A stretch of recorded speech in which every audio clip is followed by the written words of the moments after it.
Hello. I suppose I'm not too late. I had a lot of stuff to do last night and I got to sleep at 9 in the morning, so I'm glad I was able to to take a little bit of time before going live again. And from, you know, what I've not heard, we're still waiting for the third player to finish. Hi Fluff, Clotox, Ale, Ion, Omniscious, everybody else. Manuel joining the race for third. Oh yeah? How's that looking? What's the progress like? Because I am a little bit out of the loop.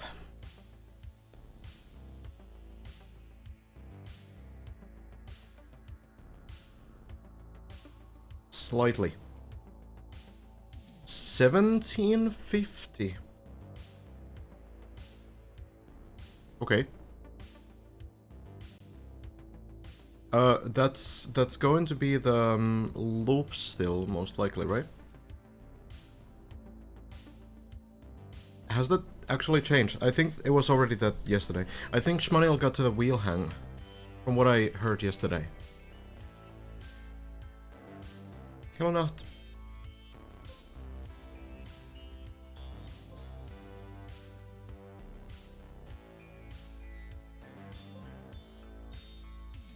Server's still empty. And it will probably stay pretty empty at this point. Yeah, made it to the wheel hang. Same PB. Okay, thank you, PCD. Yeah, well, what I heard is that Hazard is taking some time for dinner. So, or is he already back?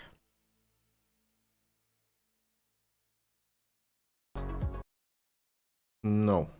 I think Hazard is AFK. In floor gang. And Lars is playing. Oh, Lars? Hold on now. Is Lars on... Yeah. Oh, but no. Okay, I just checked and it's... already a roller coaster. Yeah, Lars on 15, but... It's looking pretty bad. Yeah. This is what it looks like on Lars' stream. So the dead turtle here is moving backwards. So it's gonna go against the fence, and likely absolutely nothing will happen. It's hard to see at the very least, it's gonna be like a 45-minute wait if it like somehow goes along the fence. Yeah. That landing has been so difficult.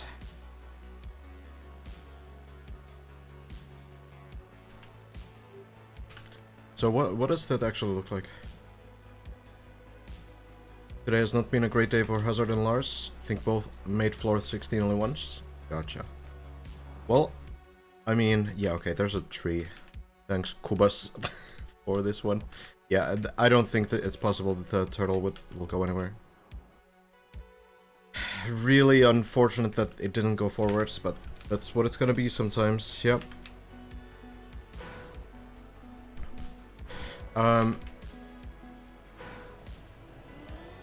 Yeah, it's hard to say because we've seen some sessions where everything seems to go kind of wrong, and then there's like one super good run in the very late hours even.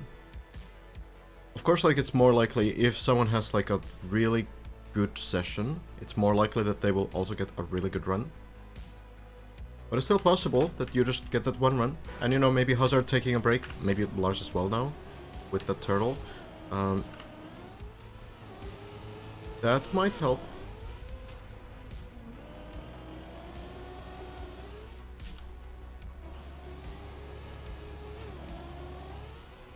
Well, we'll see. We're gonna climb again. I got to the quarter pipe jump on floor 4 yesterday.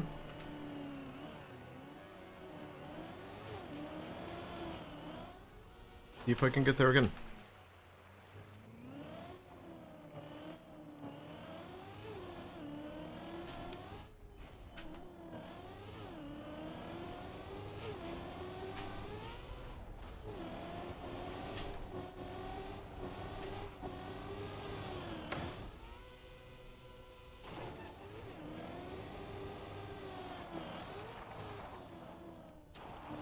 Hope Janie can come back soon. I saw the tweet and I'm hoping that he's doing fine. I think he did write on the tweet that he's doing okay now.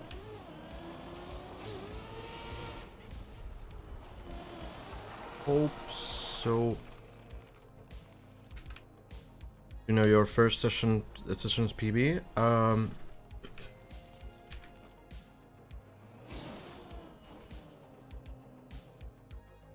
I think I got to floor 2. Maybe to the...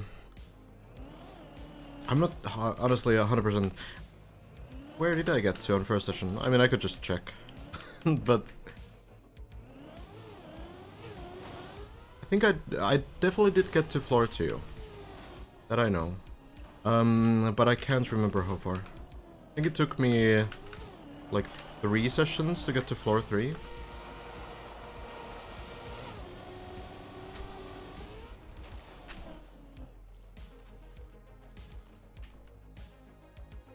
It's kind of weird to follow as well because I've been doing like half casting and half playing, so it's very fragmented. But I mean, I guess the height will be there. If the height is the, what is it, 234, is it? No, 244. Then yeah, that would be like before the last third of floor 2, I think.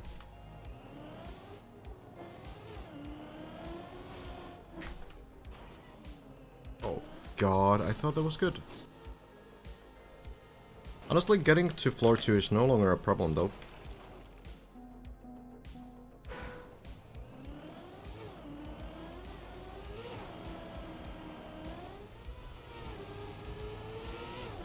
And it's still not too bad to do these early floors. But I will say one thing, that it's kind of difficult to stay focused on every single run. Like, you kind of go on autopilot and then you make some stupid mistake. And then you have to restart. That happens a bunch. Especially when streaming. Like, I do notice that I kind of trust myself a little bit too much to do things right, and I look at chat in the wrong moments. That was just a terrible input. Not looking at chat this time.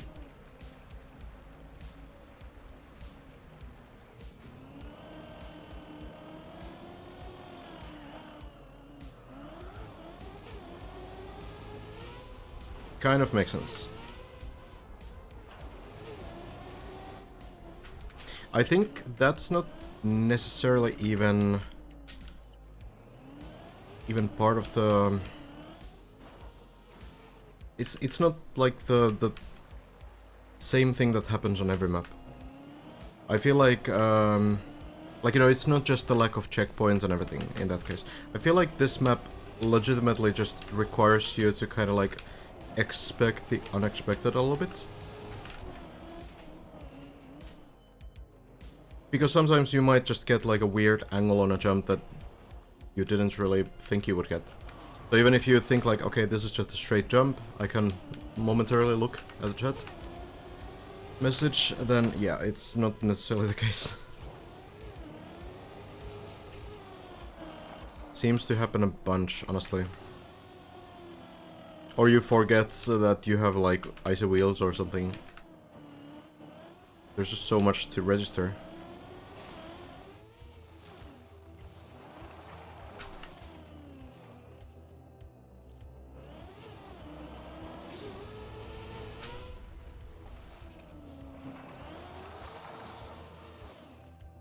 Okay, let's try this.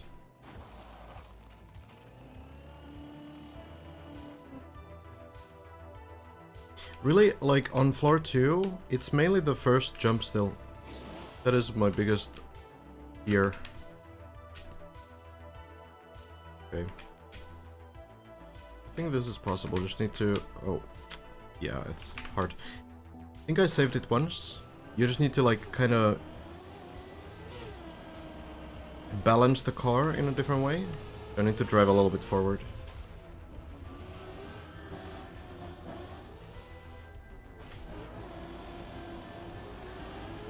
Hi Lorenz. We back indeed.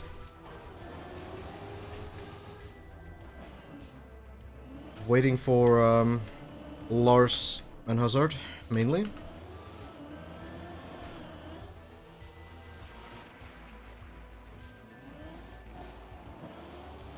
Not sure if Shmaniel's playing.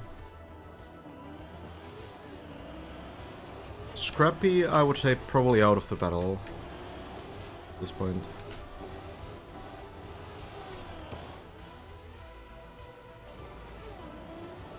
You can notice pressure today on them on the driving, sadly. Yeah. It's I think it might be like a lack of sleep as well. If we just think about like of course I'm just guessing, but if we think about what's happened in these last like 3 days, I think that you're probably like stressed out every single night going to sleep because you feel like someone's gonna snipe you.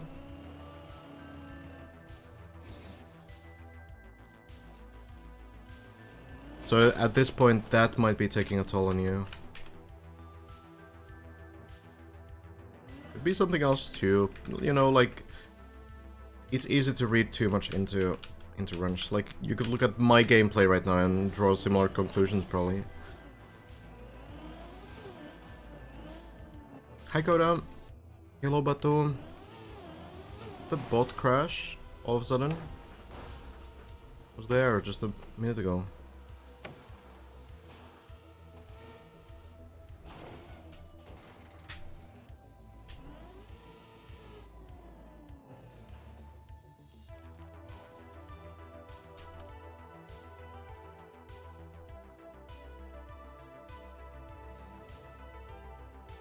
So, on these kinds of saves, you want to let the car fall so that the front wheels are downwards, but a little bit in front still, and then you air brake, so, like, okay, that was terrible because I hit the wall.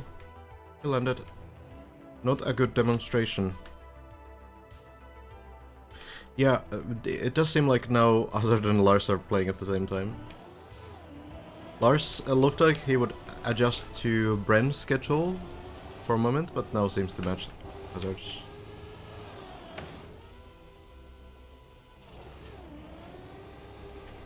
Dude, what happened to the bot? Okay, let me just get it back. Seems like the bot is having a hard time these days.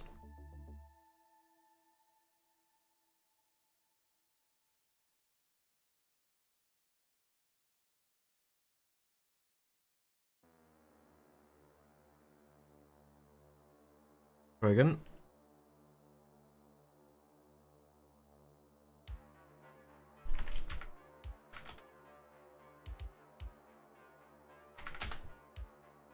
Okay. Better.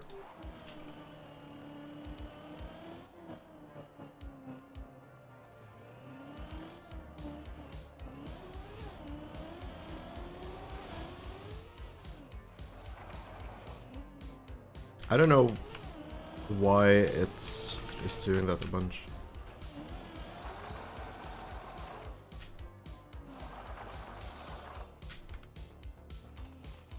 Could just be maybe a...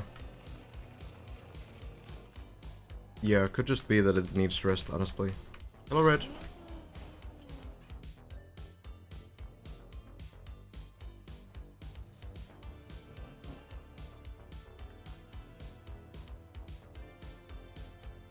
Hi, Tusis. I PB'd yesterday, last night.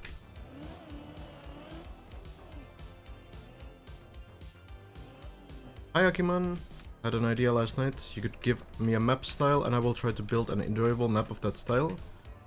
Sure.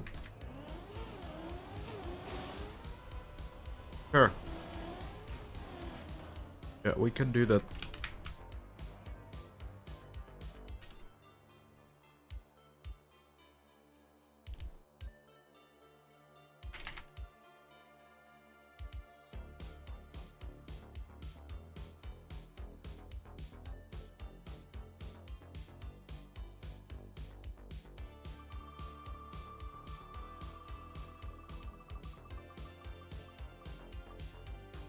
You wanna build a ZRT map?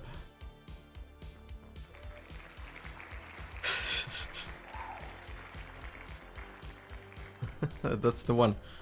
Oh, let's go. Okay, I'll give you an option.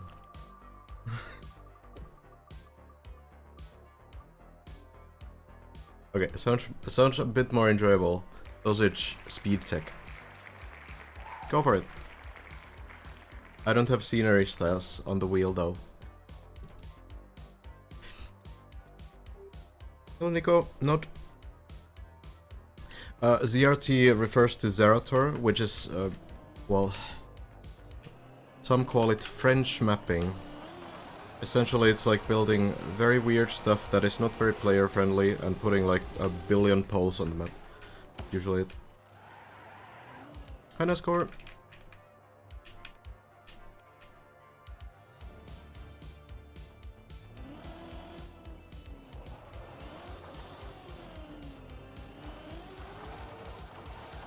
And the cacti, of course.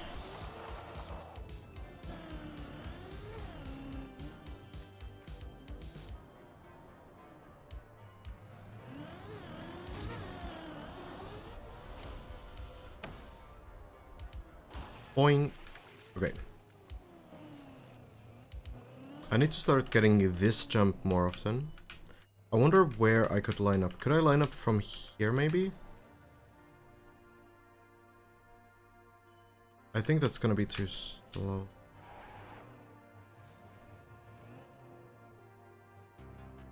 I just want to get, like, consistent speed.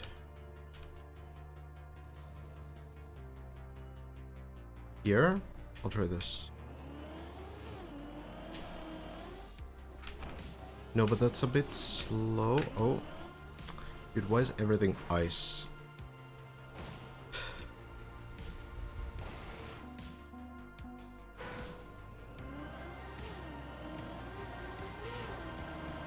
Only working on a sausage speedy underwater map for desert car. Interesting. I don't know like what you want me to say about that though, because I don't know how to drive desert car and I don't know how to drive sausage underwater.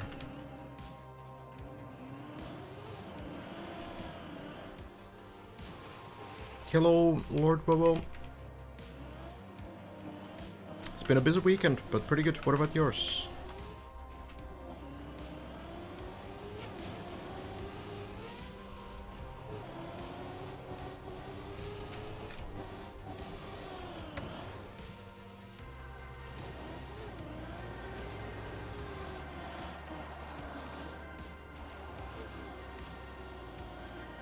How's the desert car underwater? Does it just fall down like a rock, like the other cars? Or can it float like the stadium car?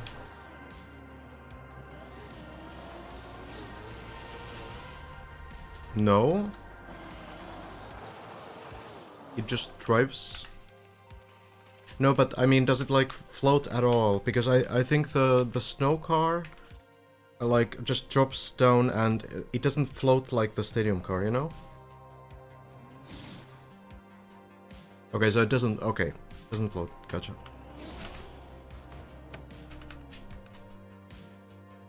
Was really nice and relaxing, nice. Honestly, I don't know if the deep tip part of it has been relaxing, it's been pretty intense. But good to hear it was otherwise. Yeah, it's kind of unreal that 2 people already finished. I say already after 37 days, but you know. Still, I feel like the challenge is just so ridiculous that I'm just happy that people finished before they gave up. Not that I was expecting anyone to give up, but you know. You never really know how difficult a map like this will be, even when there's only like 5 parts left.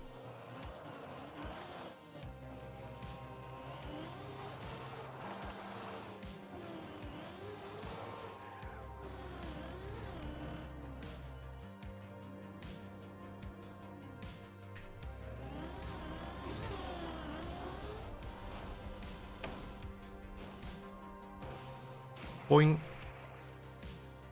How do you want Kraken 2 to be requested?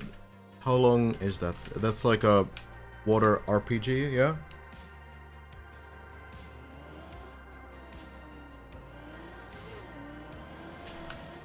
Oh god. Yeah, I'm failing this all the time now. I need to somehow learn that better.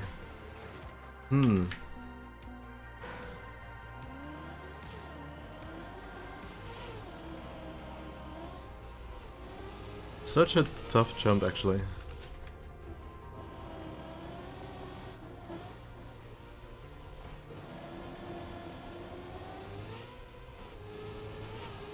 Still have to climb up over and over again? Yeah.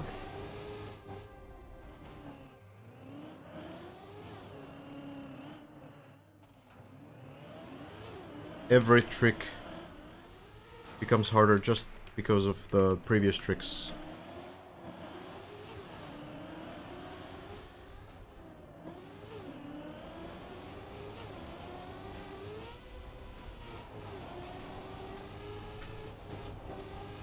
Whoops.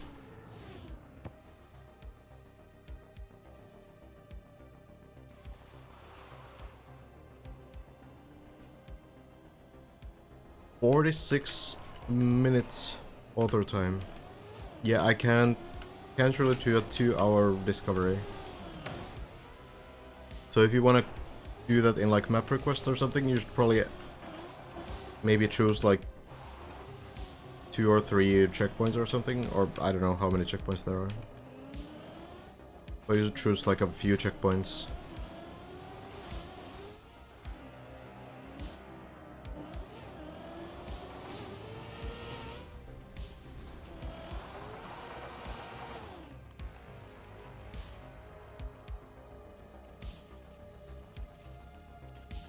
Brentford ED2 isn't over for most people just yet, but now we know it's finishable, yeah.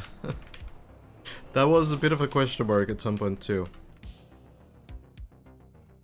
Not really. I do think, like, I trust these mappers enough.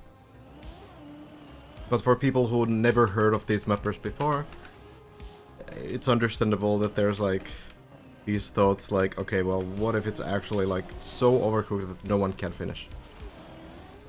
And it's really difficult to estimate the difficulty, because whenever you build something, you can't test it from the perspective of a new player.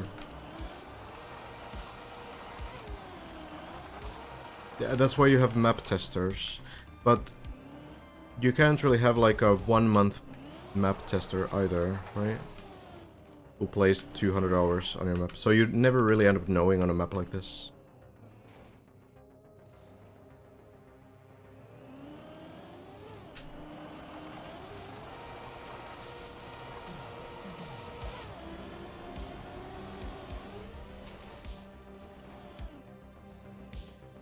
One route per request?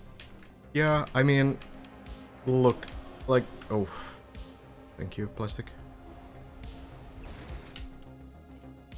Okay, not every map also needs to be in map requests. Like, you know, the main purpose of why we do map requests is to, you know, give feedback and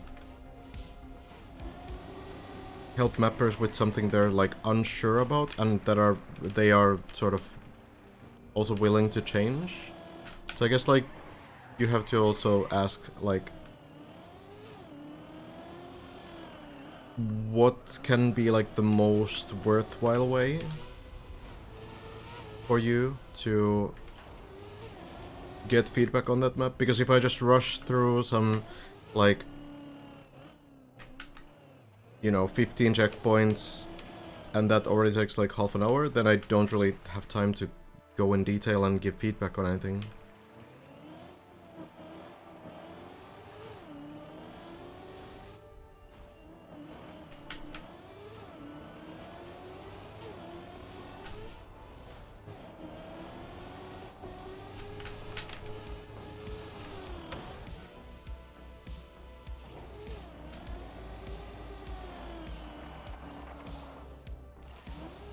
That's kind of the thing.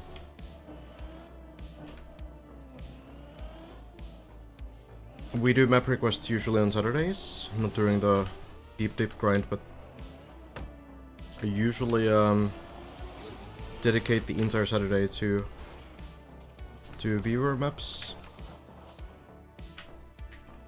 Trying to give some feedback for those, as I've become decent at it at this point, after not only building maps for a long time, but also reviewing, I don't know how many maps total? Something like 1500 maybe? Probably more. Probably almost 2000.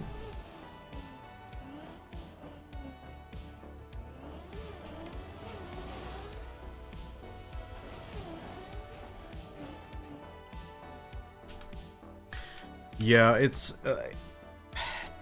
I did hear like different estimates from different mappers as well. I think some of the mappers thought it would be like 2 weeks even. Some thought it would be 1 month, which, you know, ended up being pretty close, I suppose.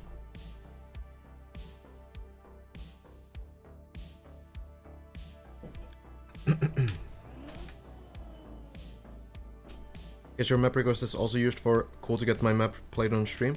Yeah, and I'm not against that. I understand that is like a major part of it.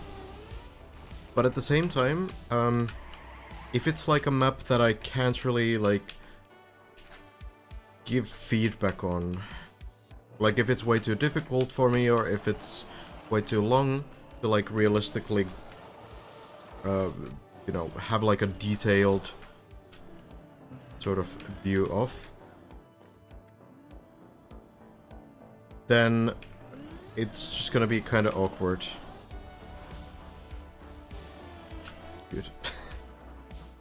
I don't know what to do in that situation. There is a method where you can kind of slide along a surface by holding like brake and forward only. It's kind of weird. I don't know if I can show it. Maybe actually. Could I show it on this jump? Like if I land sideways? I have failed. Let's try again.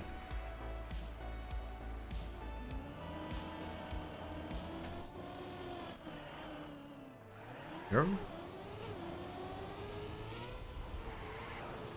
Okay, you kind of see it there. It's kind of an interesting way to sort of extend lines forwards when you land sideways. So if you don't want the car to slow down when you land sideways. Here, maybe? Yeah, that's pretty good. So you can hold brake and forward at the same time, and the car will kind of slide sideways. It's a really cool mechanic that you almost never see, because it's pretty much never needed. But it can be kind of interesting here. On that kind of a situation, when you land on the plastic and you want the car to just keep driving. Because you kind of know that if you do any sort of directional input, it's going to drive off the plastic. Enjoy not.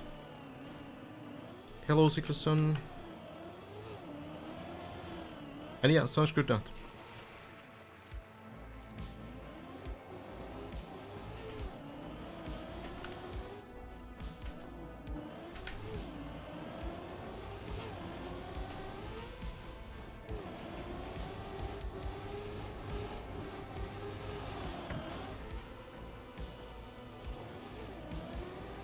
Starts in 40 minutes?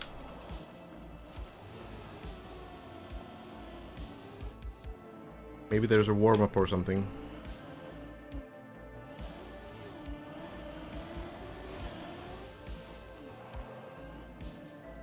The 2-hour pre-race talk.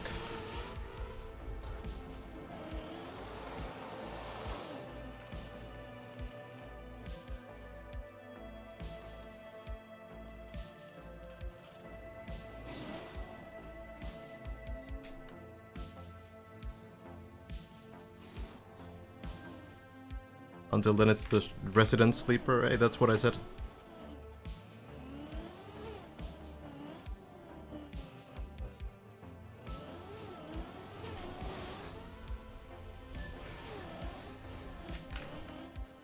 I feel like just going slow on the plastic jump there. That's probably the safest way. I do occasionally end up upside down. Just slowing down seems fine.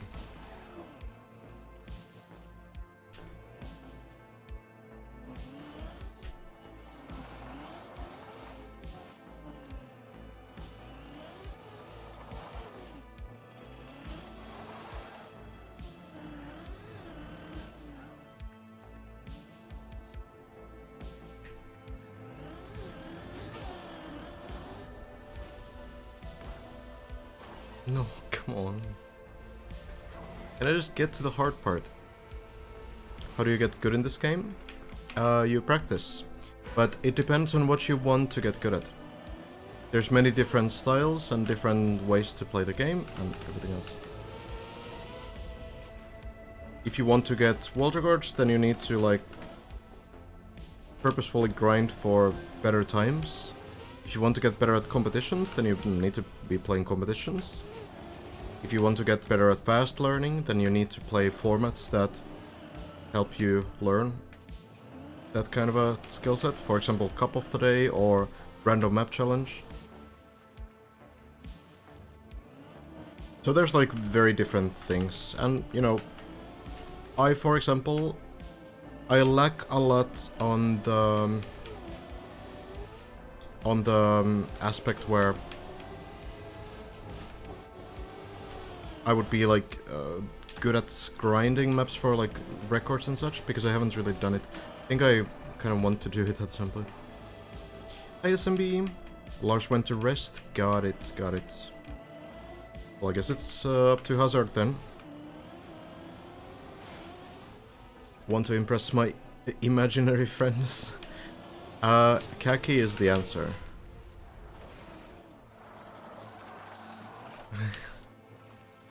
You can do like really wild looking stuff. It can be very flashy and it can be sometimes fairly easy, though usually finishing the maps requires a lot of patience. Maybe I'll hunt the... You had the one unbeaten author time, Nico. The Pap Grass map, right?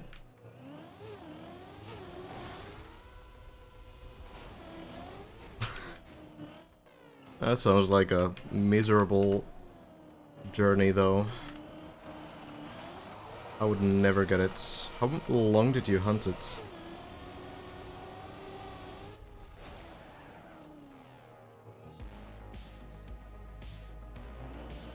Like a pretty normal grass map.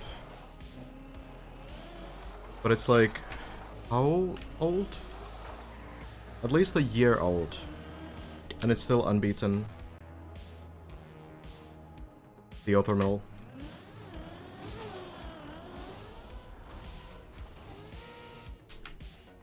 Okay. Not even that long. I think I got a lucky run early. Okay. I mean, the leaderboard is stacked though.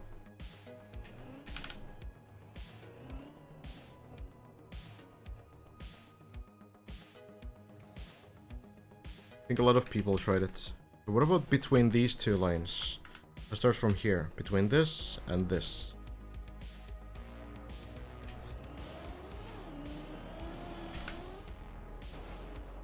That might be a bit much, but honestly, I think that's good.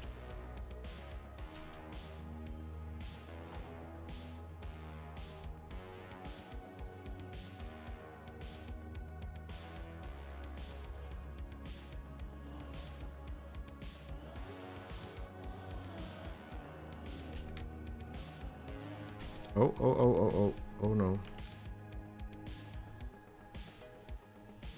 I'm terrified. Can I even leave the rail?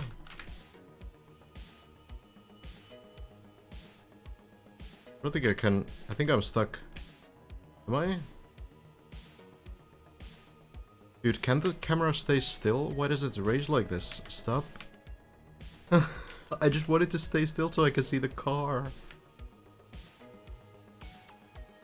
Oh my god, stop moving. I don't... Why would I want to see it from this perspective? Okay, this will do.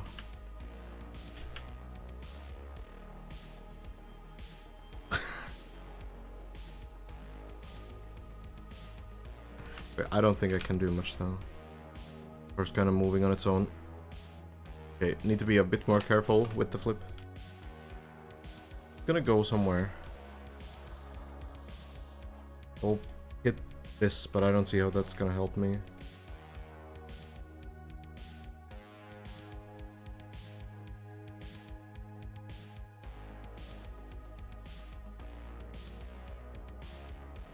What's happening here?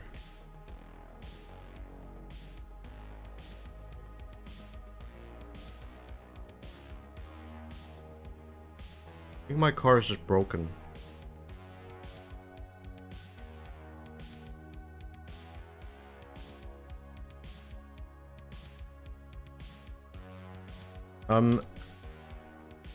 Okay, I don't really trust that anything will happen here. Maybe we just restart.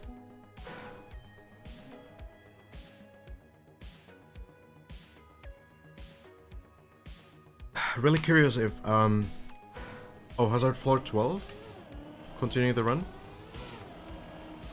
Yeah, I'm really curious if Hazard can pull through today.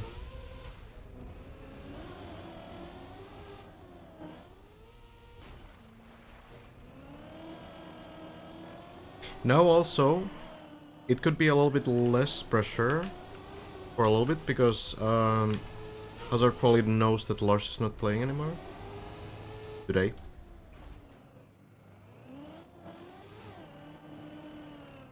So now there's like no timer in the same sense as before.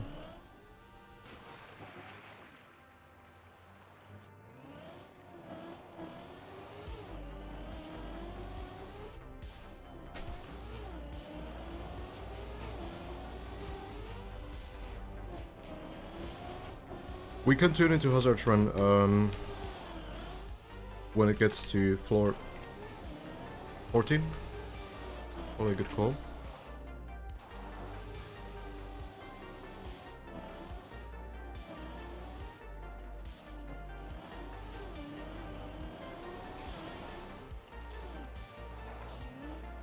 There's a good amount of PVs. Like Sammy got to floor 12 last night.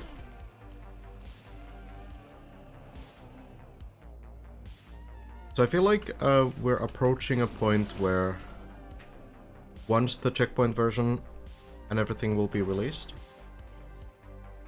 I think it's gonna be like 2 weeks and we will have like a couple more finishers too. 2 weeks at most.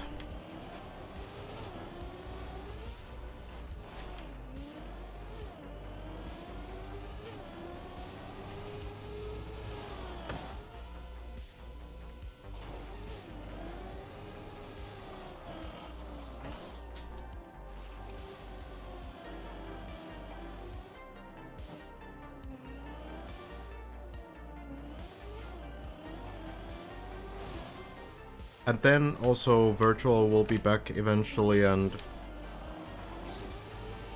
that might also motivate some others to return to it. Get some progress done.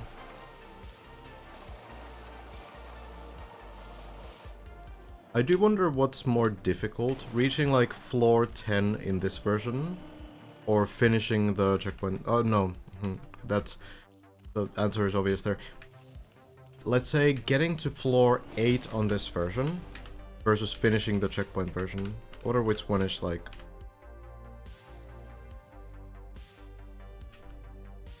Nah, that's still... It's always gonna be the reaching the floor on this version, honestly. I feel like reaching floor 5 on this version is still harder than finishing the checkpoint version, honestly. Just because... I mean, you just end up doing more floors that way. Why did that flip? Like, you know, I failed there, I need to do floor 0 again. So, like, every time. Whereas, being able to restart from 2 sections before, that speeds the process up so much. Yeah, I think so, Nico. Like, it's not gonna be easy, sure. And I think it will appear harder because you need to do everything in one session. Like, it's... For me, it might be like a 10-hour run or something. Maybe even more. But I mean, I've been playing this one actively for probably 20 hours at least. Been a lot of casting in the meantime, so it's hard to say. But something like that.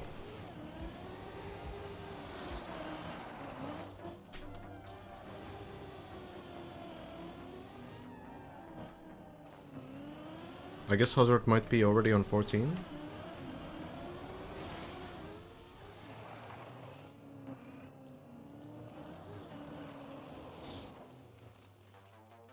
Maybe we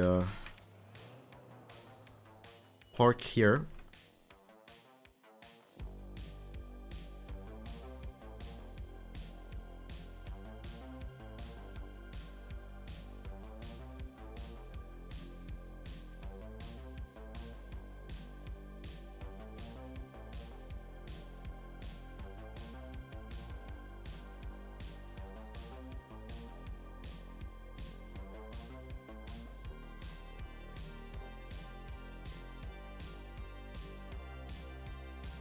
Yeah, okay.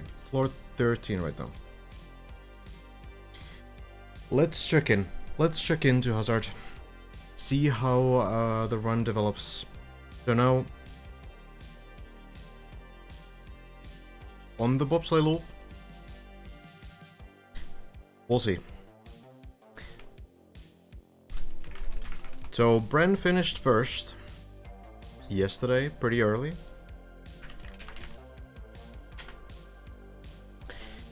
And then it was Elcon, 2.5 hours later. And Hazard and Lars were trying for a long time yesterday. We're trying to get the third place, but I didn't get all three in the same day. But it could be today. We'll see. Lars already has given up. Seemed to have a pretty unfortunate final run, landing in a turtle just before floor 16.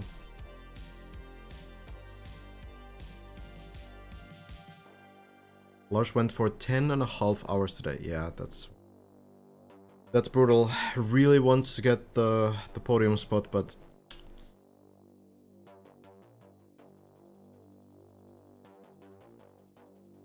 didn't happen yet, at least. Of course, it's not a given that Hazard would get that run either. But well, Hazard has gotten a bit closer than Lars. Has gotten past the dirt wall right on floor 16.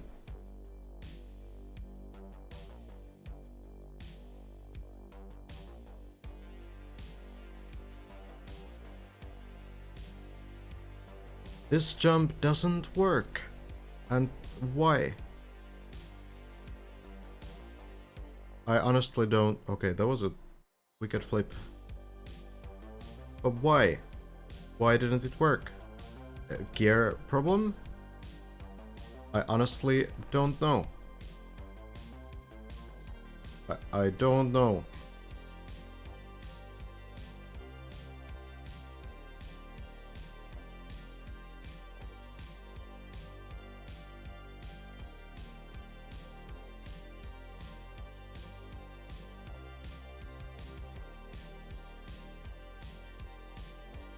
Oh, I still can't make clips on Firefox. I wanted to see that. Oh god. Hazard is saying it's so boring. At this point I have to fight myself to not fall asleep before reaching floor 16. You know, honestly, no clue why that didn't work. It is so strange. It is so odd. But I mean...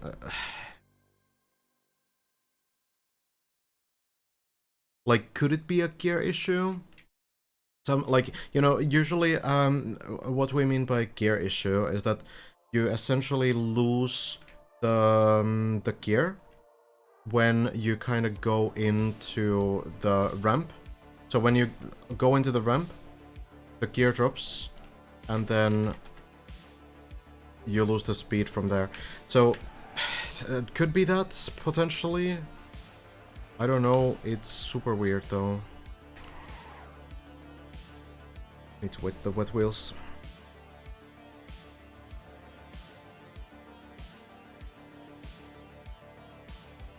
Like, what gear would it even be? Pretty sure you get like a very stable 4th gear there. It has to be some like instability with the ramp itself at higher speeds. I feel like that has to be it.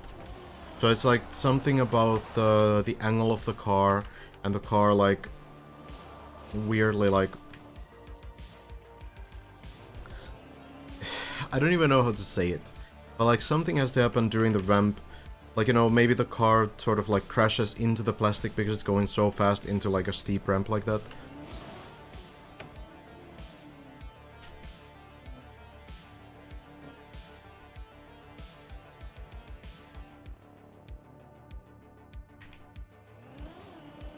I suppose we're supposed to skip that part, so...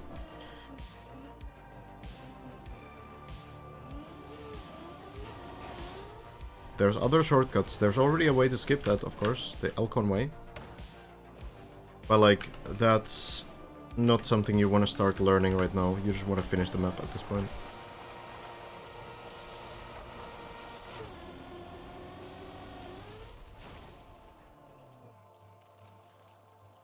But yeah, it is a pretty brutal floor.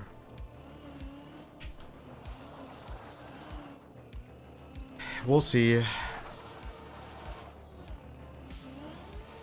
At the very least, it dropped to floor 10. So we can check back in when the run continues from those higher floors. Floor 11, I guess, still is like a pretty big choke point. But getting to floor 12 is usually still the start of like a good run.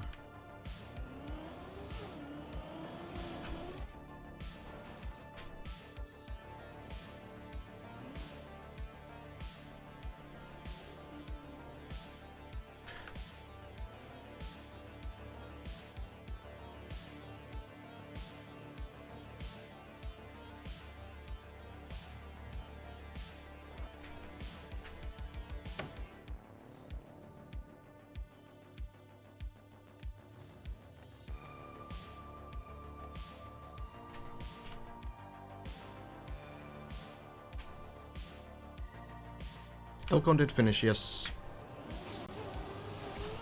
Turbo line.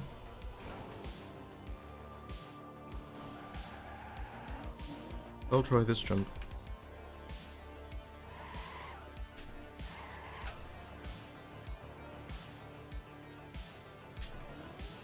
Elcon finished like what is this? 2.5 hours after Bryn. So it ended up actually being like a pretty close battle.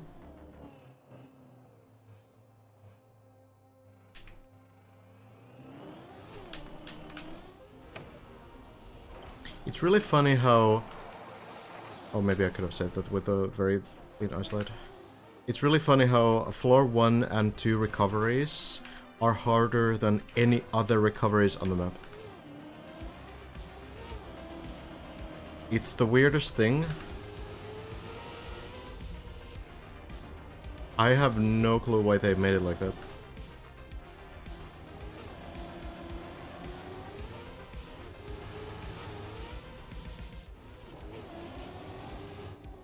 I mean, I guess, you know, it makes sense that you get repetition on these sections regardless, because you start always from the beginning. But why have recoveries in that case? Then you could just not have recoveries, right?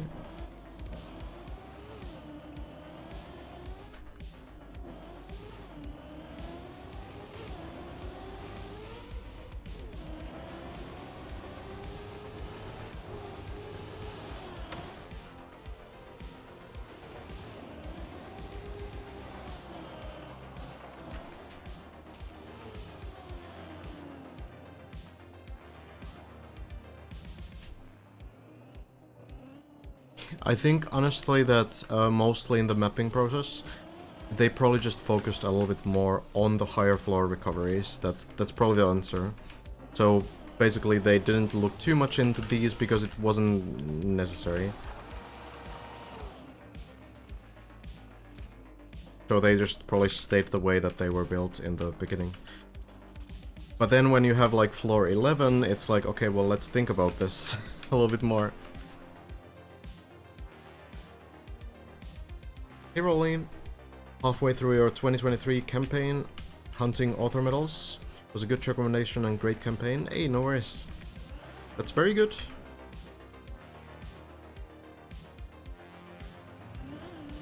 Which map do you have next? What's your current one?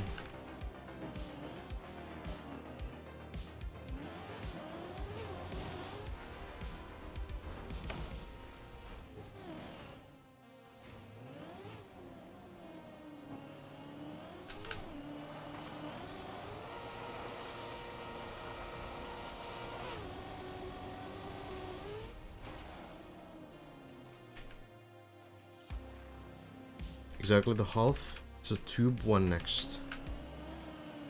Which number?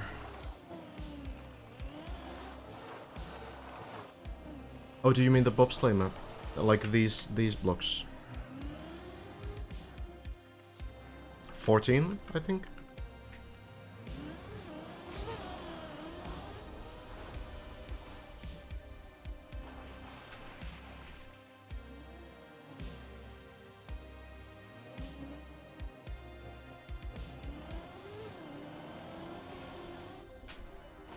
I think the bobsleigh map is one of the better ones. Oh yeah, no worries. I think it's a pretty good map.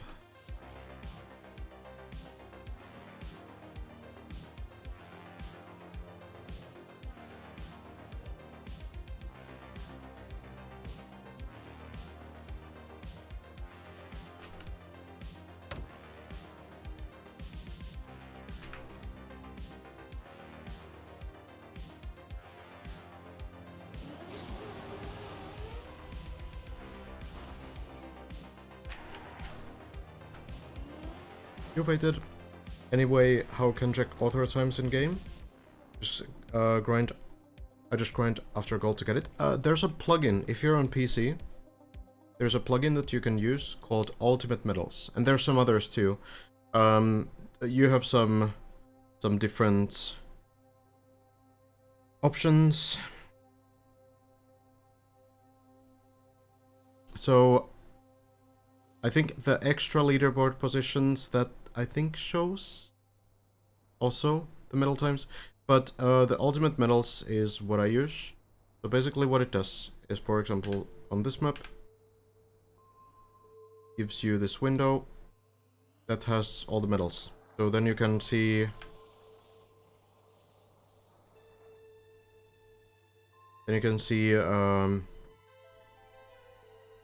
the different medal times on this screen, and it also includes the author medal. I do not know why Trackmania. Oh, by the way, I could move the camera there in the corner. Don't know why they wanted to not show the author medal to anyone. It's a weird choice, but that's how it is for some reason.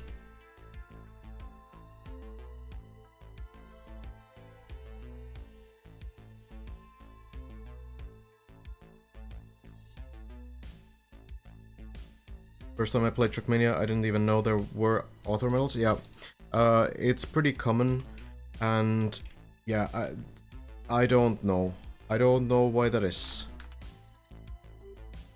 Because I feel like it would be fine to, like, just tell the player all the medal times. Like, if you tell the others, then why don't you tell the author medal too? Like, what I think could be interesting is that like the first ever time that you get an author medal, maybe you can like leave it as a surprise then. So it's like a cool moment when you get your first author medal, and you don't know that it's a thing. So then you get it, and then it's like, wow, I did so well, I got this medal. But then, like, you could just display those afterwards then. I think it's a mental thing. Oh, you got gold, best medal, you're amazing. Yeah, but like... I think it's maybe it's that.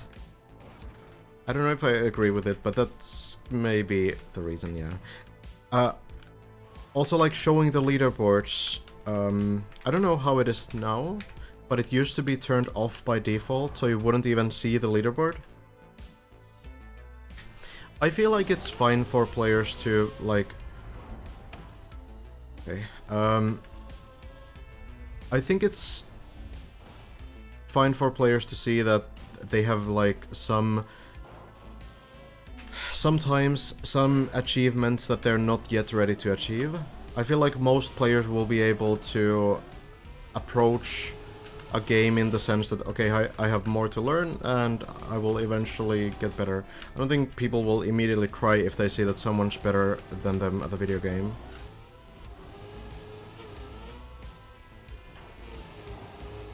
Most people, anyway.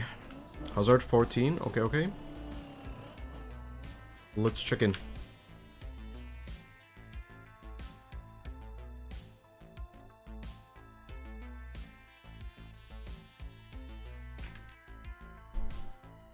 Good climbing from Hazard. Yeah, 14 it is. Let's see. Getting in. Getting ready to climb back to floor 15.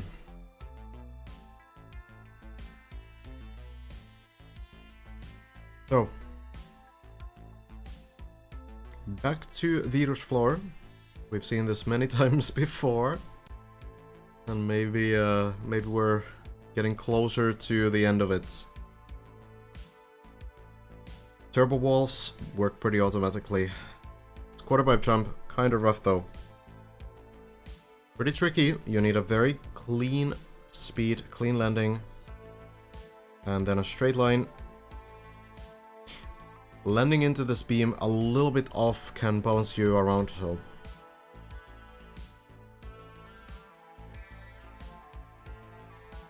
This looks to work, and then into the ramp. Turn around. Landing. And zooping through. There we go, into the pool.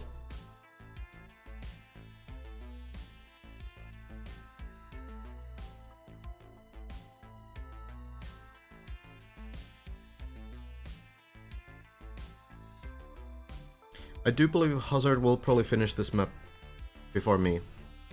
That's my guess. Can't be sure though. Well, straight line. And then the counter steer to stop the rotation. Looks good. Hazard actually holding brake as well to get the earliest possible air brake. Holding brake in the air actually doesn't slow you down. Lars is done for the day.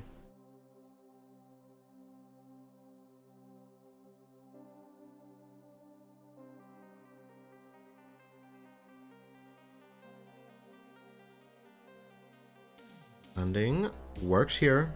Tricky quarter pipe jump. And then the bounce. This one actually has seemed a little bit harder for Hazard recently. Front wheel. Bounce. Oh, it's barely there, but it does work.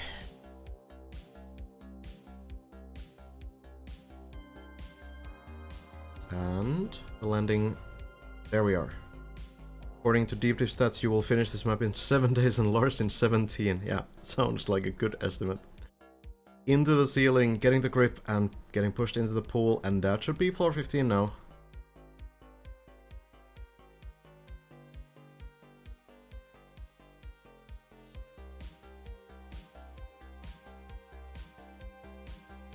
There we go.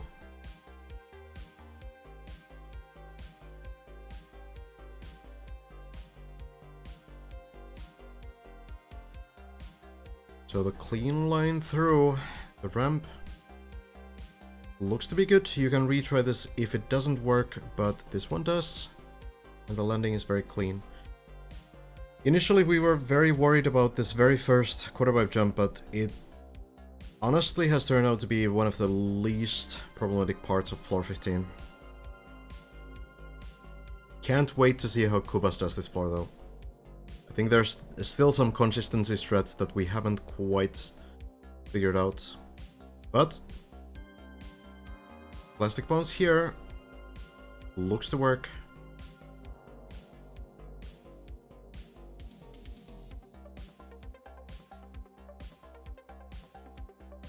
Careful jump.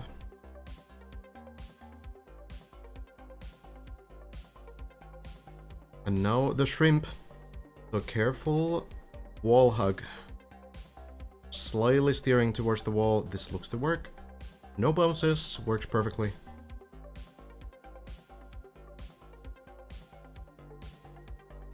And now the wall bounce. Oh, that's too short. Is it gonna land into the pool? No.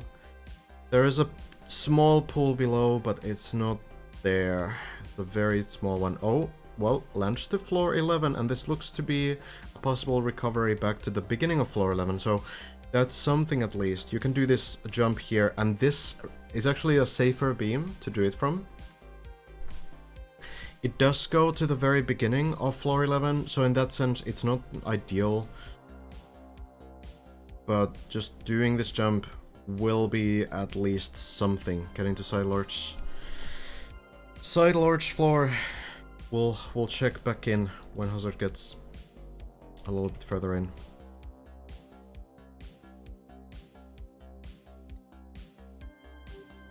Hi Westel. I'm doing good. What about you? How's life after the first finishes? Good question. Excellent question.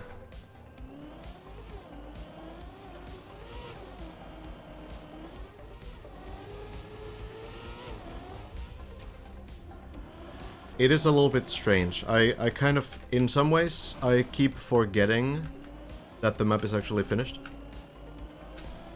Still doesn't, like, feel like it that much. Who do you think will be third? I mean, it's either Lars or Hazard. I guess it could technically be Shmanuel as well, but I feel like it's gonna be one of the two. But it's hard to say which one.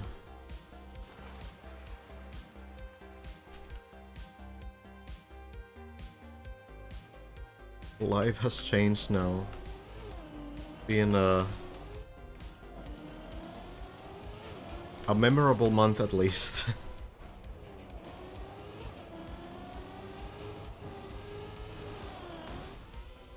I'm good. Just got home and pulled up my other car addiction, F1. Yeah, I did hear that it's going on right now. Or at least starting now. If you had to guess, it's impossible. Like, if we just think about it like sort of logically, I guess Hazard is the safer bet because Hazard has been further in floor 16. So having cleared the ice dirt section on 16 and also doing the dirt wall right, like that has to be like a pretty big deal. So yeah, I guess like Hazard is the safer bet. But it's early possible that Lars gets it as well. Currently only Hazard playing though.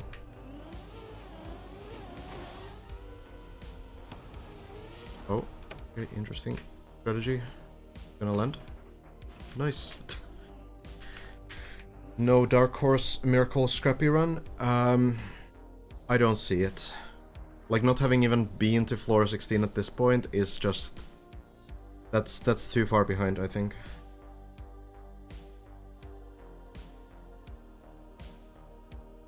Wanted to thank you, SB, for all the amazing streams and content and explanations over the last 5 or 6 weeks. Got here after the first raid from Virtual and never left. Hey, it's been my pleasure. It's been a lot of fun.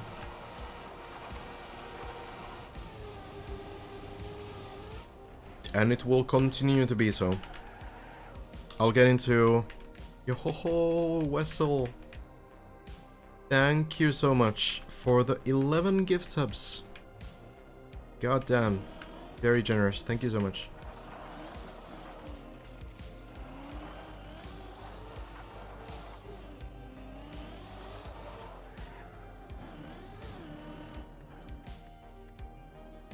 What a legend. Appreciate having you here, dude. Thank you very much. Oh. Okay. So, yeah. Keep up the good work. I will. Thank you. We're gonna start building a beginner-friendly 5-minute map. Some kind of like a small endurance map. Want to include as many things as possible. Many different styles and surfaces. Because I think there's a bunch of newer players here. Who might not have seen or even played anything but like Deep Dip or Shallow Dip. I feel like it's a good time to also build a small map and, well, small, but you know. Something very beginner friendly, something very playable, and also, as usual, stream the entire building process so that we can explain like how those sections work before players get to the map and get to try it out.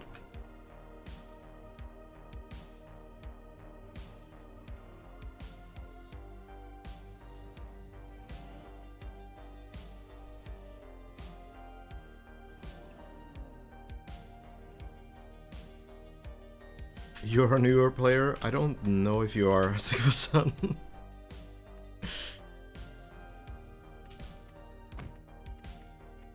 Small endurance though. Nico. Do you think someone will miss the final speed check for the crown? It's possible. Like, actually, if you look at Brent's run, the very first finish, that was already a bit close. And not even a bit, honestly.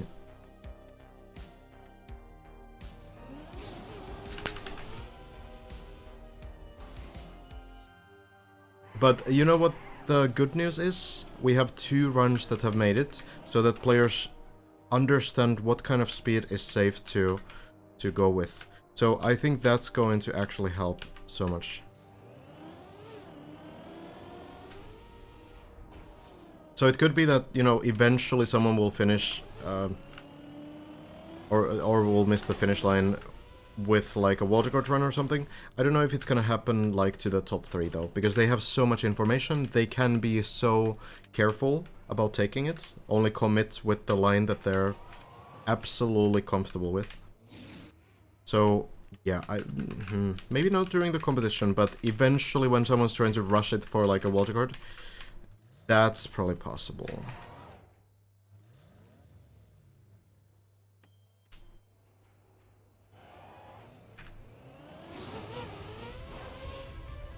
Dude, how am I missing this? Okay. Water? Nice. Okay. That was bad. But the game wasn't merciful.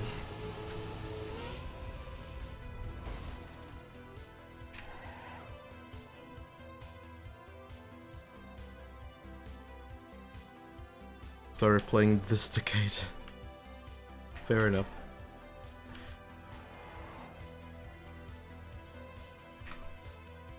I mean, you know, usually the maps that I built that are beginner friendly, usually they're kind of fun for more experienced players too. So it's not gonna be like boring, too simple maps necessarily. That was the worst jump I've done in my life. Land on the ice? No. Okay, I'm taking the jump from the right point, but I'm jumping too far to the right now. I need to jump like more straight. Instead of doing like a right sideline there. That should be it. Album.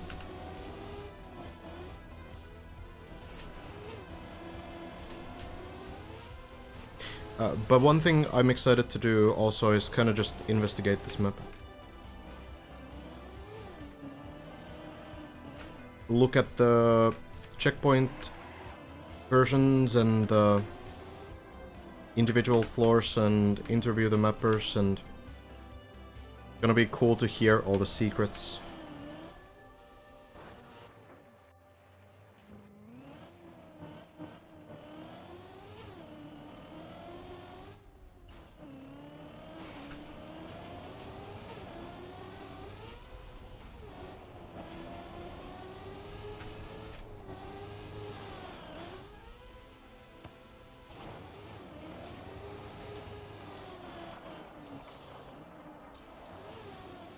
Better, Cam 1 or 2? There's some situations in which one of them can be like pretty much objectively better. For example, on ice, Cam 1 is just better, because you have much more visibility and such.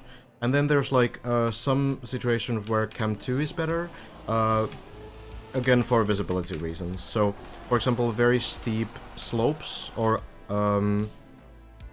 like uphills or downhills. Not like this steep, but even steeper, usually. Cam 2 is usually a little bit better. Overall, though, it's just preference. It's what you're used to, what you feel comfortable with. There's pro players with every camera.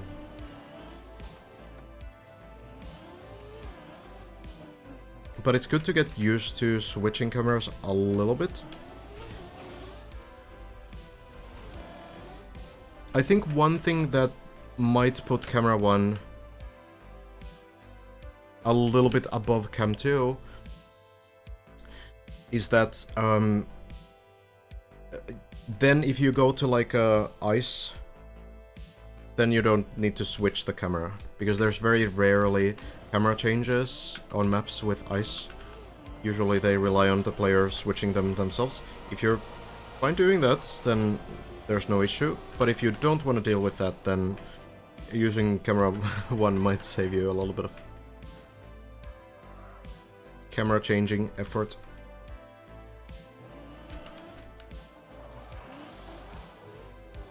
Alt Cam 2 is probably the one that no one uses, but there are some Alt Cam 1 players, which is can't really use here.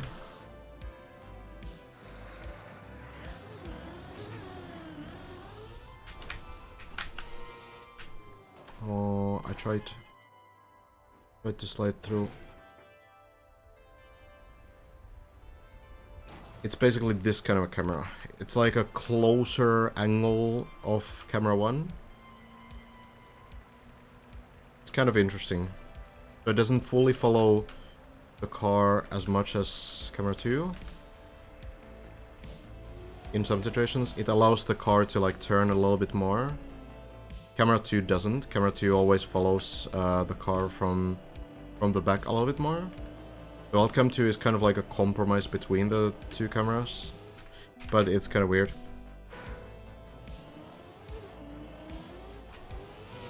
Enjoy, Wessel.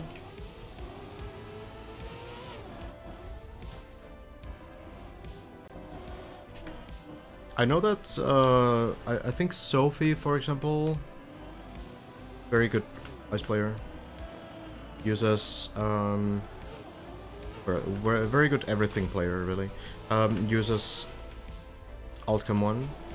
Really, anyone in the world uses Alt Cam 2, though. It's very cursed.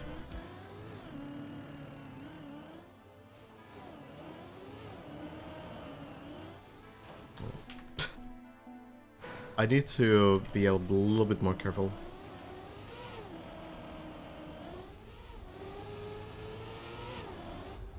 Which I preferred Cam 1 since it's better for discovery.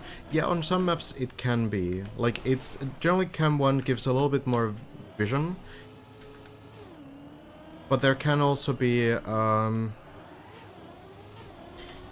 situations where Cam 2 is like a little bit better. But it's very situational. I think usually Cam 1 probably better for discovery.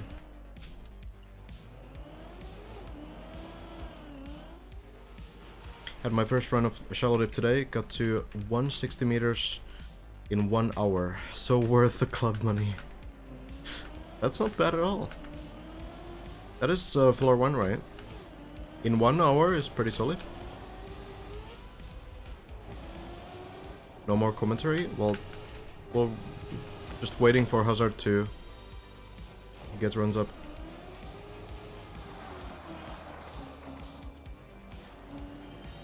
Floor 15 again. Okay. Already there. Well, I guess then we check in. Hazard is climbing very consistently, very quickly, honestly. Well, let's check in. Let's check in.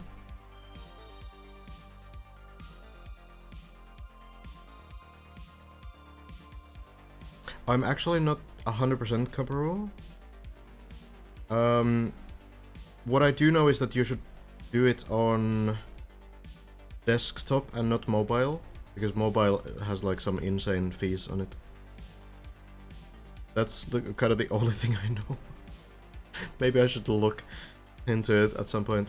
Well, Hazard jumping through, then the shrimp.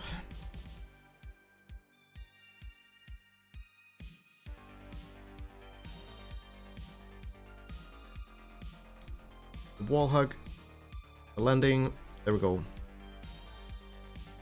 Hello, ear hacker. Hi, QFM. Wall bounce next. This one failed last time, this time it works. So we go again. Close to the dragon. Landing on the beam.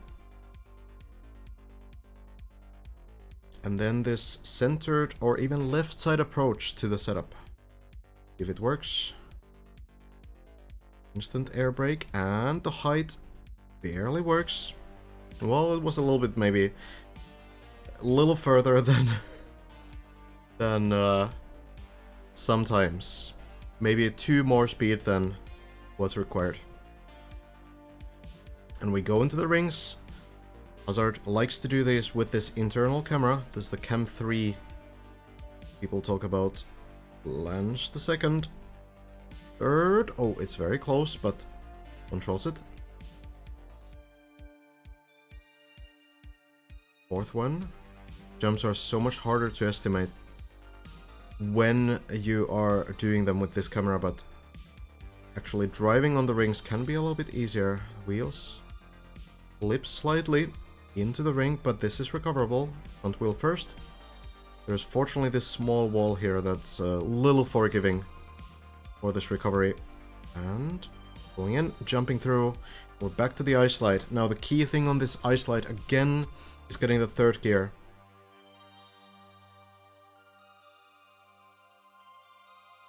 Looks good already. It should be enough, 202 speed, and now the brake tap. Looks good, and Hazard is safely through. So we go in again, onto the beam, carefully braking, watching for too much speed.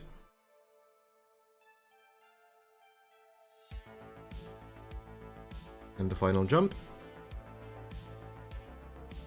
Looks to land, and we go into floor 16. Jumper 471. On the edge is the floor name.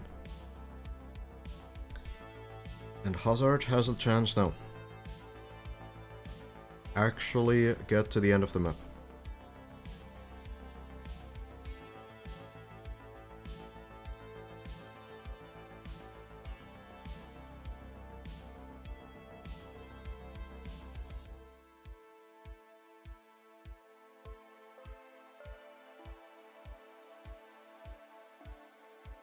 Runs through, taking some speed to get through the turbos to the wrong direction, and then speed to the other one. Needs to flip clean into the loop, no airtime, looks to be perfect. Now the landing, it does work, and the slowdown is there as well.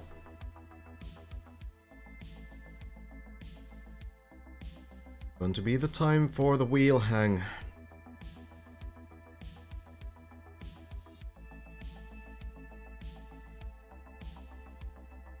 Driving through, landing sideways. And Hazard will choose to go for the practice section here. Going onto the right side, which is not the actual route that you need to take, but it's something where you can get a little bit warm up, a little bit of a feel for this next section. It's all about the entry. The entry works, everything works. And this is your goal. Get the other side's wheels on top of the beam. If you go too high, the force in which the wheels fall down will make the car too unstable and it will fall. If you go too low, then you don't get the wheels on top of the beam to begin with and you will fall.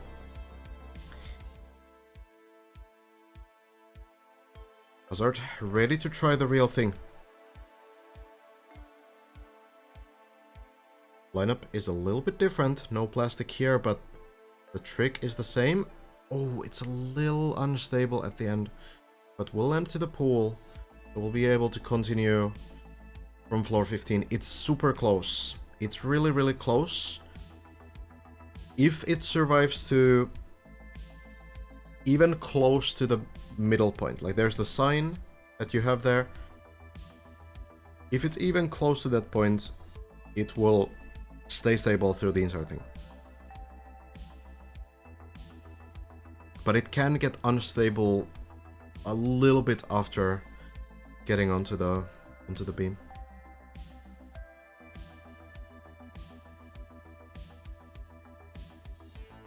I have to say, I don't know much about jumpers maps.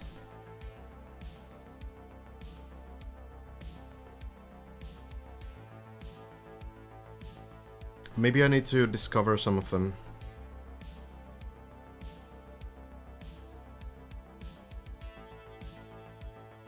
The bounce here works again, and we go once more.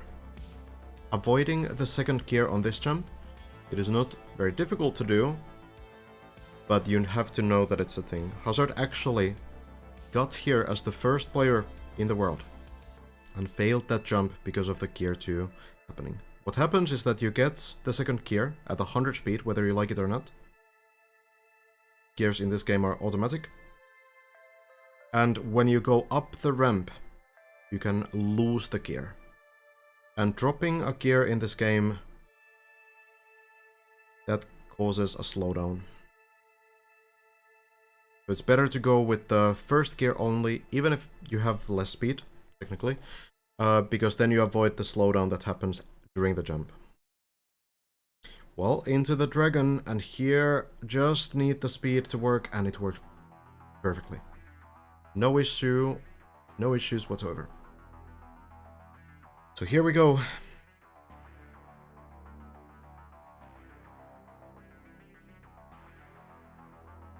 Back to the rings.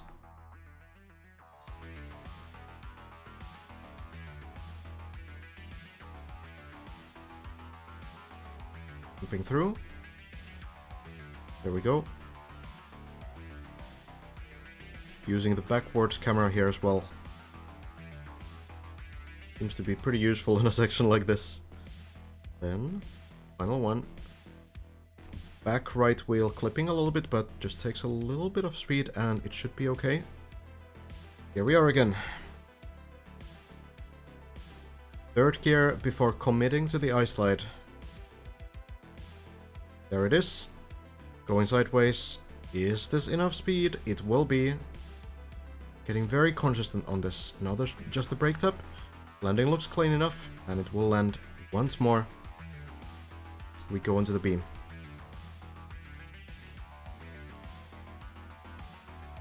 I remember the struggles from maybe a week ago when everyone was trying to understand how exactly that third gear could be consistent before the ice slide, and it was always so many retries, like 15 retries sometimes it felt like. But now it's just one shot, one shot, one shot. Practice makes perfect. Problem with this map is that you do not get the amount of practice that would make you perfect. Without the practice floors, oh, this will not land back into the loop. Not just floor 14. Looks like floor 12 bounces on the plastic, and this is recoverable. This is the second section of floor 12. So should be getting back up in no time.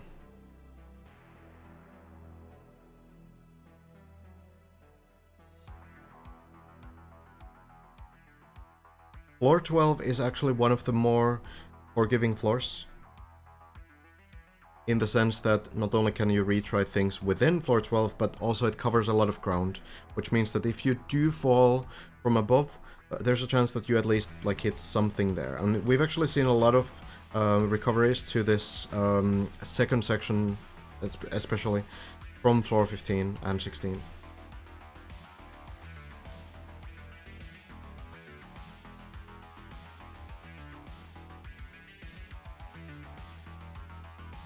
Yeah, it's insane how like all the tricks seem to be gaining a lot of consistency. It's like in the early days of a floor, there's always the questions about, oh, is this ever gonna be consistent? This is super cursed, and bad mapping, etc., etc.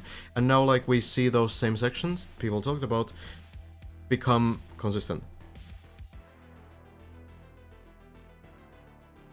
So it's a journey. And that's how maps often work. The flip. We are. Ren won yesterday, Elcon was second, just a couple hours later. Hello, Kim. Feel a bit creepy. Been watching you for 37 days. Oh, don't worry about it. Thank you for the education. My pleasure. My pleasure.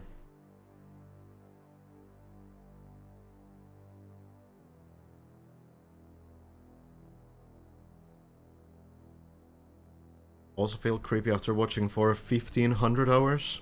Don't worry about it. It's quite an honor to be able to provide entertainment for 1500 hours to someone. Kind of a wild number. Like how he needs 0 seconds to reorient himself after the fall. I feel like that might have happened to Hazard before as well. At least a very similar floor to floor 12. Like it's honestly, at this point, the falls are so common that you just kind of keep going. It's like I feel like during this kind of process you learn not to get too emotionally invested into runs until they actually go to the PB sections. So it's kind of like, okay, I fell, what can you do? Let's play.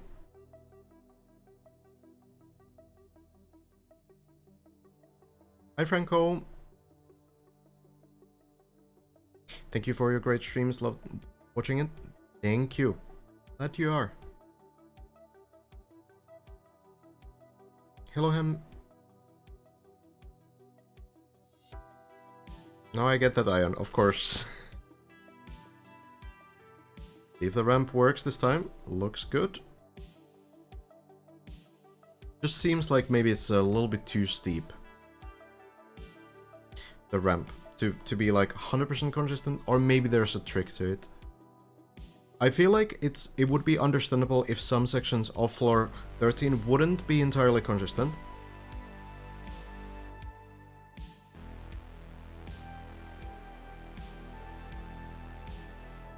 Unlucky ham.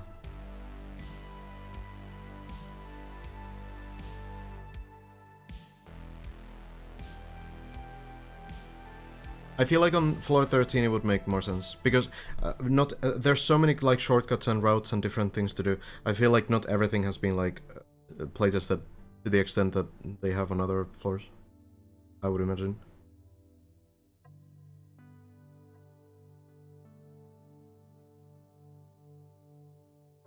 Oh well, here we go. Almost on 14 again. So landing in, front wheels, into the wall right, and then landing backwards. Some players we've seen land forwards, so they've been going for this slightly different strategy. the reason why players are like doing that in any kind of a specific way is because there is a chance to flip upside down on the landing, and it's pretty cursed and unrecoverable. So I think everyone's trying to find their own way to avoid it. Well, Hazard, no issues getting through the final sections of 13.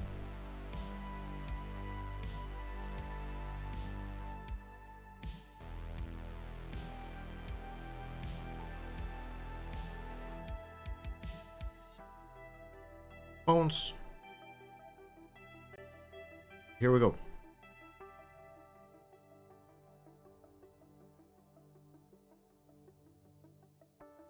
So back to Viro's floor. I think at this point I've seen this floor so much as well.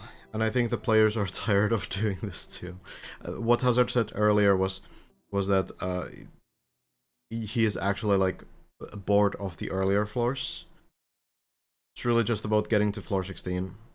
And it's understandable at this point. Like, you know already what to do on every single floor. And you're still like pushed to do those same sections every single time.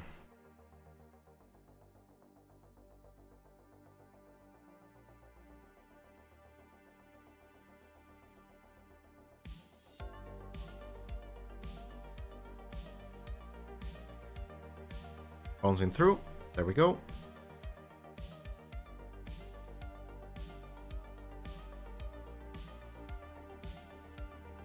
And now the turbo walls. Good flip.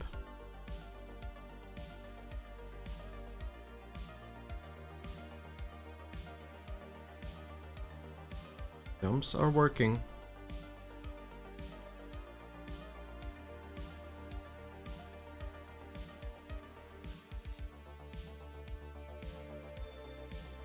So it comes down to two sections mainly. It's this section, the beam landing. Getting the clean line, good speed, great jump, works fine. And then it's gonna be the quarter pipe jump, and I suppose also the front wheel bounce after.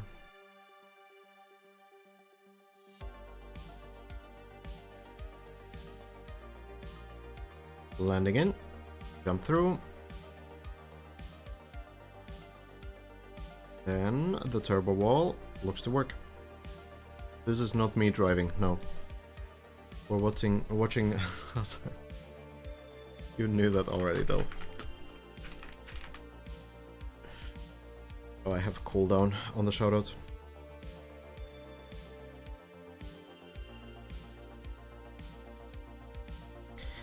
Again, careful line. Turbos hit the front wheels. Backflip, just the counter steer, and everything else, the bounces look good. A little bit to the side of the pool, but still lands.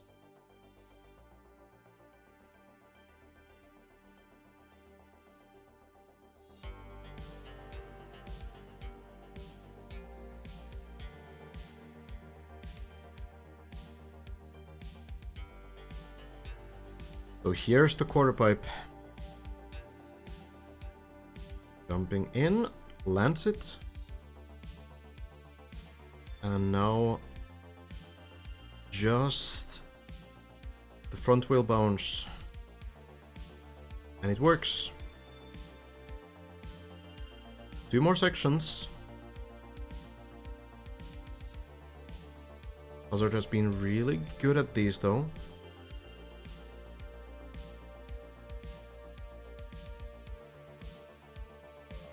Into the ceiling, works. There we go.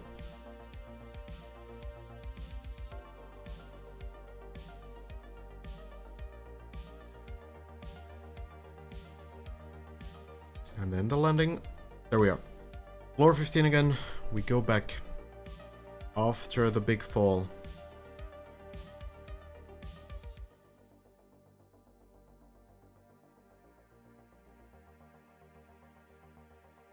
Quarter pipe jump here. No issue. Now for the plastic bounce.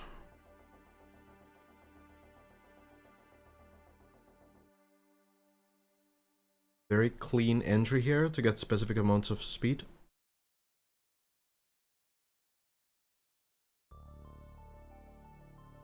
And the jumps here should be no issue. It's mostly about the plastic bounce. Turn around, looks very good. And the bounce is great. Well done. What's my PB? It's on floor 4, the quarter pipe jump. The first quarter pipe.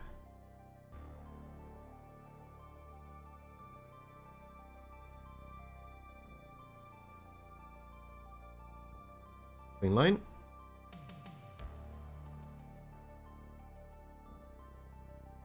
There is music. It's maybe just quiet. Clean line. The wall bounce. Both work.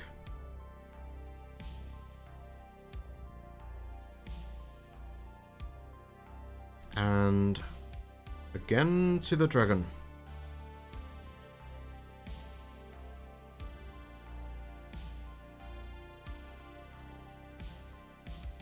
Let's hope that it's enough speed.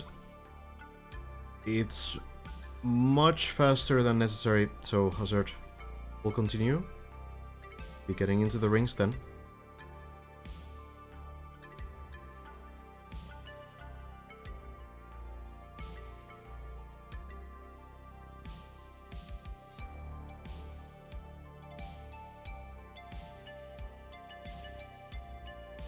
Second ring works. It's a bit scary watching it from this camera, but working. Need to be careful here. But getting the speed, getting the jump as well. And the final one works nicely, and we're back to the ice. See if we get 3 in a row. Landing. Third gear. Good line as well. Even more speed than last time. And then the zoop. Straightening the car. Oh, it's not quite going in. Slows down. Might land into the pool. Into the snow. Oh, just missing it barely. Going a little bit too far. Not able to slow the car down enough. And where is it moving then? Seems to be forward. Oh no.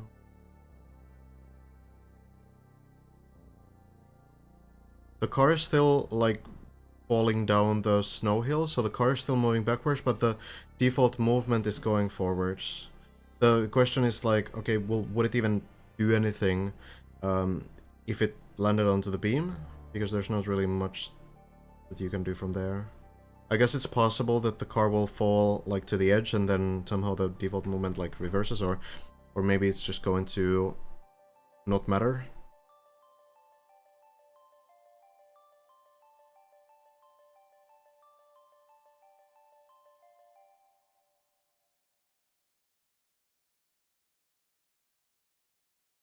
Why is default movement going up the slope? Good question. The default movement really... I don't know if there's like any like reason for the direction that it takes.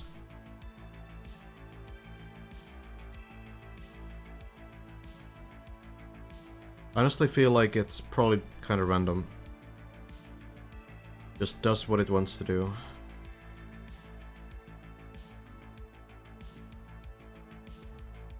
Oh, okay, hold on. The default movement did reverse, but is the car stuck on the edge? Oh no. Looks like, yeah. It is stuck.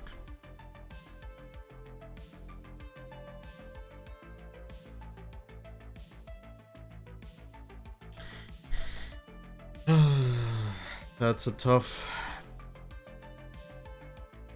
way to end the run for Hazard.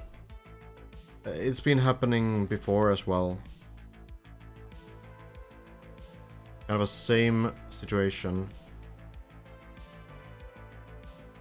And Hazard is again on like a 7.5 hour run, so it could be that Hazard will call it a day at this point then. Continue on the next session. It could be another day for Lars and Hazard.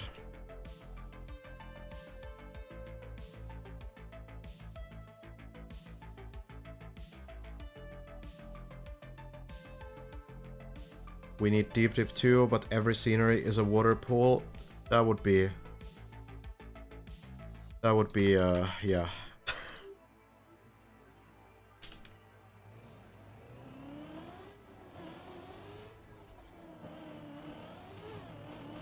Would be a less brutal experience for sure. It's kind of hard to, like... It's hard to say, like... I feel like the issue might be that the recoveries are just like a little bit imbalanced depending on which floor you are. Like it feels brutal on floor 16, not for the reason that it has like very few recoveries, but because you know that on like floor 8 you have a million recoveries. So it feels like the mappers kind of went out of their way to make it much less recoverable. So I feel like that's probably what makes it feel so brutal. Because if every floor kind of had the same amounts of recoveries, same sort of difficulty in the recoveries as well, that would probably be a little bit sort of easier to approach. In a sense. Of course the map would be even harder if there were even less recoveries on the higher floors, but... or in the earlier floors, rather. Deep dip 2 without water. Honestly, it's a bit of a double-edged sword because you can also get the weird bounces from the water blocks. If only we could make custom water blocks so that we wouldn't need to make them plastic on the actual pool. That would be kind of nice, but we can't.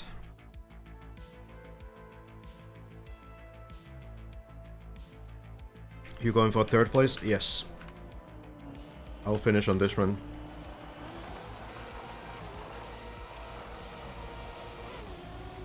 No worries.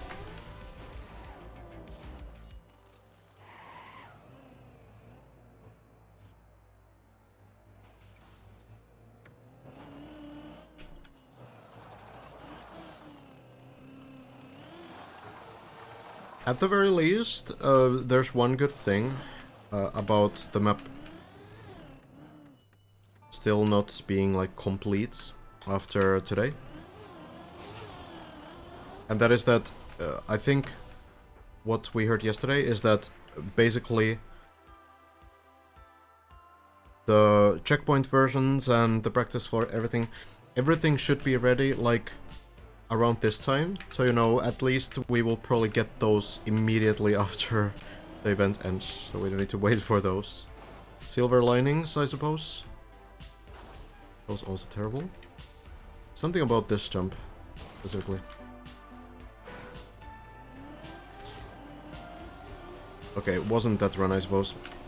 Nice of you to let the others compete before you crush this map. Yeah.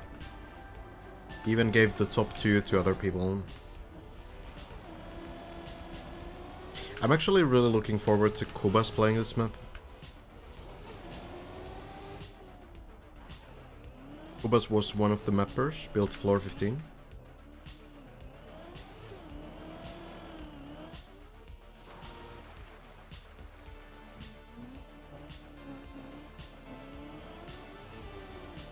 I feel like Kubas really wants to play the map. So it's gonna be cool to see what he can cook. Maybe a solid water guard.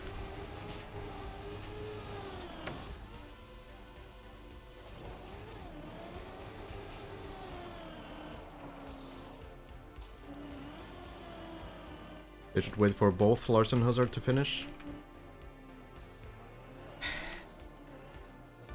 I mean, maybe, but I feel like, you know, it makes sense that the event is for the top 3, and of course someone needs to be top 4, because, you know, then it might be that, you know, Schmaniel is gonna be really close at that point as well, because Schmaniel is also on floor 16, and then maybe Scrappy is very close. So, like, maybe after the event is over, maybe they can just release, like, the practice floors and checkpoint versions and everything, and then, you know, whoever hasn't finished yet can just choose to not play those. Go for the, like, event challenge.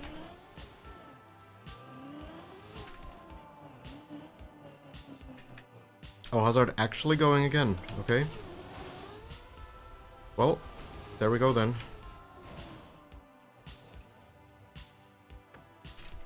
Can't wait to explore the diamond mine. The diamond mine? Is that floor 13 or something? Are mappers still not allowed to be playing? Well, they can play, but because the event is not over, they still can't show any, like, undiscovered strats or...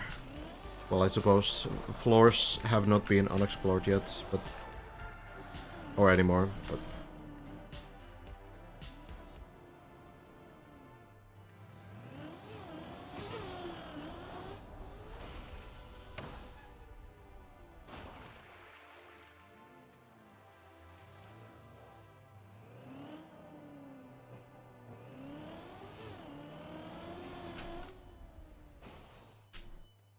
Here we are.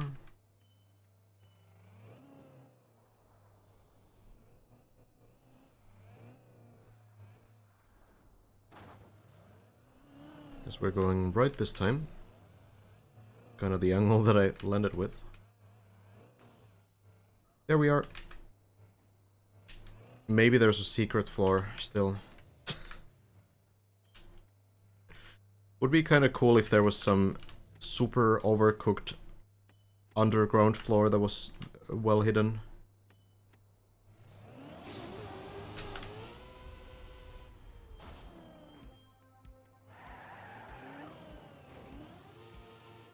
Honestly, maybe for Deep Dive 3 they should make like an underground extra level.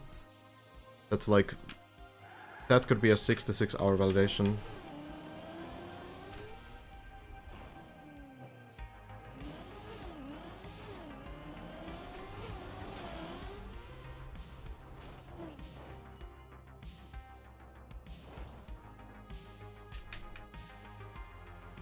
Still can't get over the fact that Brent's run was actually 66 minutes. There's something to this. Some kind of a conspiracy, for sure. Maybe next time organizers hire you for official educational cast.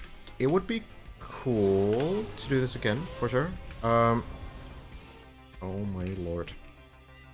I think the problem with like an official cast...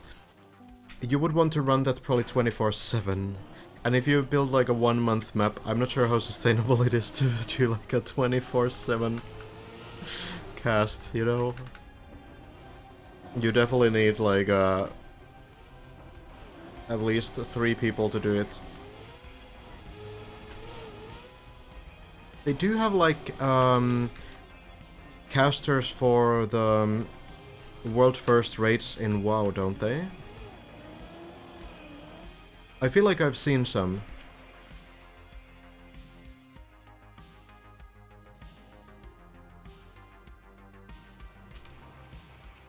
Will this be the biggest TM event this year? Depends. There's also gonna be XP Evo.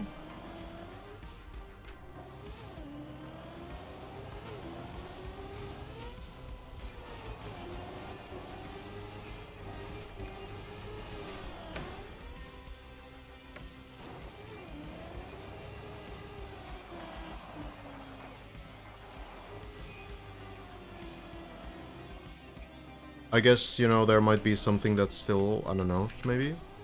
Very much later in the year. But I think this will probably be... Like, you know, let's say that there's gonna be Trackmania awards, as there usually are. And there's gonna be vote for the, like, best event. I think that's probably gonna go to Deep Dive 2, honestly.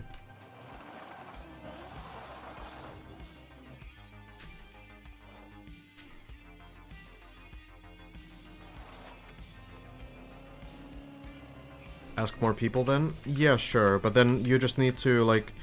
The other thing is that you have to make people commit for, like, an event that doesn't have, like, an end date. And that can be kind of tricky.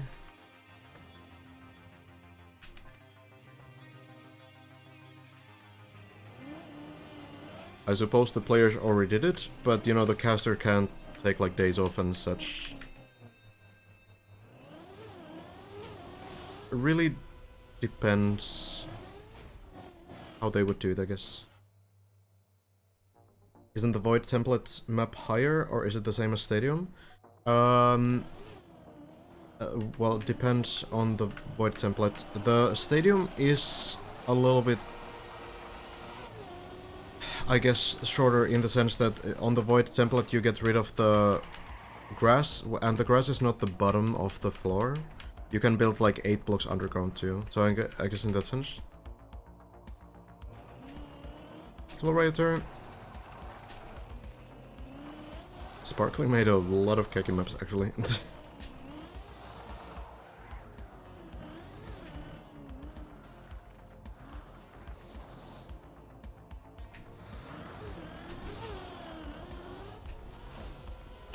I don't like this.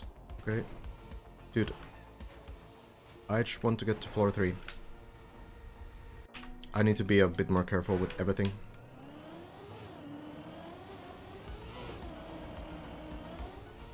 Has to be the biggest event considering the new introductions to the game for so many like myself.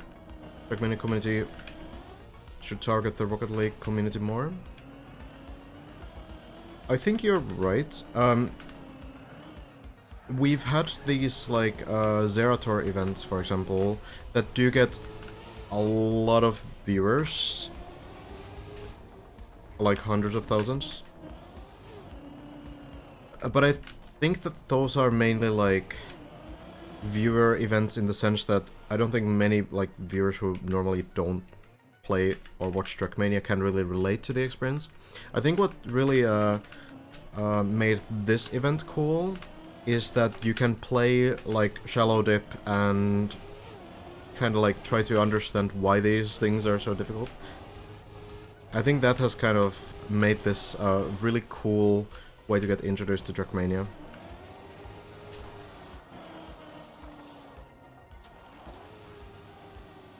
That's for sure.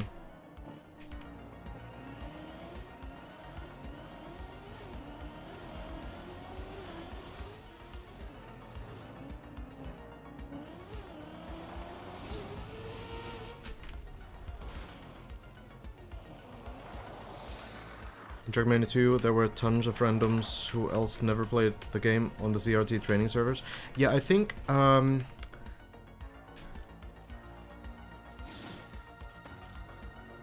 I don't remember for sure, but did they make some parts of the game like free to play around that time? I feel like for some of the Shootmania stuff for Zerator, they did have like some free access so that more players could give it a go. Maybe I'm wrong?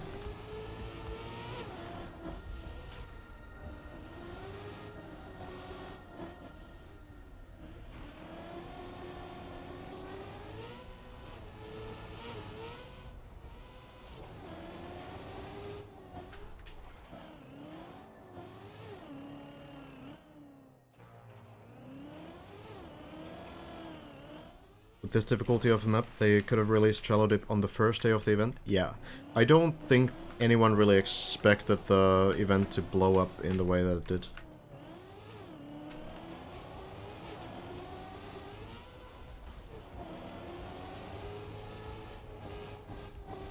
So I think a lot of decisions were probably made very quickly, just to kind of capitalize on the success of the main map, which was a great move. Shallow Dip is one of the best things actually to come out of this event, I think. Have every Trackmania streamer set the game to Rocket League. That's bound to make everyone happy. It would be a fun, like, April Fool's joke for every Rocket League streamer to change the game to Trackmania and vice versa. Maybe we'll do that next year. I think we should have released it as soon as people reached like floor 7. I feel like it came at the right time though.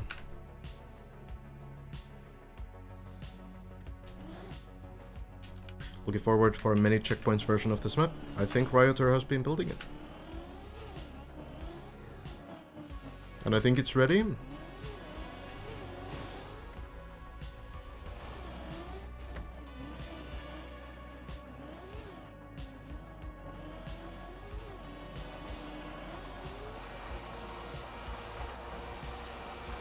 Shadows need to be done. Gotcha.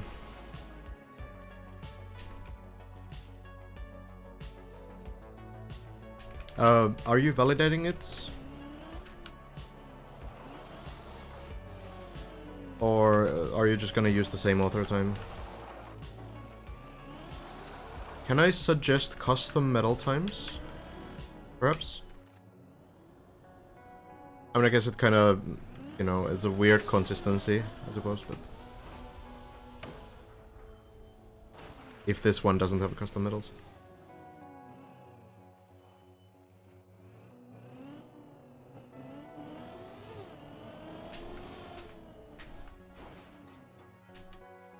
Kinda surprised Lethamir and his crew isn't all over this. That from Rocket League? I'm not really familiar. Never played the game.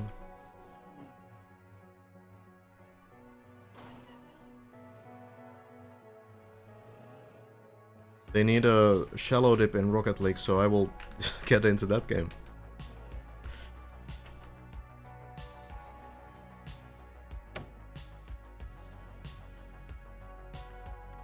Oh, calculating shadows is what took 66 hours. That makes sense. I remember Threat of Ariadne, which is maybe similar in scale. I think that was about 45 minutes. Shadows calculation is actually kind of interesting. Trying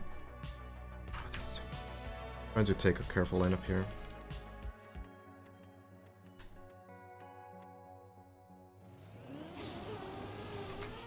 Kind of an interesting topic, because there's 2 different settings that you can calculate with. Or, well, there's more. There's high shadows, and then there's Ultra 2 shadows, and then there's default shadows. So, there's also Ultra shadows, but it doesn't work. So how you enable Ultra 2 and Ultra shadows is by editing a config file in the game. Those are like something that the game, you know, does have. It's like a game thing, but it's not there in the game by default. You need to change like a setting in the config file, and then you can calculate shadows on Ultra. So, from what I remember, Ultra shadows essentially were meant to be a little bit higher quality than high shadows, but they only change it in solo. So why people use Ultra shadows anyway, so it's basically, what I mean is just in locally. So if you're like rendering like a replay or something, then Ultra shadows could have looked a little bit better. So it doesn't like, it's not something that shows to anyone else, just you as the mapper, basically. Other players see like high shadows in terms of quality. In terms of the published map quality, it's the same with the high shadows. But why people use it sometimes is because it resulted in less file size. And that is important because the file size is limited. So it's not a huge difference in the file size usually, but it can be, calculating on Ultra 2, can be a little bit better if you're like barely over the size limit. So the main thing about it is that Ultra at some point broke. Ultra shadows broke in the older game. And instead of fixing it, Nadio added Ultra 2 shadows. And I don't know why. Is this gonna bounce? Nice. So now you have to know when you go into the editor and you change the config, and then you have Ultra and Ultra 2, you need to know that Ultra doesn't work at all. Ultra 2 is the new Ultra, but it's not like just replaced, it's a new thing for some reason. It's very weird. And also, actually, Thread of Ariadne is calculated with default shadows, which sounds ridiculous. because usually high shadows would be better quality. But there are shadow bugs in this game, meaning that, I don't know if we can maybe find one. Could be possible, meaning that when you place blocks together, like here for example, it's a small one, but you can see like a different color with the plastic. This is a little bit lighter than this one. When the blocks are next to each other, or here. These kind of shadow bugs where the blocks next to each other appear different, and it can be very distracting sometimes. Like it was on Threat of Ariadne. Here it's not too bad, actually. I think these guys did really well in that regard. But, you know, small, like, color differences. Sometimes it's extremely obvious, sometimes a bit less obvious. Is there any... floor 15 has white plastic, right? Actually looks very clean. Impressive. Don't really see much of a problem. But anyway, yeah, small like here as well. The grass here, the grass block looks different from this grass block. So that's a shadow bug. And for whatever reason, high shadows had more shadow bugs on my endurance map than default shadows. So we went with default shadows. Shadow calculation is a pain. I cry every time I need to do it. On a big map. Hello Stephanie. Hello Biggie.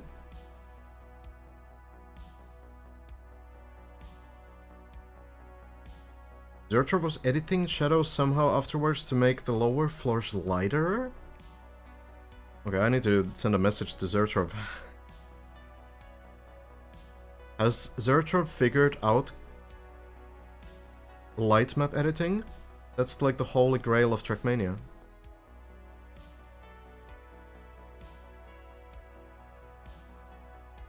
How did I not hear about this?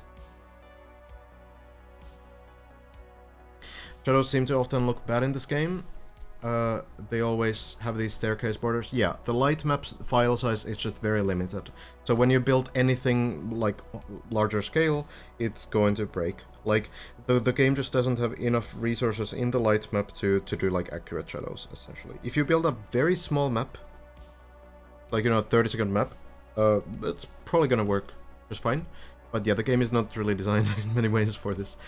It would be super great to have something of an upgrade to that.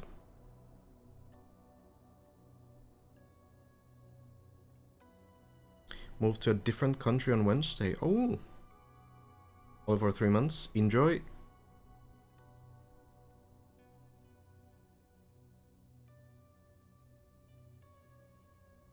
Hope it goes well. Does the better textures thing help with that stuff? I don't think so, no. Don't think there's any plugins to improve shadows. I guess there maybe could be. You know why Brent's game is so bright? Especially on floor 11 and other black platforms. Oh, that's the better textures.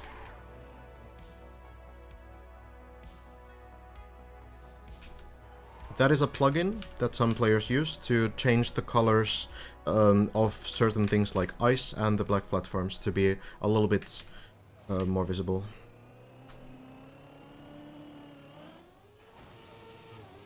Here we are.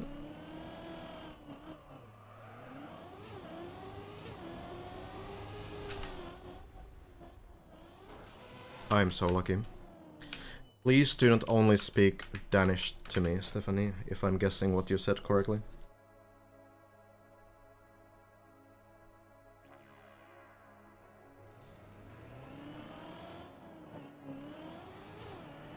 Oh, wait. Let's do the other direction.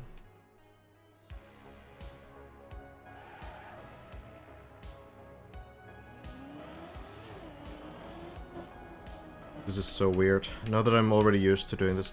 Also, what point do I jump? It's like... It's still like towards that point, I guess? Actually, could I do this? with camera 3. Okay, start from like here. It's so weird, it feels so strange to switch the direction. But it worked. Yeah, I wasn't sure if I was even jumping in the right direction there. But that worked.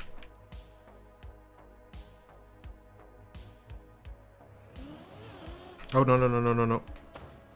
Okay. Good reflex. I got the second gear. There's no way I would have made that. Can I find like a position to start from? Like maybe this line here? Yes. Okay. Maybe a little bit. One wheel length back. So yeah, if you get the second gear at 100 speed and you drop the gear after, you will be much slower than if you just keep the first gear throughout the whole thing.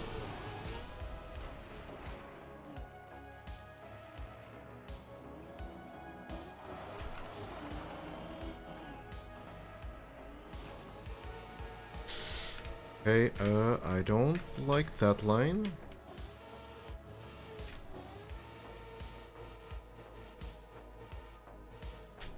Oh.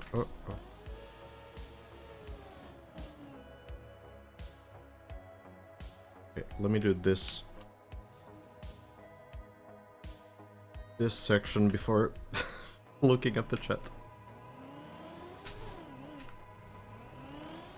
Pretty late to that. I need to start that earlier. Do I just not care about the gear shift? It is so strange to do this from here. I guess maybe I just don't care about it.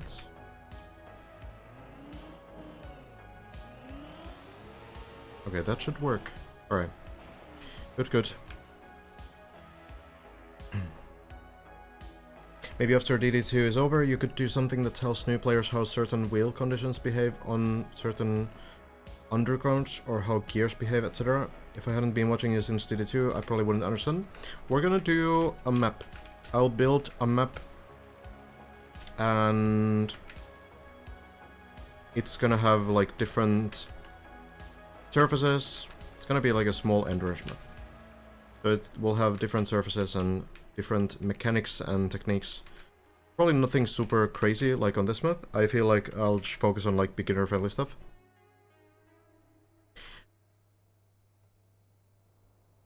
That should be a nice introduction to the game. What I usually do anyway, build maps, so it feels like a pretty natural next thing to do. I've been thinking a bunch like what it should have. Like, should it have ice, for example? This is terrible. The line was unshaveable. Okay. Floor 1 or something? No.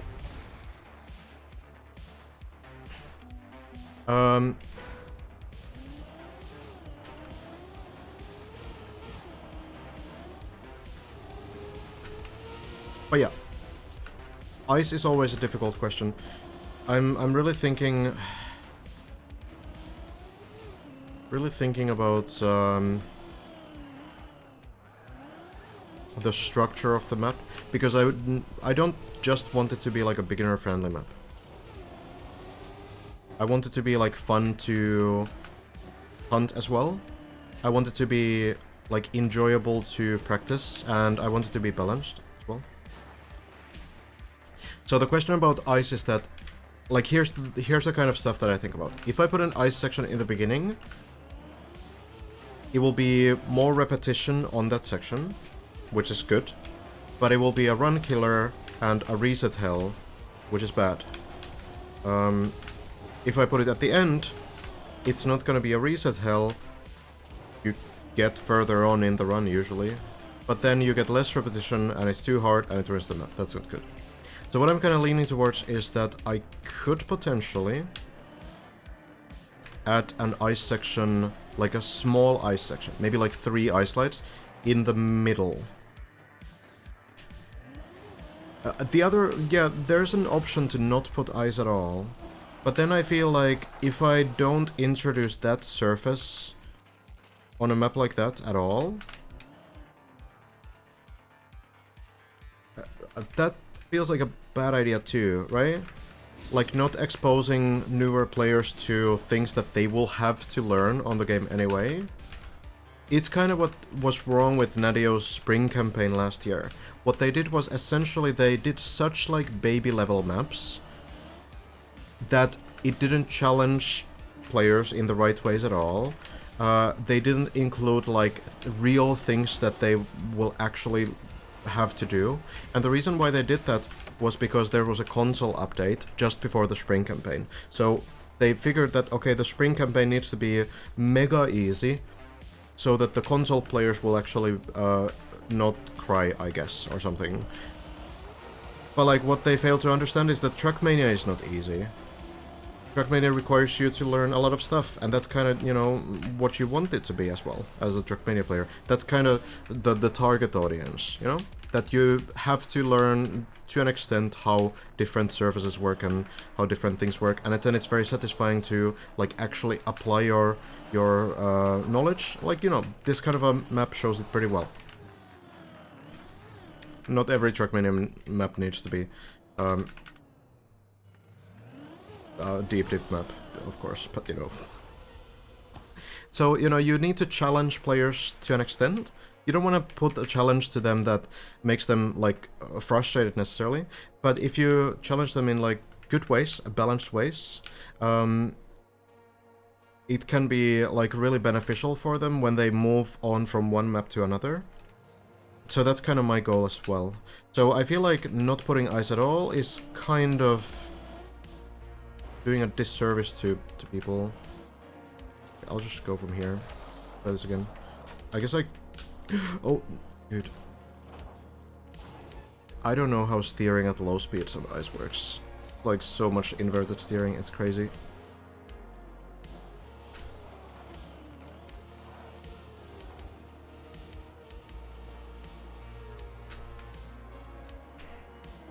Put a separate path that is slightly faster if done decently.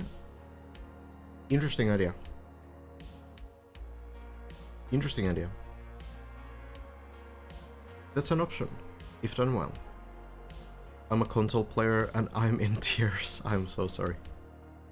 Is a Riskafin a challenge? Do we really need to get to Riskafins as well? Thank you, SMB, for the 2 gift subs to Stephanie and Login. Much appreciate you.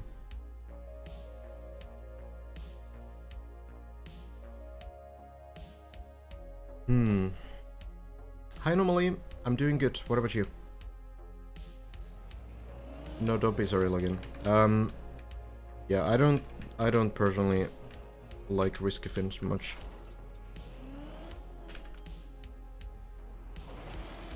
Okay, cool. Recovery wave. Dragon. Hazard still playing, by the way.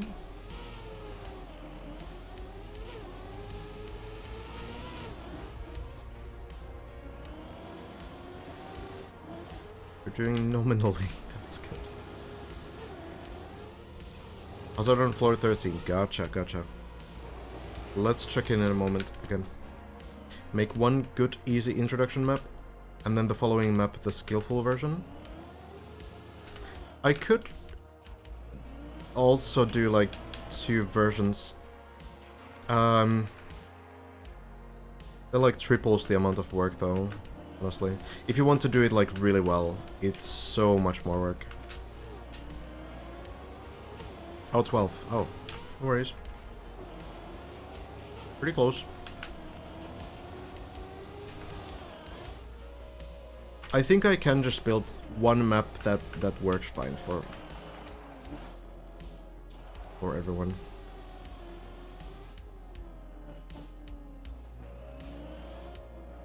So I think what I'll include is dirt for one, road for one, like, you know, couple drifts. I'll try to do like pretty basic drifts. I need to think about how the speeds go together, because I want to kind of do some slightly slower dirt. So like maybe even 3rd gear, like 200 speed. But then for the road section to be safe, I probably need to have the 4th gear, like 250 to 300 speed. So I need to kind of plan out how the map is structured. so that it flows nicely, feels very natural.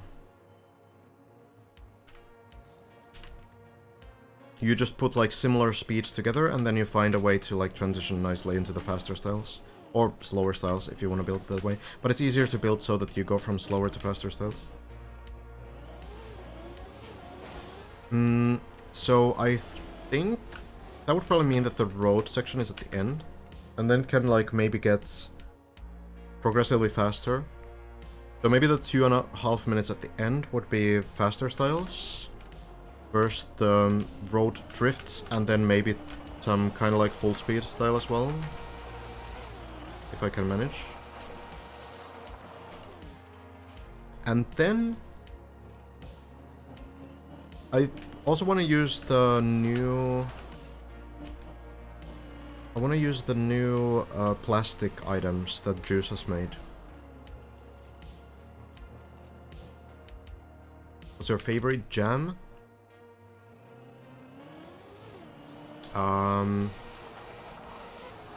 Strawberry or raspberry? I'm not sure which one.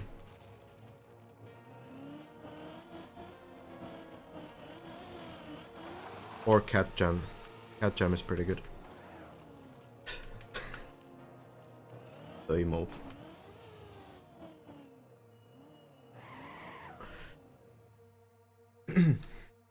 Do you want to build a map that would be an Ender's map or more RPG style? Maybe I would...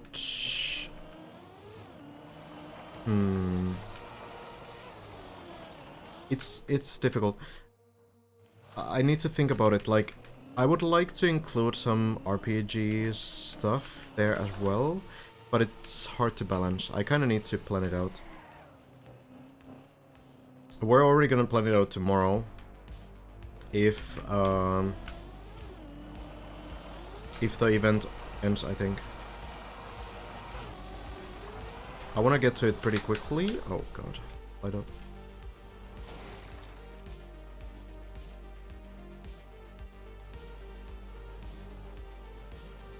Don't think this is gonna flip. Yeah, the plastic roads are released.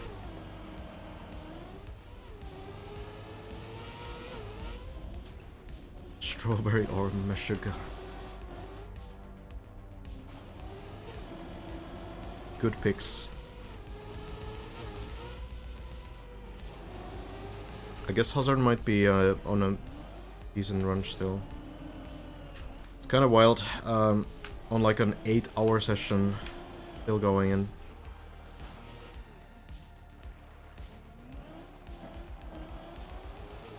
So Lars is done for the day.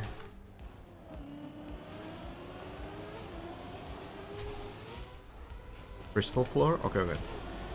So that's 13.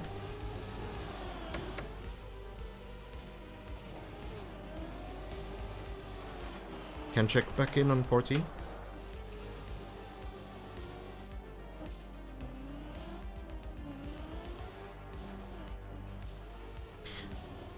It's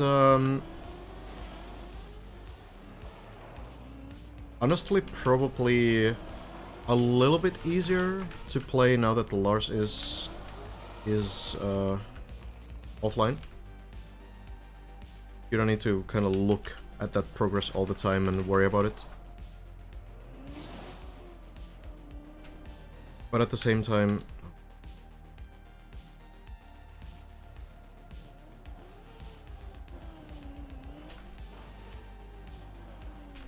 weird landing. Snow is not a very good surface. At the same time, I think there's also pressure about the fact that if you don't get it on this session, then Lars has another chance. So basically what you think about is that you have to like push yourself to do like a ridiculous session just so that Lars is not gonna get another chance.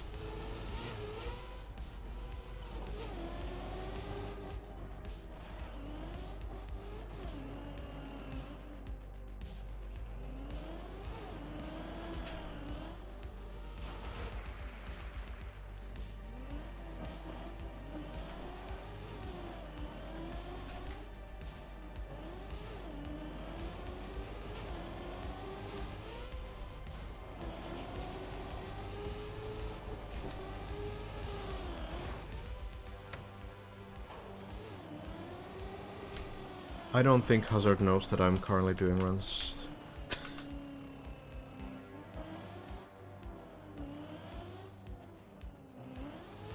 Yeah, Lars did play today. Had like a 10-hour session as well, but didn't get the finish. So has to try again tomorrow and just hope that Hazard doesn't get it before him. And Hazard, you know, obviously is trying to do the opposite.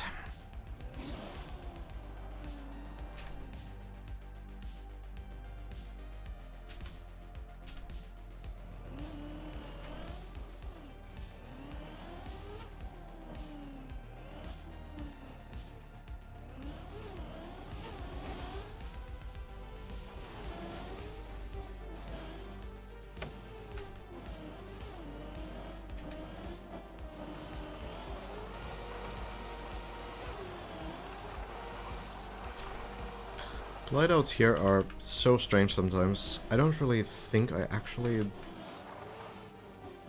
go to an angle where I would drop the second gear. I don't know. It's a little bit of a weird slide. Usually ice is only built for gear 3 or gear 4. Or if it's built on lower gears, then it's like very sort of specific, very tight sections. I guess floor 10 is a pretty good example of that.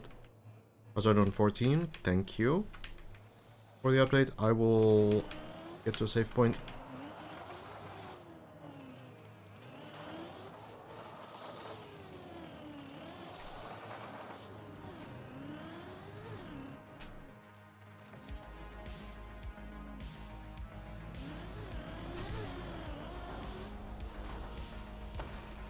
Okay, weird bounce. I'll take it.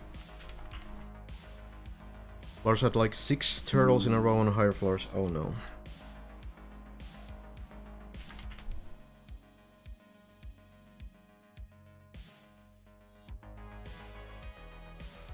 Well, I feel like we've seen all of the top 4 players get, you know, all these terrible falls, all these terrible turtles. I wonder if it's evened out at this point after 37 days. It might have.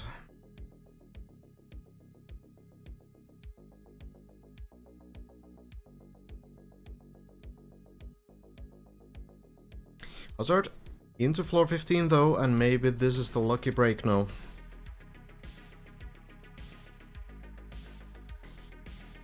Lands in. Small release. And then the flip upside down. Looking good.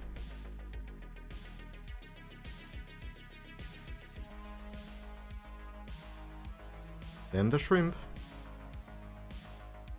Activates the action key 1. Only steering at 20% strength. Hazard is a keyboard player, so this kind of a setup works nicely.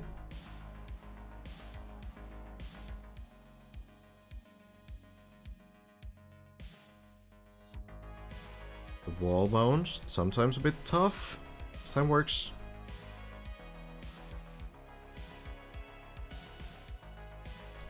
And we go towards the dragon. Jump works. Here we go.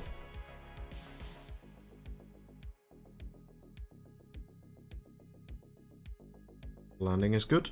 Now the speed looks to be good enough. Hazard through again. Back to the rings.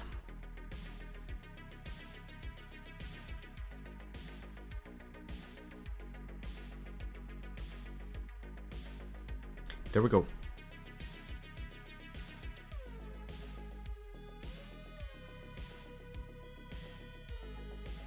First one works, the second one works as well. Clean landing. Jumping through. And now for the final one. Very good. No issues whatsoever. An uncharacteristic Hazard run, 37 minutes. But it's working out, gets the third gear, gets the speed. 206, that's much more than enough. And now, clean landing, avoids the lamps. It's gonna be a little close to the landing, but does work this time. No bounces, no turtles. No issues. Just the beam and we're back to floor 16.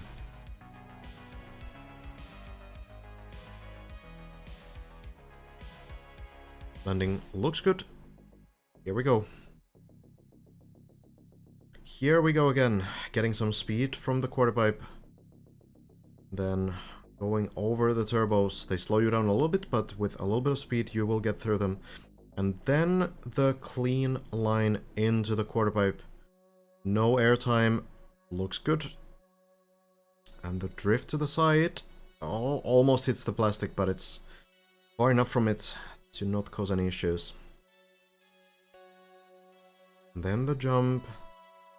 Back to the wheel hang. Goes for a little bit of warm-up. I don't think at this point it's really practice. I think it's warm-up. First one. Works.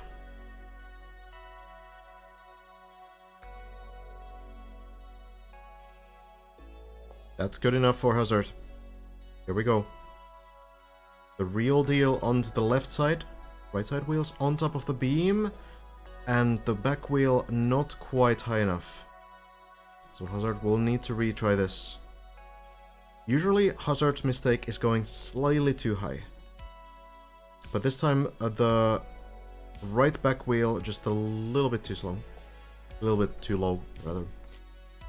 Just waiting for the wet wheels to go away. It takes quite a while, but it's a good moment to take a breather as well.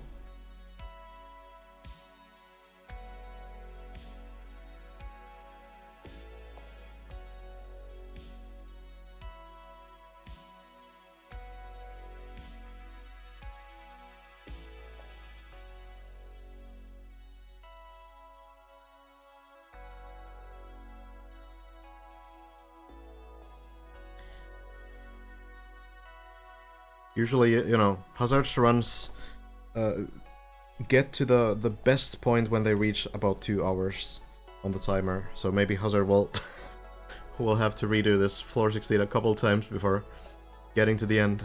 Let's hope that this is the exception that confirms the rule, though.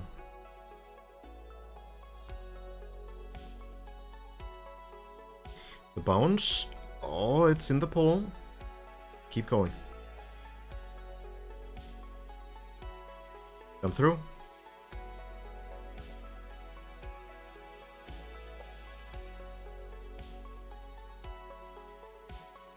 Just a careful line. Action key 1 again against the wall there. You'll be back soon, Akiman. Then the bounce works fine. Yeah, the plastic bounce looks a bit scary when the car is not flipping fully upside down. But it works. It seems to work almost every time. When you get it like even somewhat upside down. Well, back to the dragon. Lands maybe a little bit more to the middle this time, but the speed looks to be enough.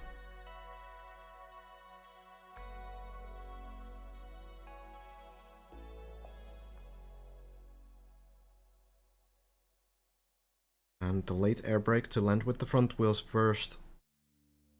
Go into the rings.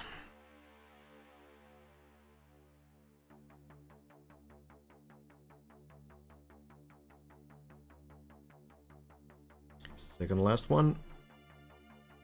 And the last. Jumping through, there we are.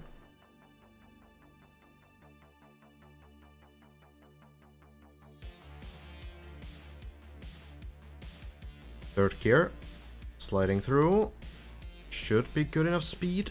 Has to correct the line a bit, but it's still good enough. And the landing looks pretty smooth as well. We'll hit the barrier here, should be fine. The Hazard, back to the beam.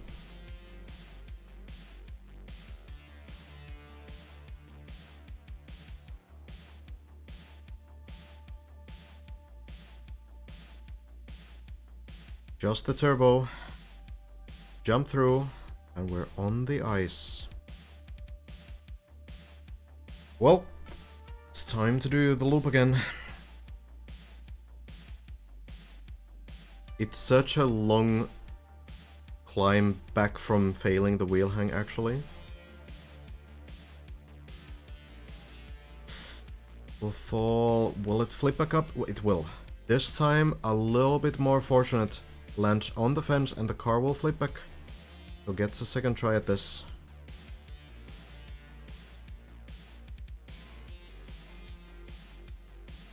Not quite getting the timing on the flip.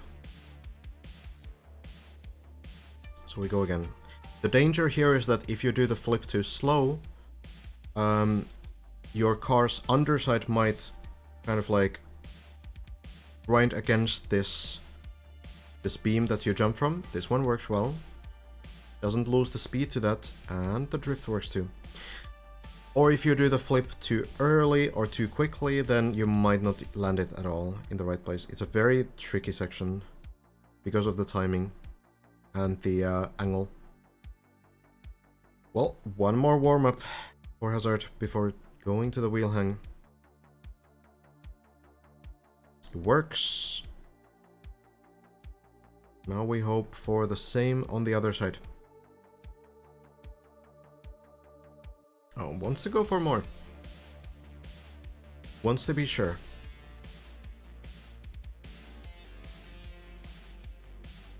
A little bit too high on the front wheel there. Didn't quite get stable.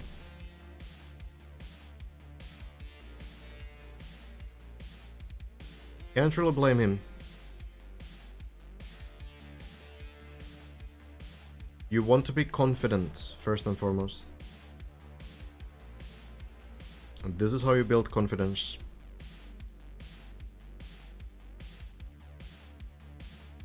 That was good. Very stable, very clean.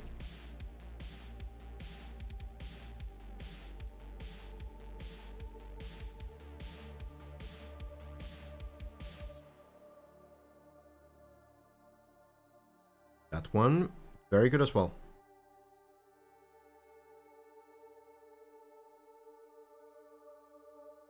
Looks like now we go. Twice in a row, and hopefully a third one right here. The line. This time the wheels go on top of the beam, but they do not stay there. It looked pretty clean to me. It's hard to say what went wrong. At the very least, there is this recovery below.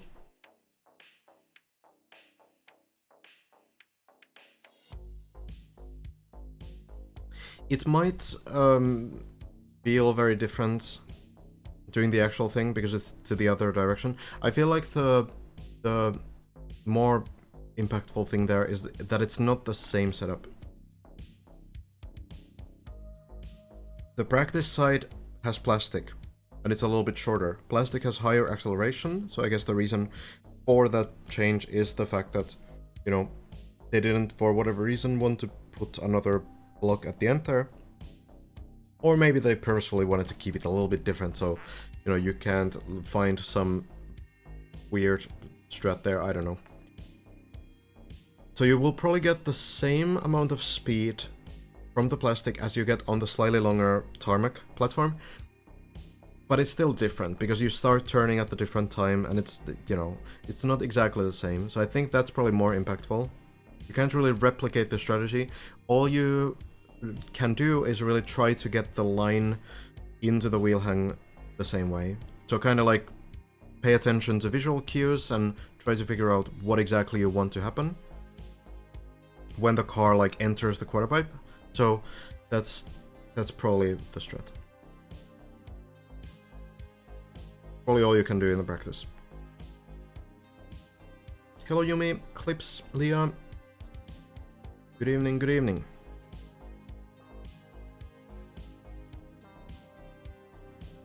Like, at least if I was doing this part, I would try to find like a visual cue on the quarter pipe.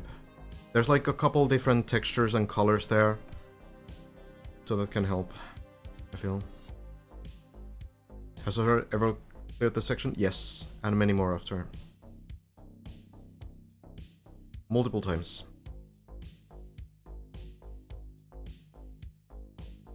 Hi, folks.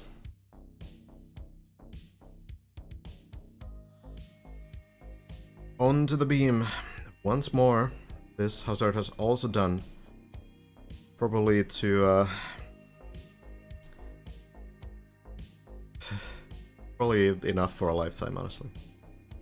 Well, the dragon. Maybe that's the last time you need to do it. Could be. Does work.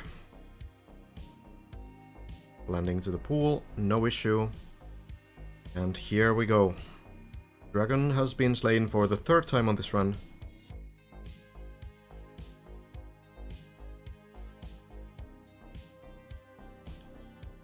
On the second last ring. Clean landing. Last one. Clean one as well. Back to the ice.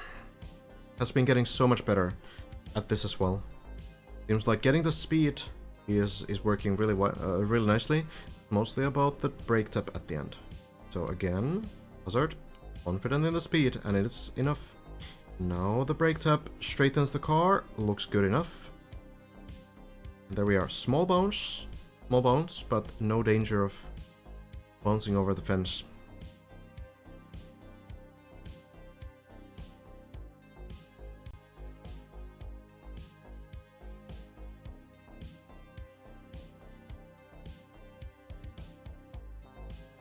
Back we are.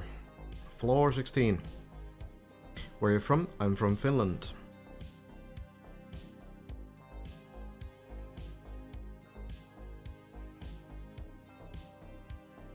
So again, the flip timing here. A little bit off. Is it going to land?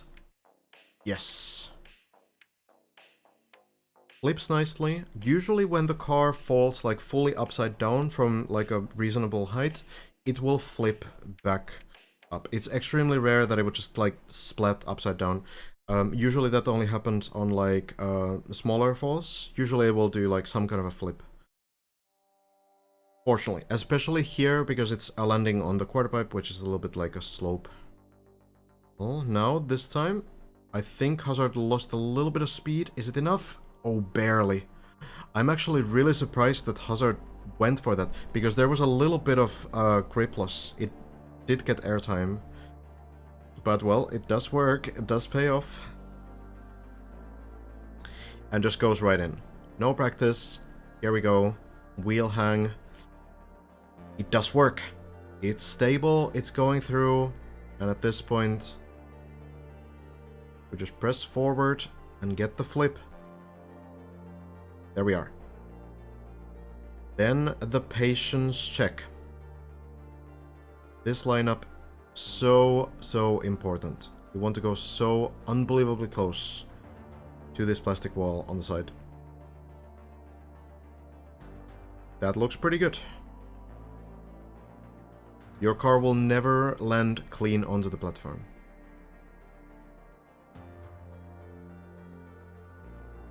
You will always land halfway. Then you hope to bounce onto the platform. Seems to be a good setup. A lot of speed. Here we go. Hazard lands it.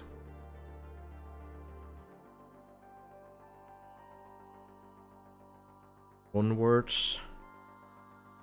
Towards the scaffold jump. This next jump sequence also very tricky. Small release in the air, getting all the speed. The angle looks good. That is very, very clean. Very good. Now Hazard with the speed will get the next jump too. Over the first beam here, under the second. Getting the speed, turning a little bit to the right.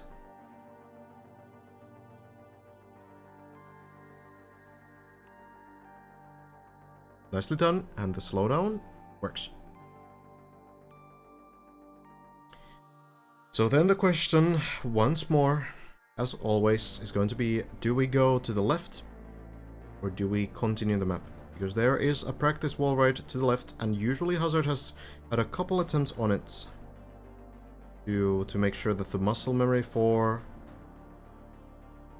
the Bounce turnaround is correct, and this will not be an exception. Doesn't quite get it first try, but there's a pull below. And retry this again. It was very close, I think. Very, very close to getting the grip back onto the wall. So this turnaround here is not something that you do next. The next section is completely different, but this is practice for later. Bounce. A little too slow this time. Might need to angle it a little bit more. Could be that ultimately the back wheel needs to hit it first.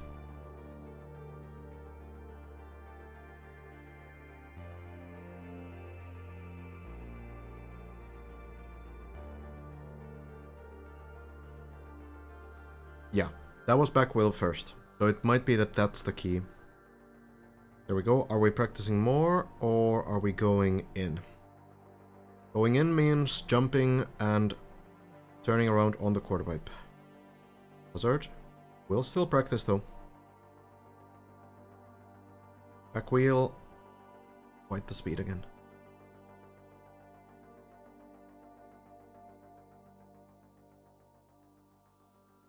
Maybe the side of the back wheel. It's so hard to tell. It's probably like possible to do with multiple different ways, but it's difficult to tell exactly. That was good though. You could be right, Lawrence.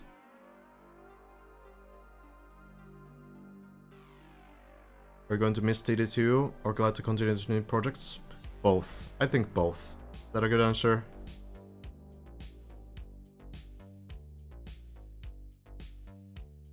I will have a lot to do. There's so many things that I've missed out on in this past month, but yeah, I mean, it's gonna be a bit of a weird feeling to do something else for a change. Still practicing. But I'm excited. I'm excited to do also new things.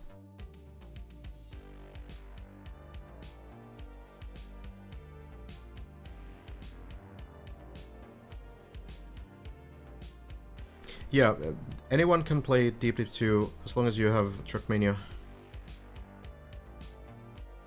Oh, that's a dangerous bounce from the corner of the plastic.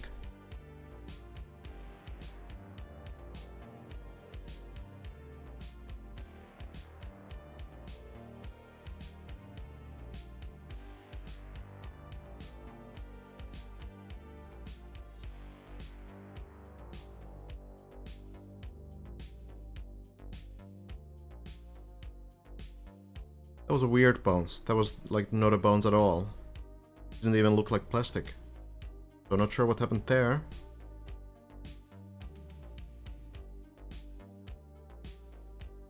I feel like you just try to get the timing, the positioning right. Probably just very barely with the back wheel. Yeah, that was good. That was good. Hazard has made the ice dirt flick, yes.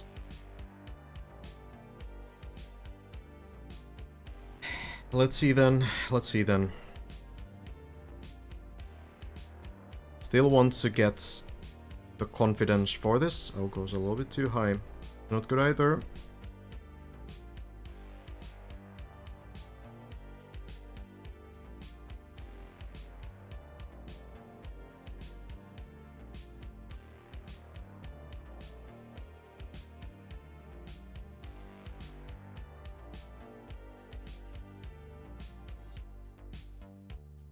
That was great. That's what you want to happen. I feel like Hazard has done this a bunch of times now. It seems to be about 50-50 today. Maybe wants to get a couple more. Just to know for sure. There the car kind of left the dirt wall a little bit. It's such a tricky angle. It seems like tiny changes in the angle make all the difference.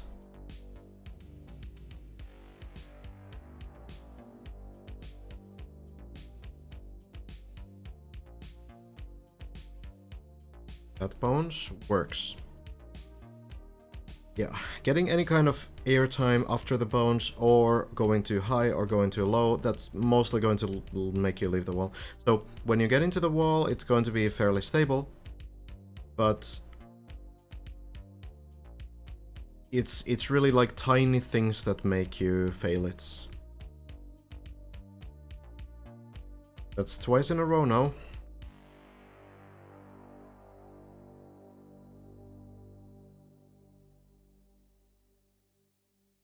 Maybe wants to get 3. Low entry and the bones goes a little too high.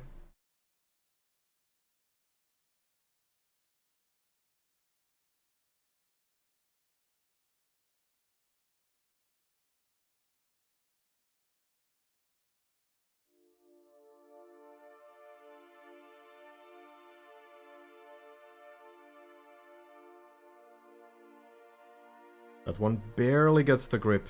Oof. Close to losing the speed. If you lose the speed entirely, then it's going to get very difficult.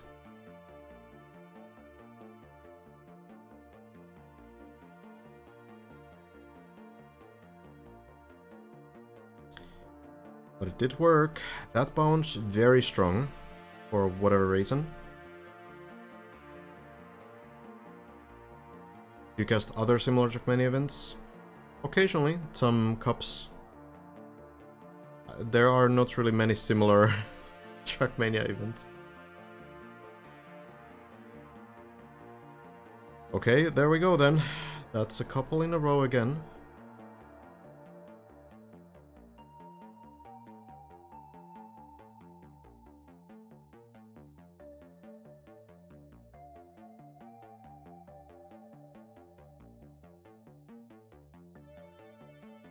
And that one will not work. It doesn't really seem like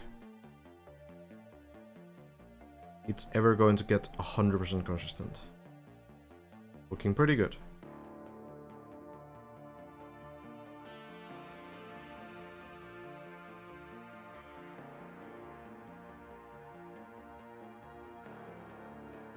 Oh. Has the new big map been finished? The endurance map that I'm working on? Not yet.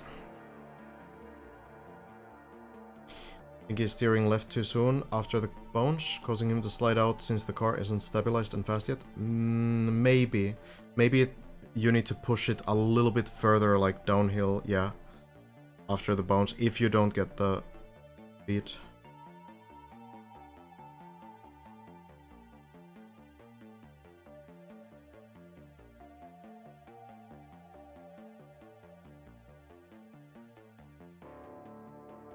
But I think sometimes it's just not possible. It could be that some of these could be savable if he didn't go for the safe option to drop down into the pool. But I think it's gonna be very difficult if you have to like go like downhill before getting the grip, because then you run out of space very easily.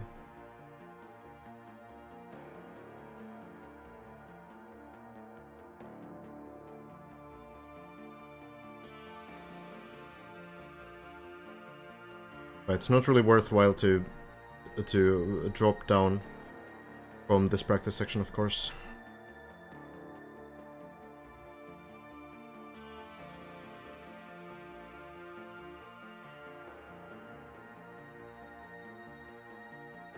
The thing is that it's not like impossible to fall from here. Hazard has probably seen other players fail this in ways that miss the pool. There's no save on the real one. You have to get it one shot.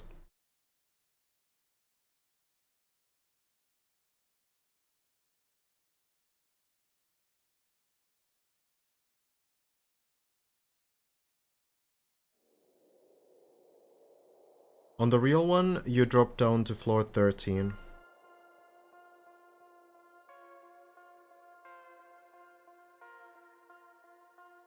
Yeah, the only possible save is that you somehow get, like, insanely lucky and you fail in the perfect possible way, somehow, like, after already getting the grip, there's like half a block that you can land to, but I don't really, that doesn't seem realistic.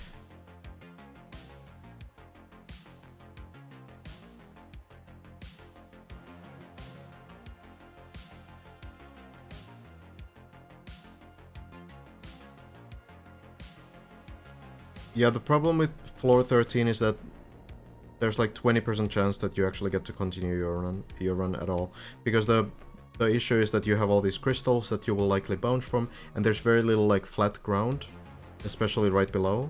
There's like so many weird uphills and downhills and things that you will most likely just bounce on, and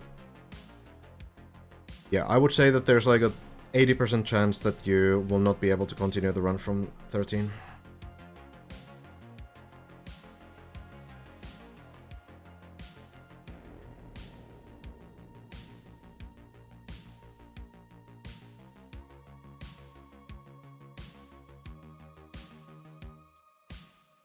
Okay, third. Maybe hesitating with the line a little bit.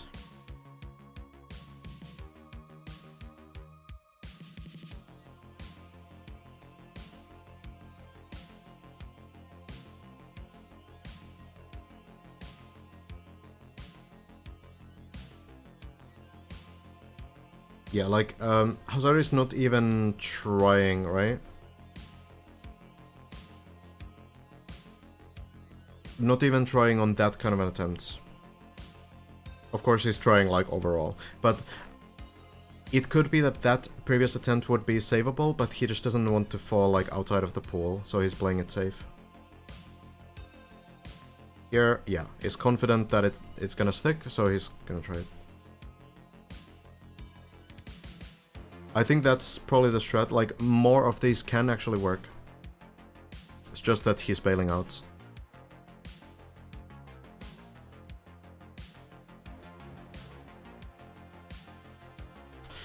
Oh, tries to save it. Oh no, and this is exactly what you're afraid of. Oh, turtled, but it's wet wheels, wet wheel turtle, it's super weird. Oh, flips it, but falls again. Wow, okay, we are on a beam. And the quarter pipe actually is very close. It's maybe possible that Hazard can get for sure on top of the beam.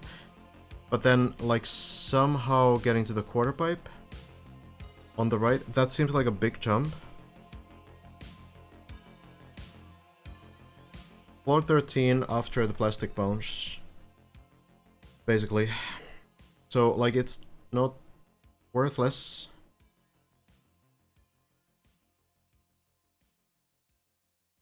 But of course, it's far below floor 16 again.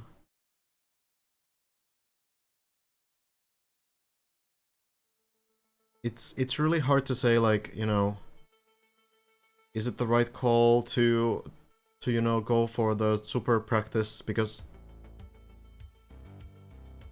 at the end of the day, like, if you fail the real thing, you will probably feel that you could have practiced more. And if you fail the practice, you feel like, okay, well, I should have not gone for this long.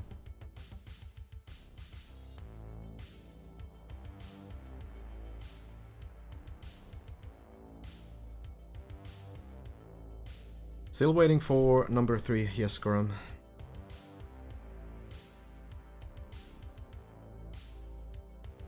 Yeah, even if the fall happened, it could be that Hazard might be able to climb back, and because of the practice now, because of the warm-up, we'll be able to nail it down. So, I mean, it could be worth it.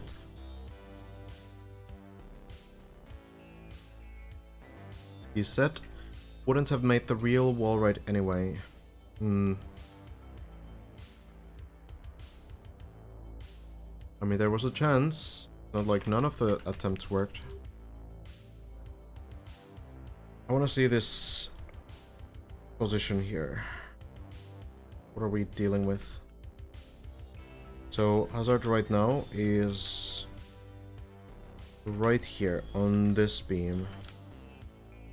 Is the jump to this possible? I think it might be very difficult, honestly, but it could be doable if Hazard can even like turn around on the pipe and then just take some speed and like a hard left, hit this wall, land here. Might land in upside down, but I don't see anything better, honestly. I think you just go for it. That looks like the best option here.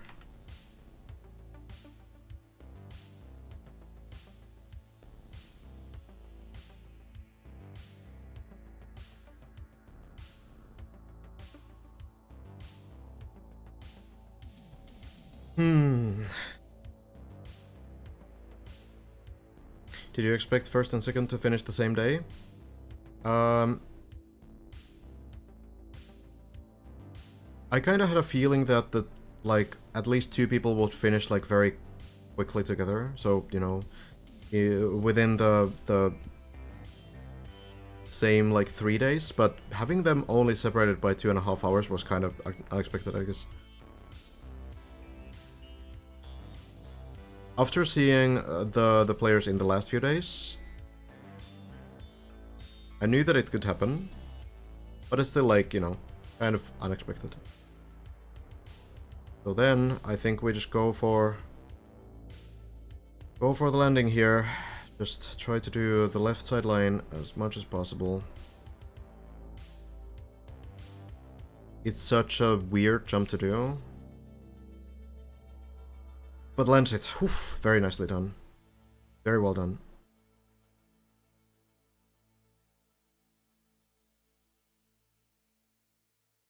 Bren had the faster run. So Bren's run was 1 hour and 6 minutes, which is actually 66 minutes. And Elcon was like 1:45. There we are. Hazard back on the climb. Back to climb. We can check in again in a little bit.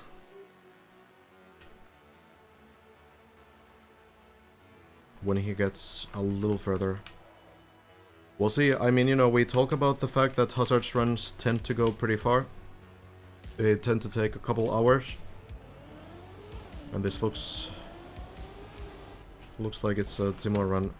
What am I doing? That was too much speed. Okay.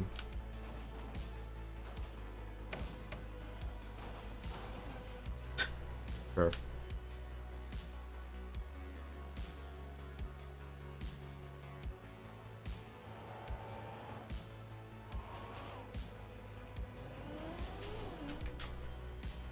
Looks too far? No? Okay.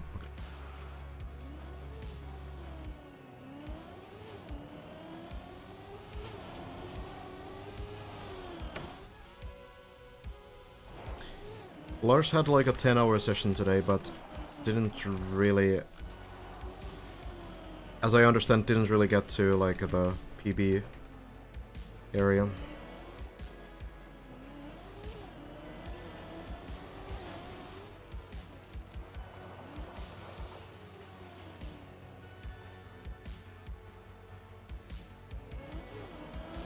Yeah, no, the 66 hours was a little bit off.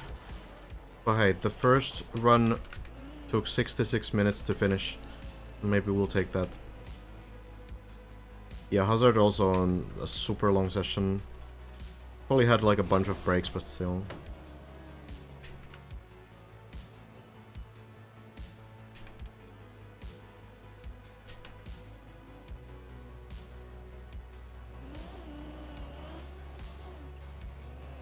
The Bren run was 66 minutes, yes. 1 hour and 6 minutes.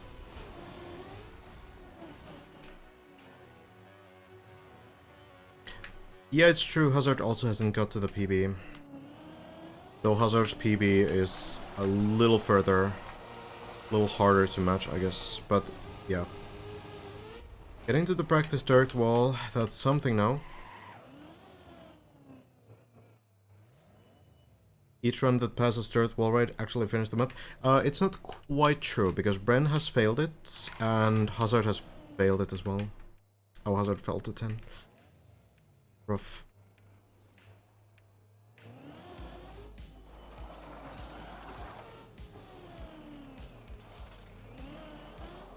What I will say that I was right with, is that it's 50-50 after getting through the dirt wall ride. Or finishing the map. That is actually true. Okay, cool bounce. Nice one.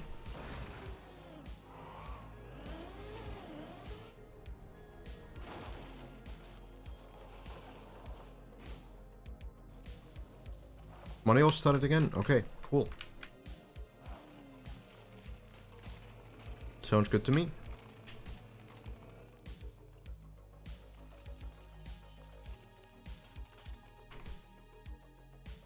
I feel like the volume is a little low today.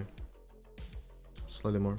Yeah, Hazard already back to floor 11 now. We'll wait and see. Keeps climbing.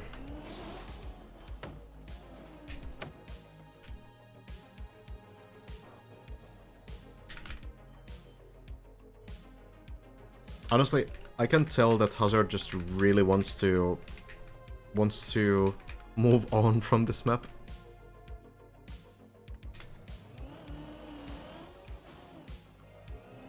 It's the final push.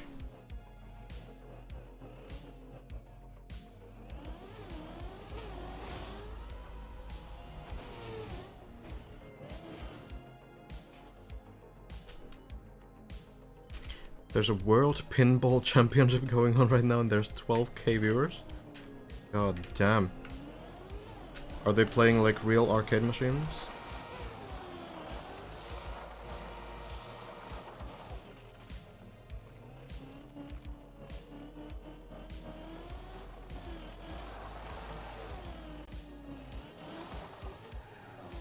SB stands for Speedball, which is Shootmania game mode. Trackmania being an FPS game from the same developer. 3 versus 3 game mode. Kind of like football with rocket launchers that I used to play.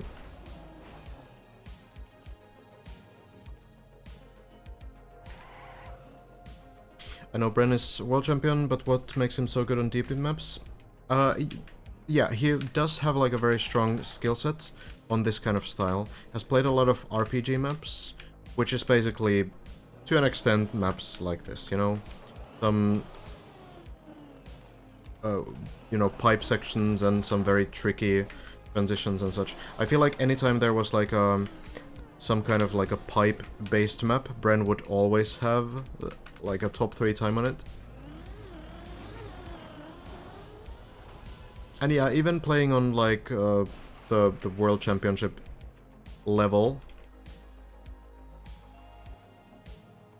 you kind of get exposed to this kind of stuff a little bit, because there's some experimental maps that you need to learn. How is this so difficult for me today? I don't know.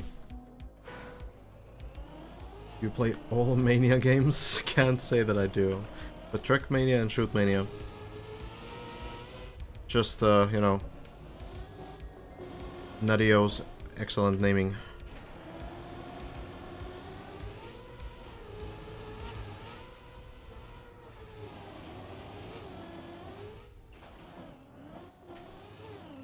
Elastomania I have played in the ancient days.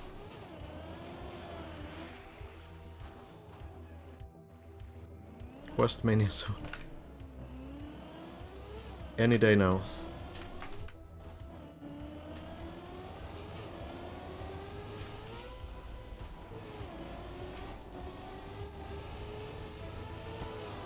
Dude, how is everything difficult?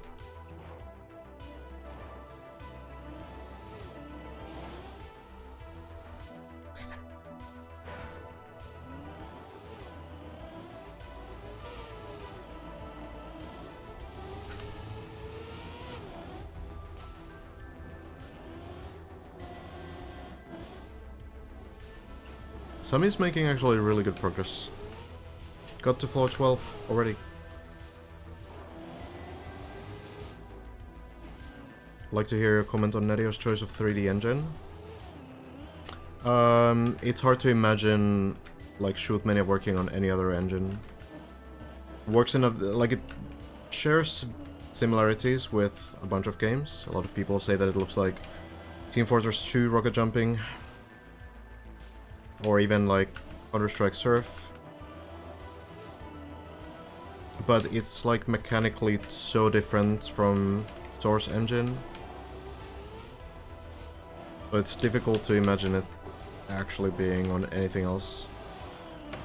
It is Nedio's own engine, the Gamebox engine.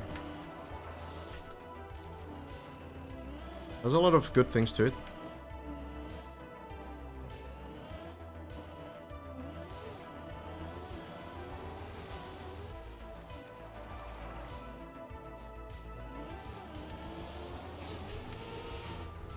Probably could be optimized in some regards.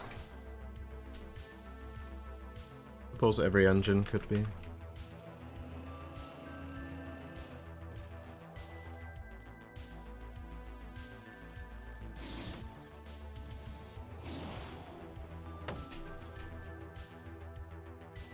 Like, for example, I think performance optimization could be a little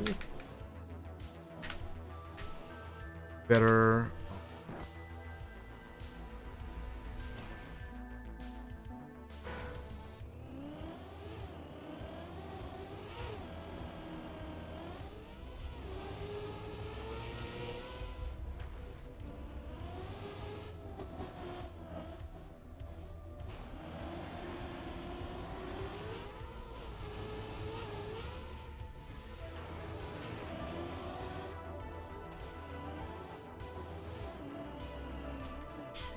One thing that it has going for it is that there's still a lot of like customization that's possible. Not maybe on the engine side, but at least we can make our own plugins and such.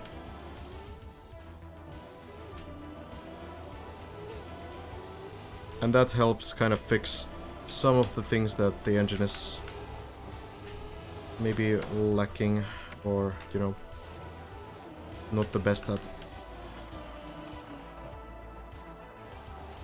Like, you know, we can have a plugin that reduces render distance, for example. So you get a little bit better performance.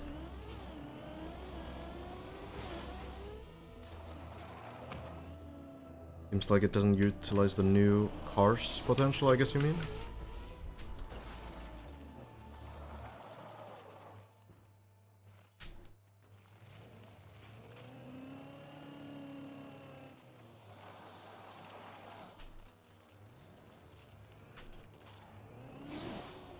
Oh, cards, like GPUs. That makes sense. Yeah. There's actually an issue in Mania Planet, the older platform that has Shootmania and Trackmania 2, where AMD cards have like insanely slow shadow calculation times. Would be nice if they could fix that, but I guess they've left that project for good now. Yeah, I don't know like too much about the more technical stuff, honestly. Hazard 14? Well, he's fast.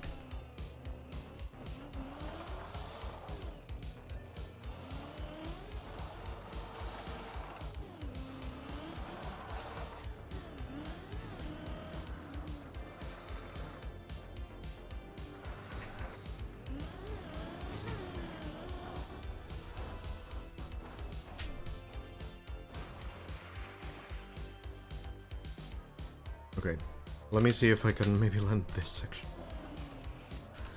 For once.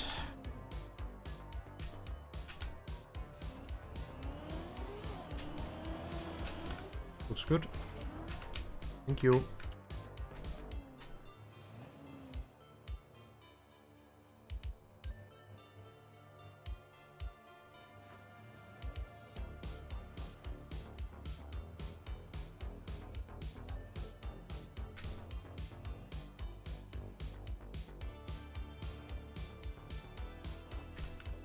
Great.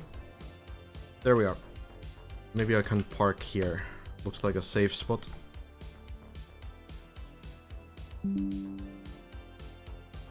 Thank you, Windows, for reminding what my mouse's DPI is. Or G-Hub. Okay, hazard just dropped from the final turbo wall, but there's a recovery here. Getting the run back in 1 hour 20 minutes. Becoming a more usual hazard run.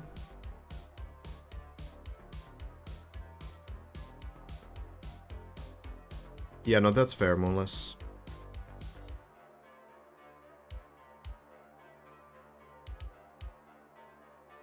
Go back then.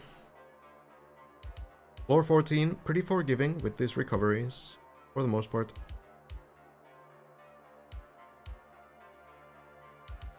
Jump through, speed is enough.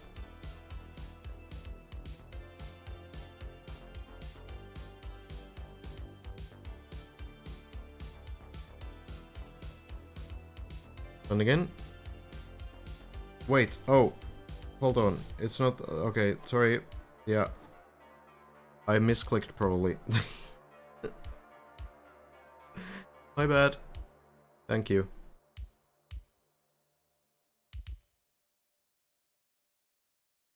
Glad it didn't go any further.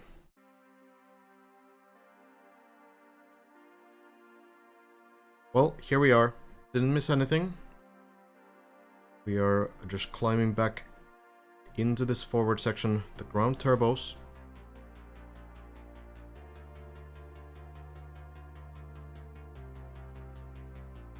Boosting through, and now the counter steers, holding brake as well, stabilizing the car, and it will work.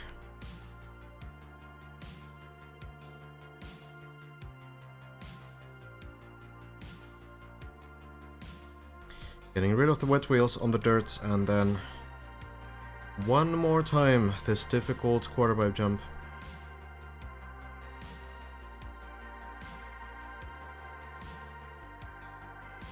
Works.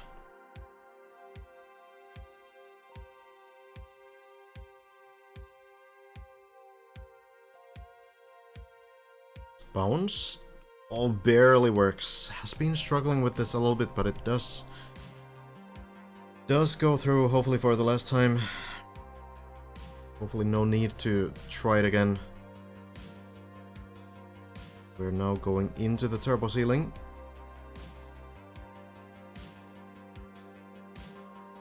Getting the grip. Landing in the... What? Okay. Oh. Okay. Not landing into the pool. Not getting quite enough speed from the turbos, but... Alright. The car is still on the small ledge. Drifting around, just trying to turn the car. This should work. There we go. Okay, second try. What we see Elcon usually, what we saw Elcon usually do here is lining this up very carefully. Time Hazard gets it. So like really kind of getting a very precise line there. For Hazard, it's working without that. But I guess some things like this might be possible. Even with the setup, of course, it can go wrong, so... Well, either way. Does work at the end, and we're back to floor 15.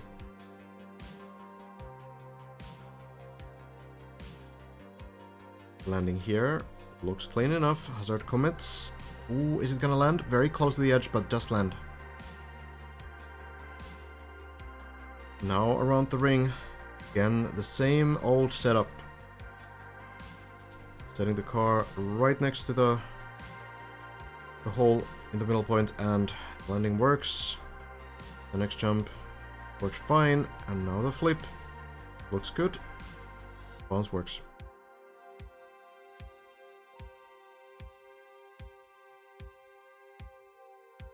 Haven't seen the ceiling turbo trick before, no.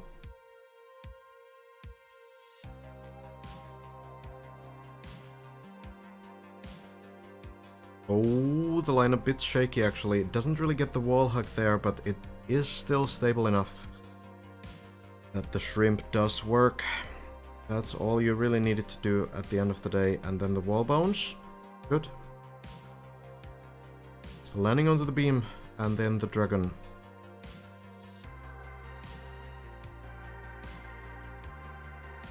Here we go. It seems like moving to this left side entry on the beam has been making some changes here. It works again. Like, it changes something. Something is a little bit different there. And it, for whatever reason, works a little bit better. Then into the rings. First one, no issue. Second one clips a little bit. Still goes for the jump, and it does work. Fourth one. And then the final one. Good landing. Should be getting to the ice. Just like that. Third gear before the ice slide. Setup has been figured out finally. Landing looks good. Third gear is there. Slide looks pretty good too. 201 speed should be enough. And then the dirt. Brake tap straightening the car looks good. It will land a little bit on the edge, but it doesn't bounce too much. We go into the beam. Maybe going a little bit too sideways in the entry to the ice. But it does work.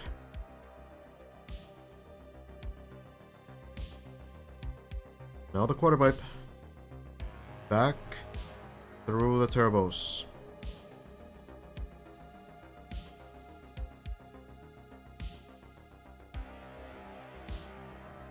And the flip. Looks good enough. Better than last time. And the drift landing works as well. So we go back. One jump remains before the wheel hang.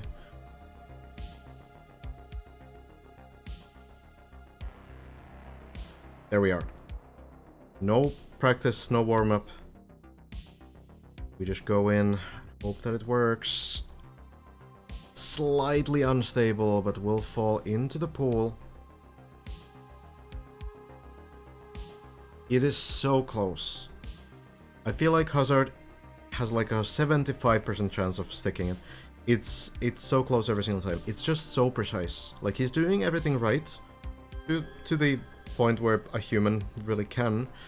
It's just a little bit unstable when it enters. Even the mapper has 75% chance of doing it. What Jumper has said, so it's really not anything unusual that Hazard is. He's not getting it every single time. Bren did once get inverted steering, I think, on the rings.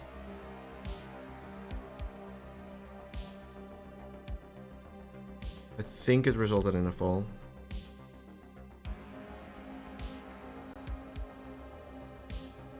And then the flip. Once more. There we are.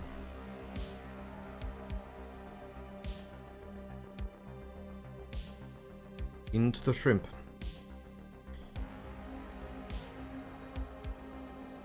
Bit of a centered line.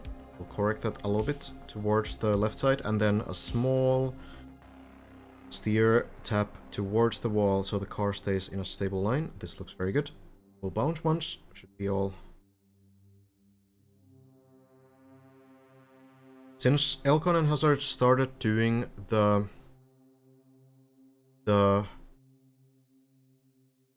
different beam entry into the Dragon, it's been working a lot better for some reason. I'm not really sure what it is, but there's something to the setup. It's not speed related.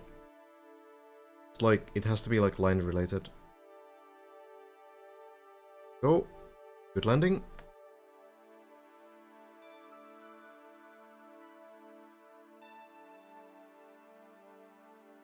And one more time. Air brake, the speed, it is enough once more.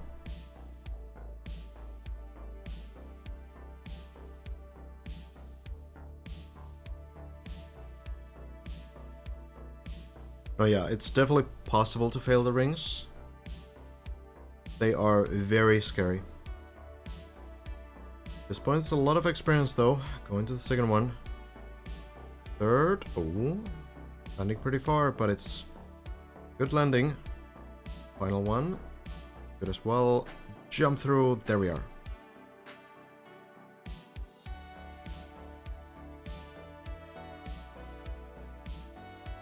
And again, third gear gets it. The line seems good.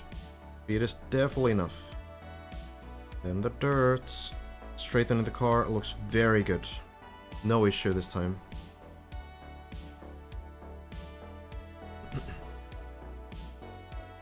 Oh yeah, Nico, I'll handle it soon. Hello, big dude. Hello, F.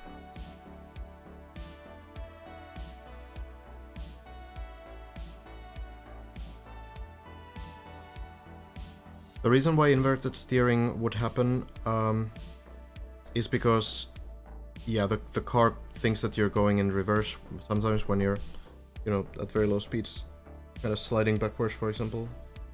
So it can be like a gear difference there. Well, back to the flip. Oh, it's a bit late. Is it gonna land back? Oh, this will be a little bit off. And where is it going to go exactly? Oh, not quite landing to floor 11. Floor 8 it seems to be, and I mean it does land stable. But yeah, the loop, pretty rough one.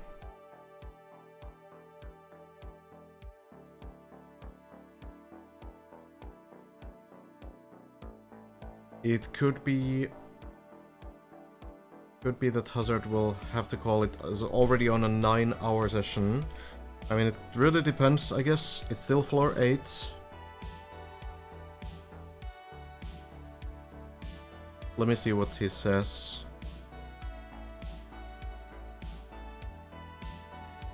Okay, it doesn't really say much at all, just keeps driving, so I guess the run will continue. I guess it will continue. Well, Hazard really wants to get that run today. Let's see.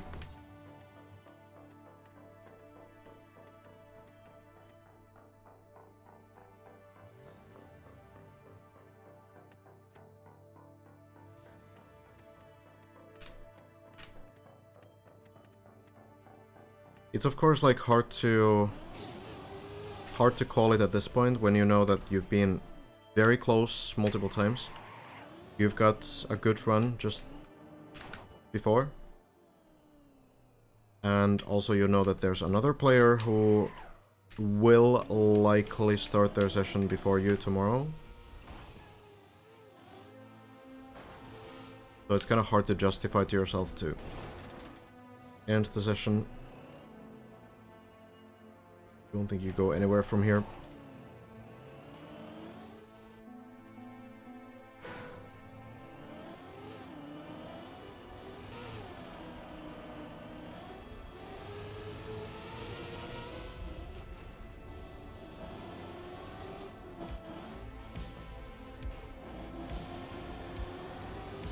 How many were competing to be first in DD1?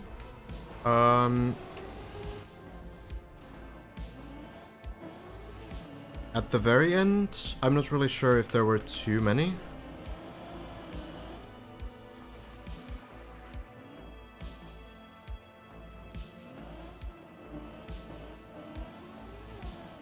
It might have been mostly a battle between Virtual and Bren, I suppose.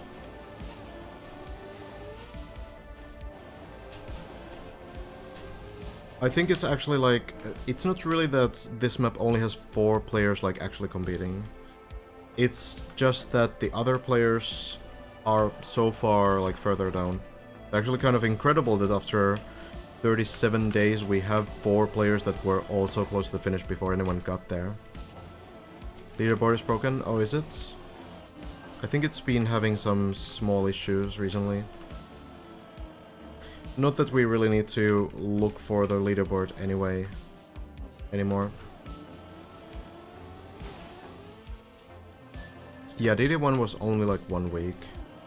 Bren finished in 6 days.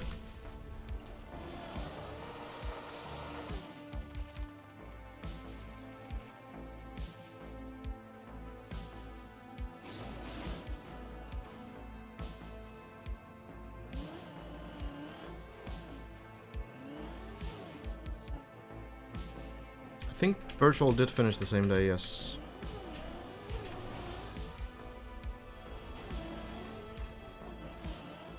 Have been some issues with it? Yeah, okay. Might wanna mention to Zertrov on Discord. Oh. Great. No problem at all, sweet chili. I mean, it's still not quite over yet. But it's getting there. Very close.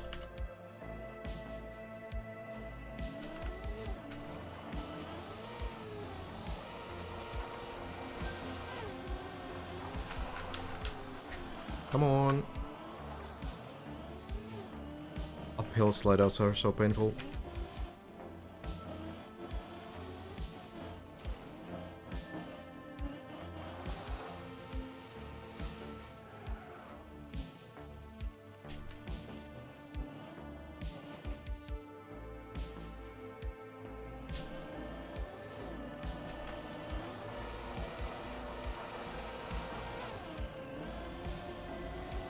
Could be good.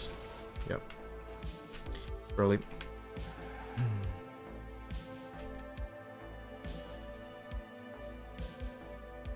Didn't expect P3 to take that long. I mean, really it's only been 1 day. Like, you know, it feels like forever in a sense, but it's really just been 1 day. 1.5 days, I suppose. Since Elcon and Bren finished, right? So I don't think it's been a huge, huge amount of time just yet, considering how long the event has been going on. No problem, Dragon.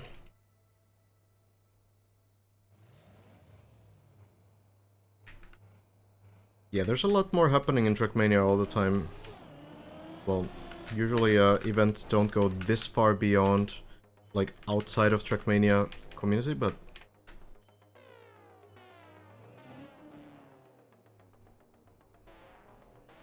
a lot of cool events and projects all the time. In about 1 week there's gonna be, for example, the Minecraft item set releasing, and the campaign as well, which looks super cool. Like basically a full set of Minecraft items. All the blocks.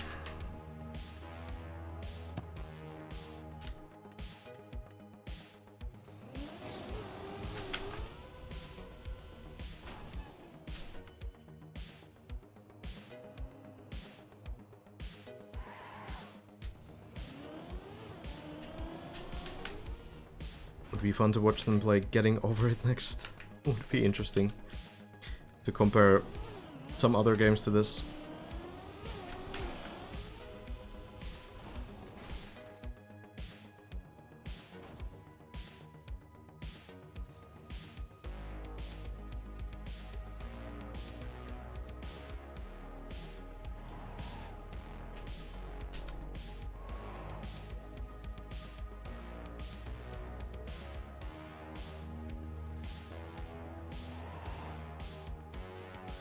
Do we know what the parameters introduced in the Desert Car patch are?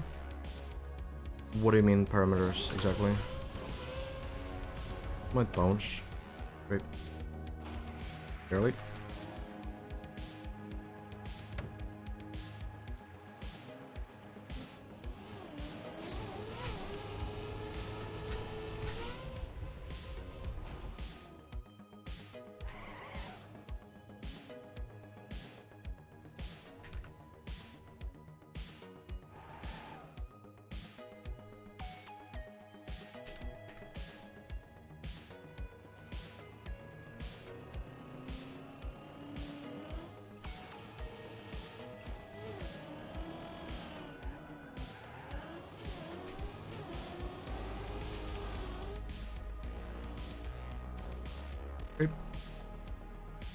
Lars did not finish, no. Currently sleeping, I suppose.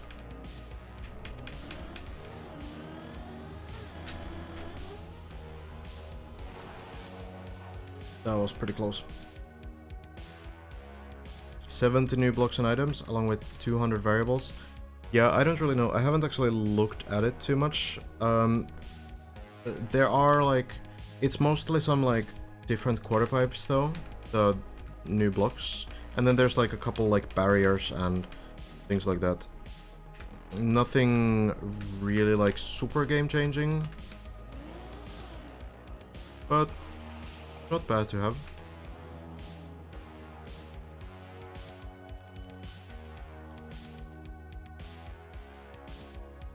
But yeah, I'll need to look into exactly what has been added. There's like a bunch of decoration like hills as well. Which personally I find they look a little bit weird.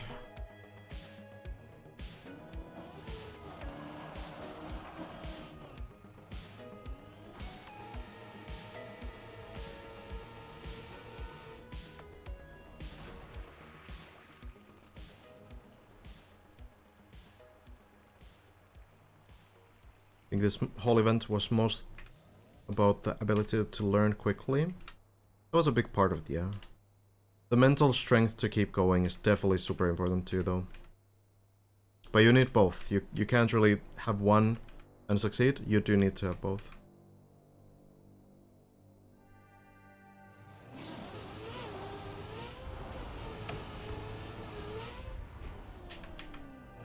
Oh no. Oh, oof. Okay, that was close.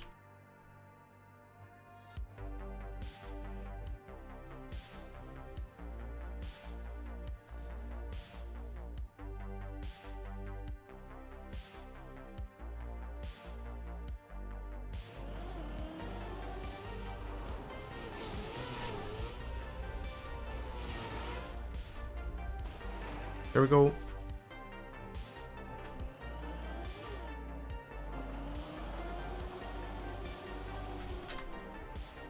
Okay, there we are.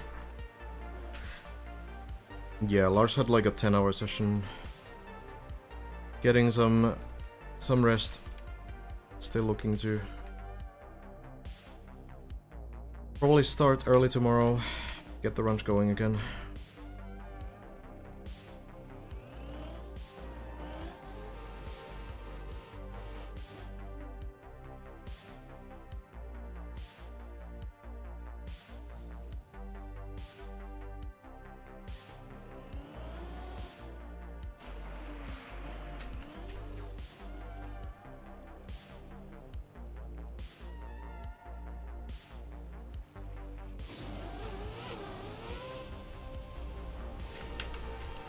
That enough? Yeah, okay. Weird to control the bug slide like this. Yeah, it's a very different sort of a challenge in a sense. Not just because you're used to having like checkpoints and such, but definitely also because it's just like such a different mindset you need to have. Your goal is not to go fast at all, really.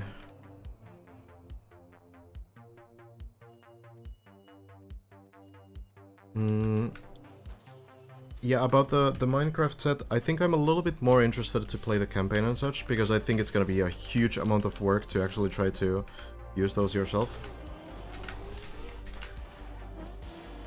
But I'm really looking forward to experiencing it, and maybe I'll try it a little bit. Maybe there's some cool ideas you can get from it.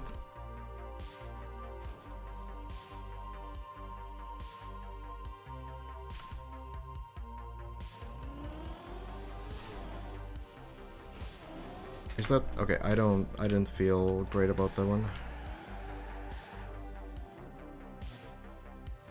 Again.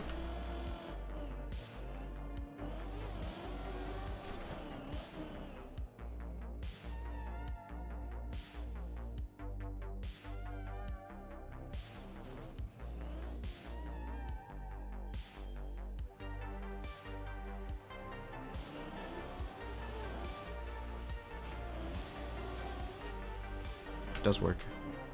Yeah, it could be that I'm not supposed to get the second gear. Okay, second attempt at this then.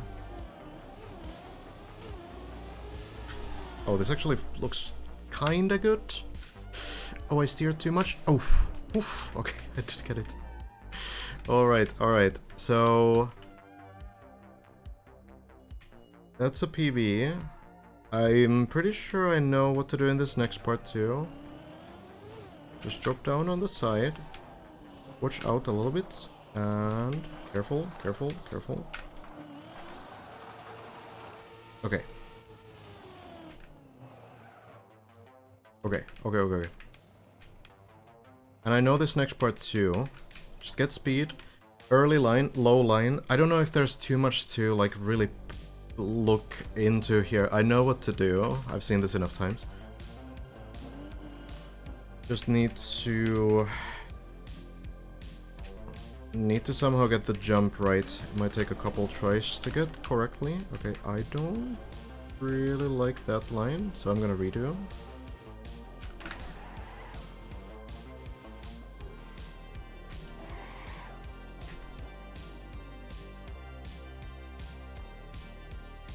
Picking things very carefully.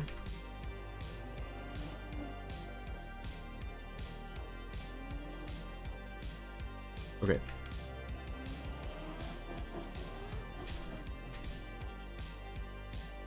So, let's try again. Oh, that's too far to the left. Yeah, like I said, you just need a couple attempts there. Well, hey, I reached almost 500 meters. Top 177 already. God damn. I think a lot of people have been here. There's a lot of good players around at this point. Catching up. I think when you get to... like, floor 5 is gonna be here around. The top 115. It's not bad. Do you think the Nidio crew have been as addicted to the DD2 grind as the rest of us? Some probably have been following very carefully, but I don't know if all of them have. Oh, Hazard back to floor 12 actually. We can tune into that pretty soon. Yeah, I'll get third place, no worries. Any moment now.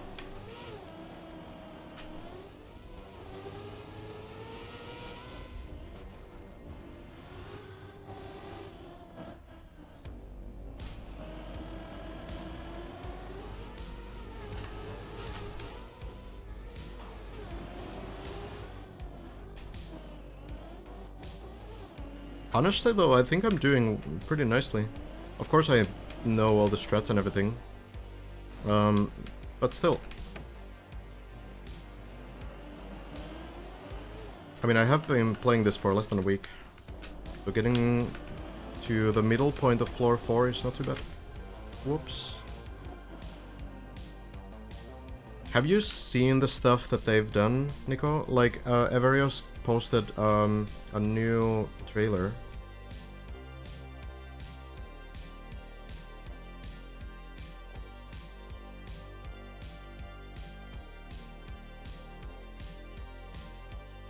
I don't know where it was posted. Oh, probably on my Discord. Yeah. The second trailer. Like, just look at this stuff. Like, this is Trackmania. I'm not gonna show the entire thing, but just like a couple of things. So it's by Everios and Undone, and like you look at this stuff. This is Trackmania. It's Trackmania. This is Trackmania. It's all Trackmania, and it's so crazy in this trailer. Like how everything looks. It's wild. You can kind of see like a Trackmania route here, right? You have, like here at the end, they had like some really cool stuff. There's the Trackmania car in Minecraft.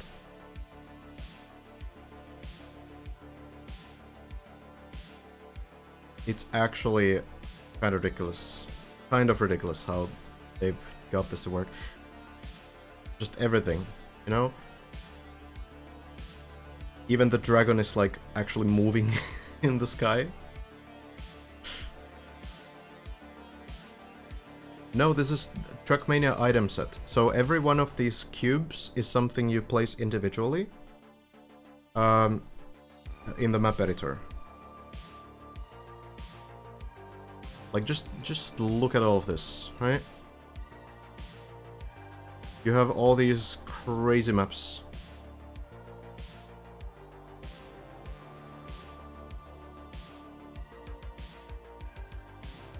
Like, all of these are individually placed cubes. So this will come out on June 14 with a campaign as well. So just 1 week and this releases.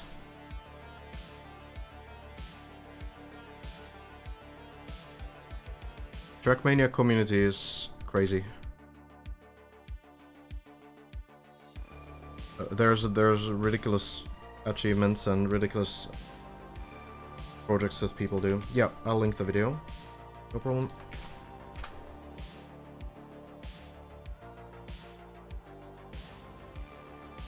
I will say though, that it's like an insane amount of time to build stuff like this, you know? Hazard getting back to 14. Run reaching that 2-hour mark, and maybe this is where the magic will happen. Are car skins unique, or can everyone use every skin? So it depends. You can make them publicly available in a club, but you don't have to. Elcon was second finisher. I don't know, Akiman. I feel like similar things have been done in other games before. And, you know, they've probably looked into it.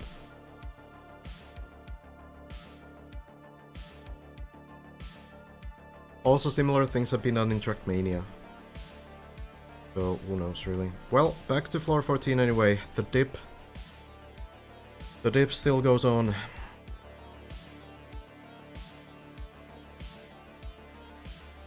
The turbo walls. Looking at them still. But maybe for the final time. At the very least, during the events. Clean landings and...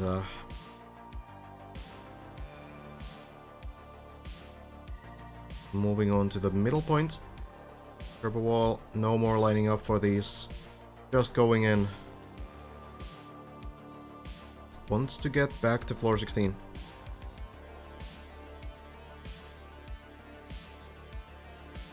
Landing works. Yeah, it's a non-profit thing. Whole Minecraft project.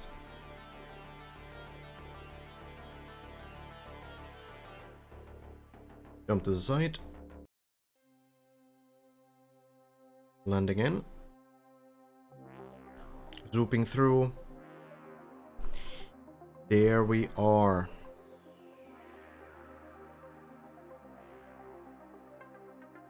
Still, that third place left to be claimed. Bren first place yesterday. Elcon second place. And now Hazard could have a chance of getting to third place.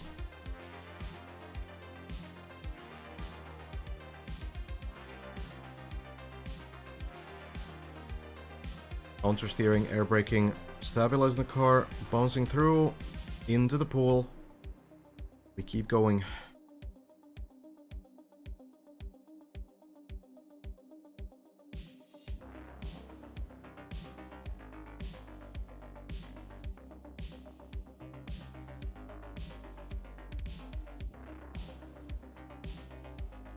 The tricky quarter pipe jump does work again.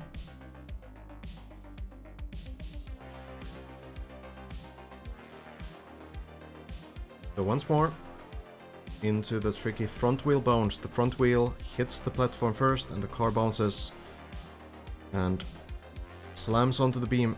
Works nicely this time.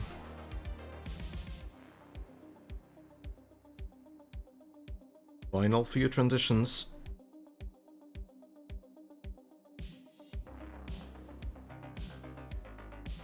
Into the ceiling. Turbos work. And Hazard.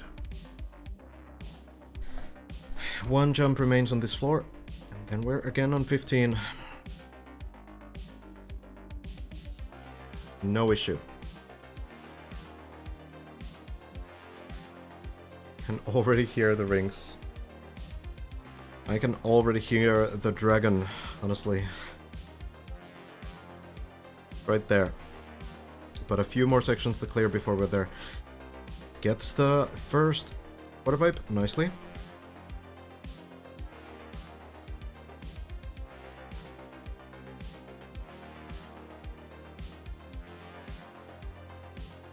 Turn around. Looks to work, and then just a flip from the very edge. Oh, it's very much on the side. Still bounces enough.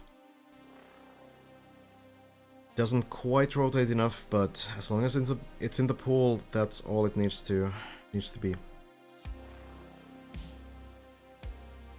Then the shrimp once more. Small touch on the left side wall.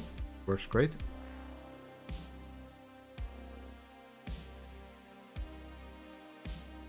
The wall bounce here works as well. Is it possible to fix bugs in a map without losing existing records? No. Anytime you make changes to a map and you know, save it again, it's going to act kind of like a different map.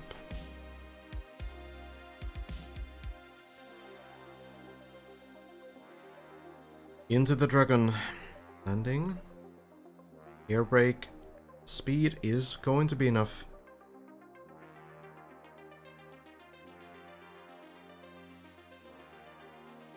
And into the pool again as well.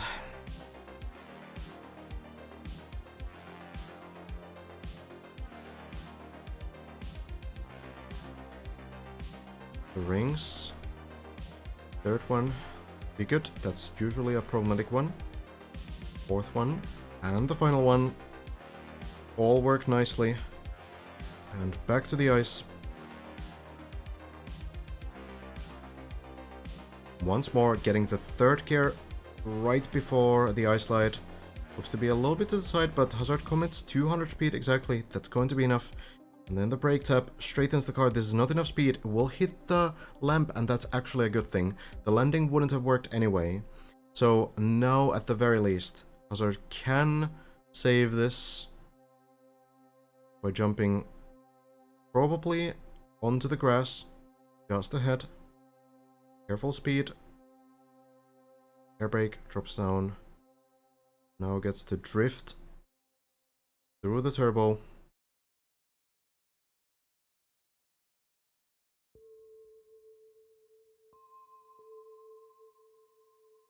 Gets it well.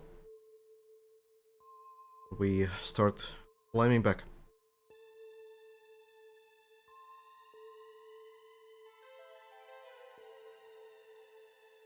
Needs to do a couple more sections here. The ice slide is working really well. It's really about the dirt only.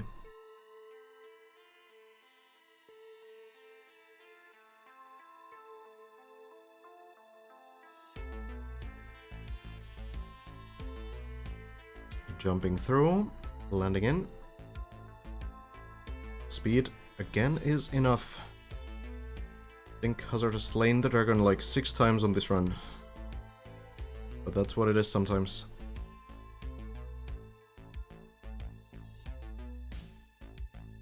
Clean line into the ring. Third one, no issue. And the final one works too. There we are.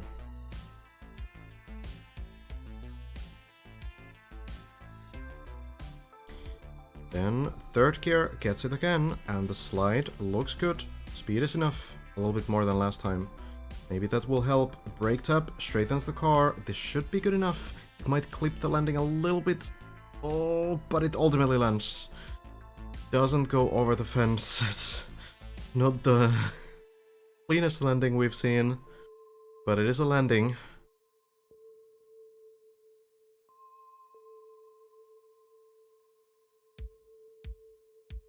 And the jump to floor 16 works as well. Here we go again, back to the loop, and the loop has been a little bit tricky. It's been a little bit tricky recently. Gets the speed, gets the flip, but it's a little bit on the side. Is this going to land anywhere? Bounces through and lands to floor 14. So we'll be able to continue from here. It is possible to do this next section by just getting speed from here. Not the ideal scenario. Needs to do floor 15 again as well, but it's better than nothing.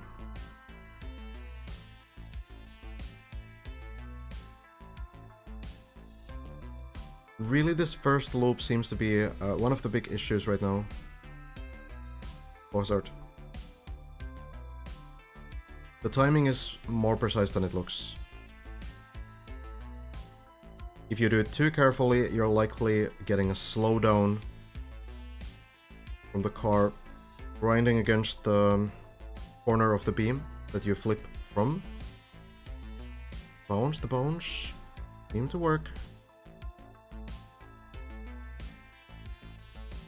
But yeah, what Hazard is kind of doing right now is just not quite getting the grip onto the ceiling. It is very close. It's always very close.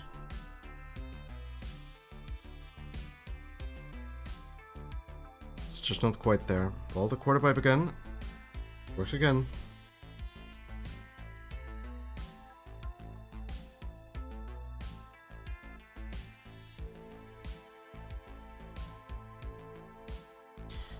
Probably not a complete coincidence, yeah, that usually on the early sessions you will do a little bit better. You will be more efficient in the early hours. But even without the efficiency, you can get that one run that makes it through. Turbos work. Here we go again. Is that going to get into his head? I don't know. I can't really make those kinds of calls.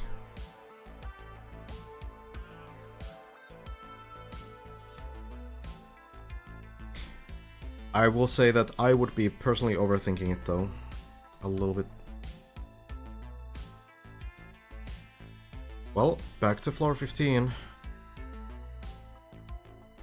Do all this stuff again, but at this point, pretty much used to it. Is Schmaniel a real contender at the moment? I would say so, yeah.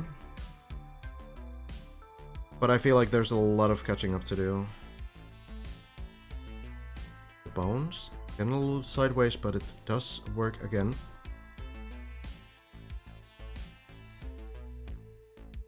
Into the shrimp we go. Kunetakiman.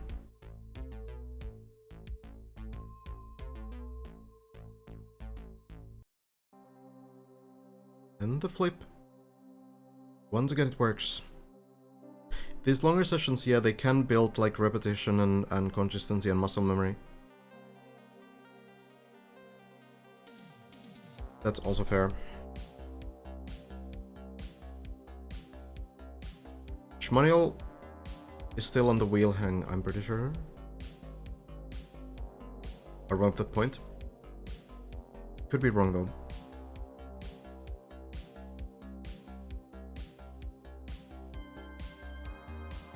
And the bounce through.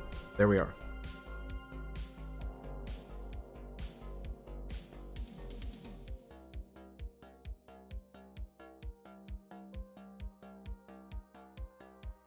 Back to the rings.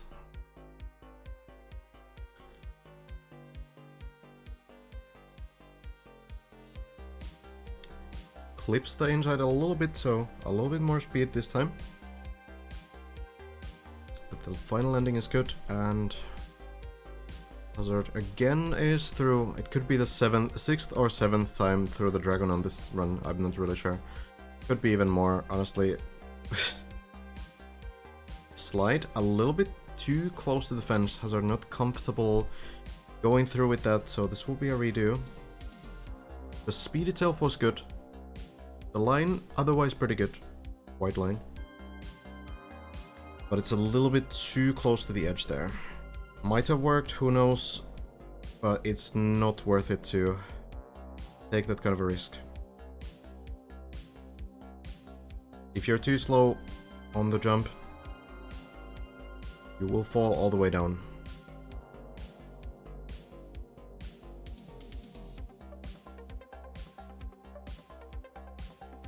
Second gear on the dirt, third again on the ice. This line looks to be a bit better, but Hazard doesn't straighten the car early enough. So at that point would have needed to release the acceleration to straighten the car. And that would have eaten a bit too much speed, so we'll have to go again.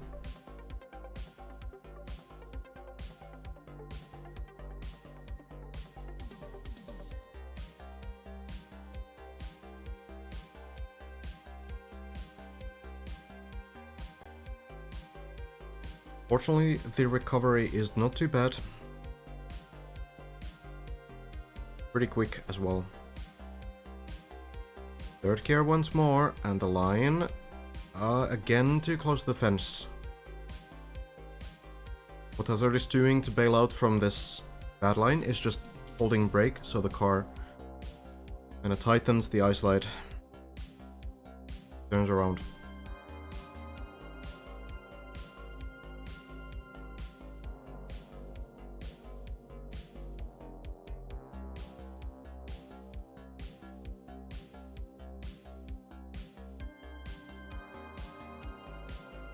There we are.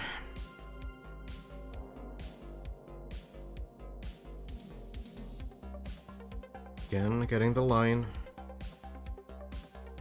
Getting the gear. And this time, slide. It's a bit slow, 97, but still makes it through. And the straighten, that works great. The dirt was really good there. So works out fine. Hello BF. Do you know by any chance if the many checkpoint version comes right after the third finisher? I think it's pretty much ready to go, yeah. We'll see. So again, the jump through, the landing works.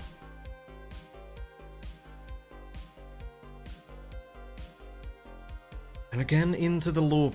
This has been the #1 problem for Hazard.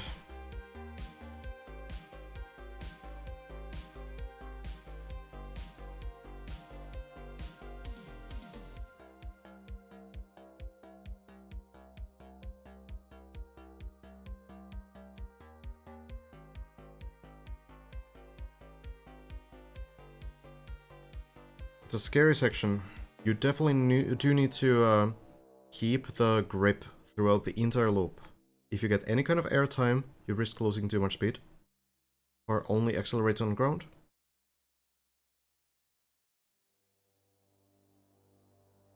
And the jump onto the next platform on the left here, it's not too easy.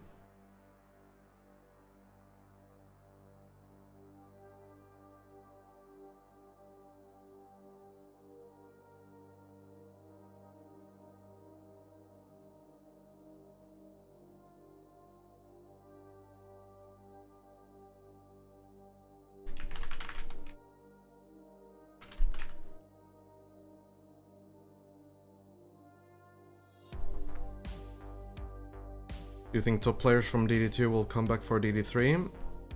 Probably, if it's, you know, not too soon. Kinda depends on the format as well. I wouldn't be surprised if the DD3 organizers will go for something a little bit different. Different structure with the tower.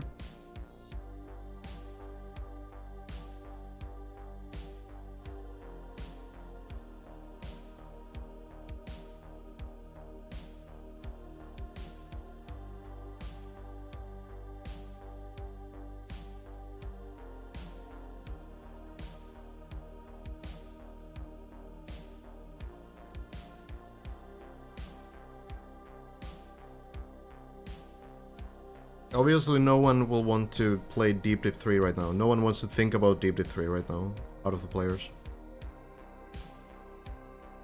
But give it some time.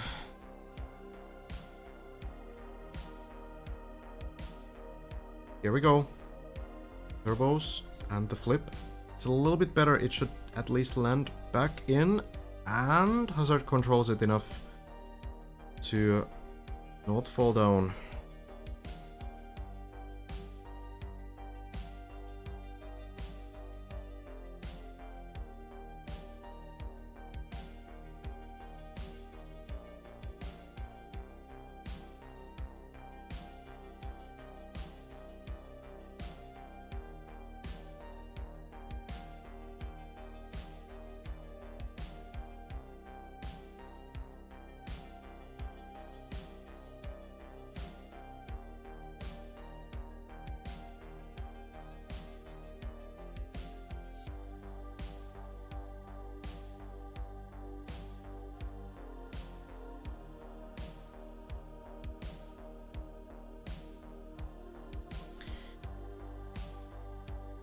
Needs to just get the timing right. That's really all it is, but it's so difficult.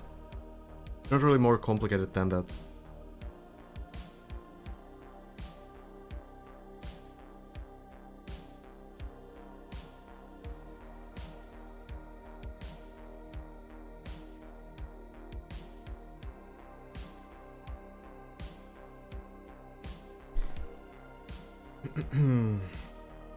No nerves at this point. Yeah, I mean, it could also be partially the fact that Hazard has been live for 10 hours.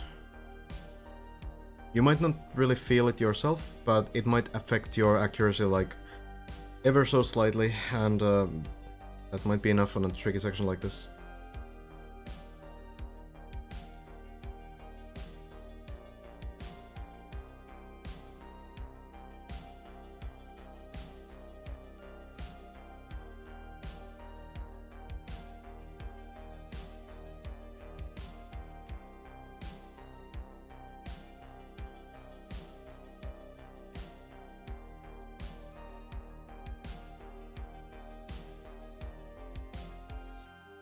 We'll see.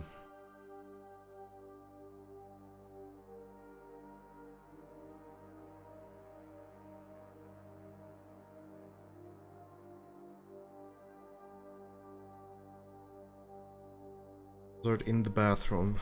Gotcha. Well, here's the deal.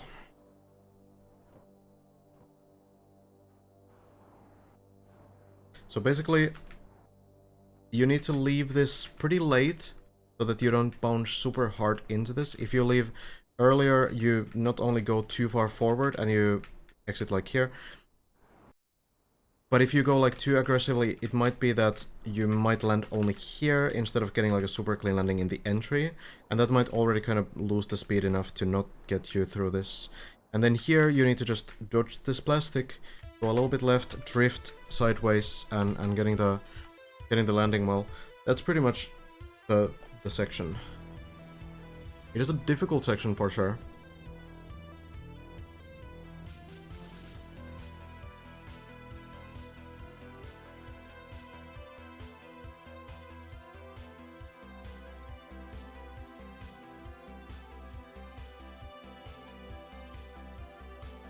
You know what is bacon?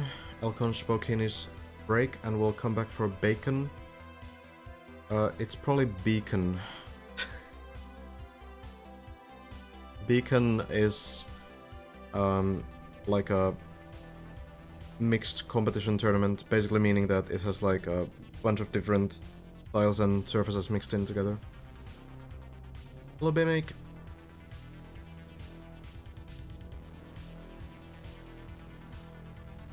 Yeah, I did hear something about a new beacon season. I think they had one like a year ago.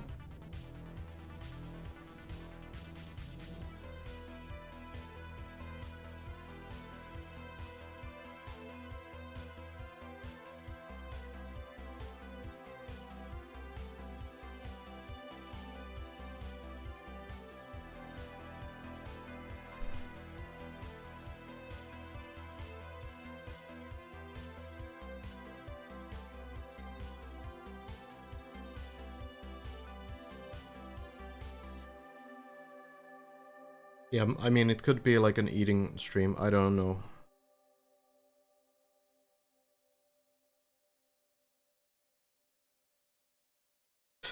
But I think it's probably the beacon thing.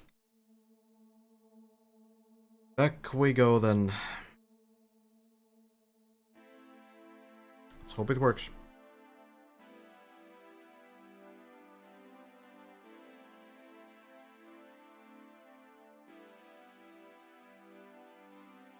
Flip.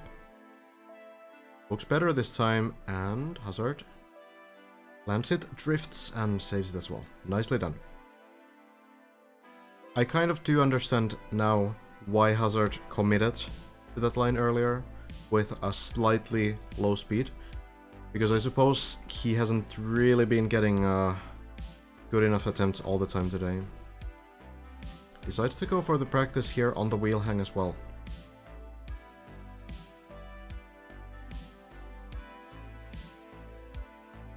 Works fine.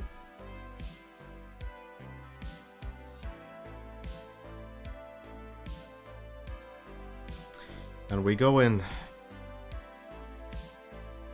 Now the real thing. Tries it out. It does work. It stays stable. That was super clean. I was actually expecting that it would be a little bit too low. Looked very tough to get on top of the beam, but it does work. So we keep moving on.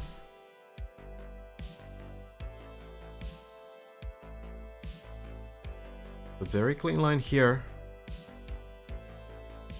This is all about the setup. Actual trick. Well, it is the setup. You just need a clean line, maximum speed. You want to go as close to the plastic as possible. Want your line to be as well towards the platform as possible.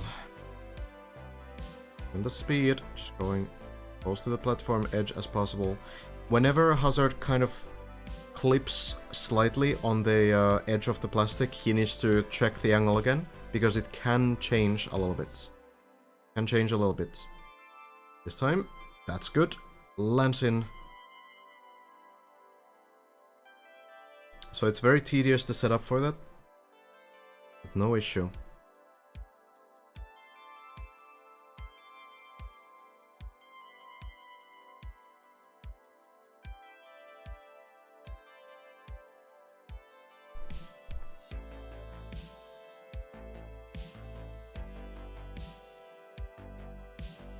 Then, small release here, getting the line and into the tunnel.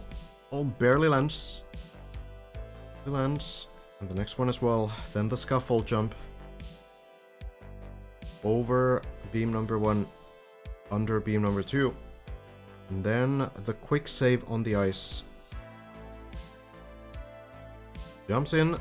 Oh, but hits the second one with the roof of the car. That is a big fall down. All the way to floor 9. Looks to go through the hole maybe as well. No. But it does go down 7 total floors. That is very unusual to happen. And so punishing every single time. These floor 16 falls are just completely ridiculous every single time.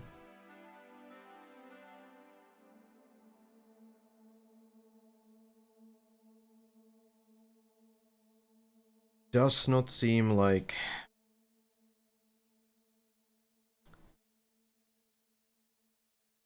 it was meant to be on this run.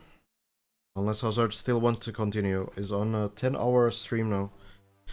10-hour session.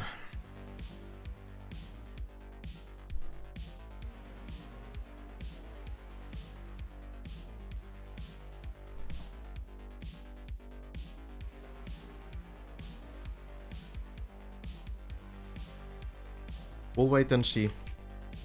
Break at least sounds good. Can't really blame him if he wants to get some sleep as well.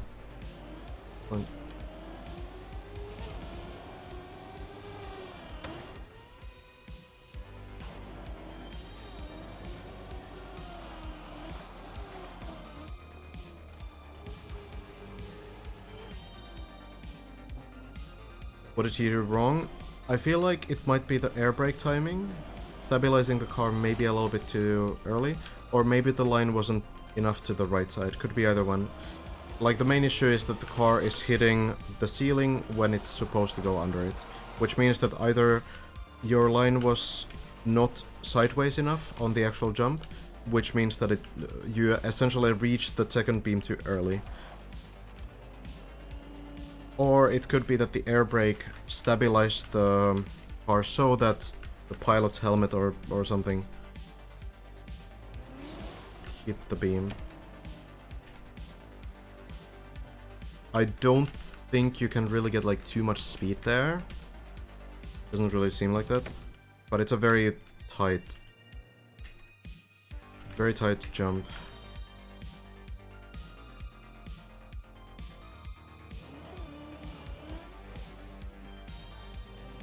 Lars is still grinding, yeah.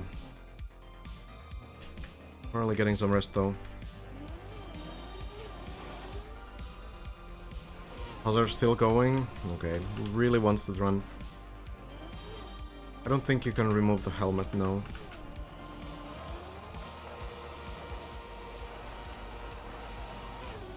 Would be an interesting strat though. Hello, Hiko.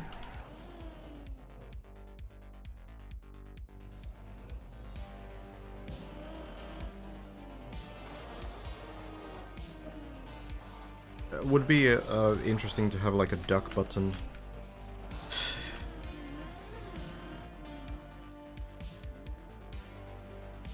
Well, they always hit the first beam though, pretty much.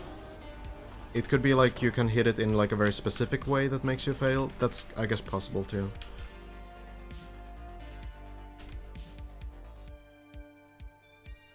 At this point he must be deep into diminishing returns.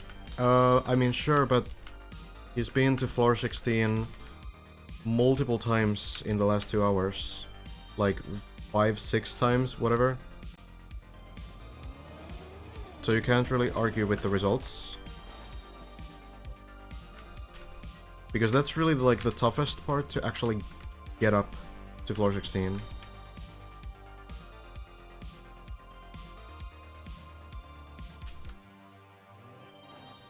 And I think that's how Hazard is maybe justifying it to himself as well. That, okay, like, the runs are coming, so why not continue?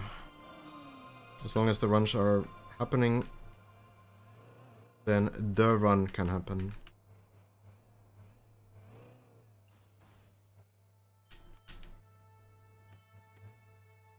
I can smell you're gonna do a 5-hour grind to finish this. Not anytime soon, at least.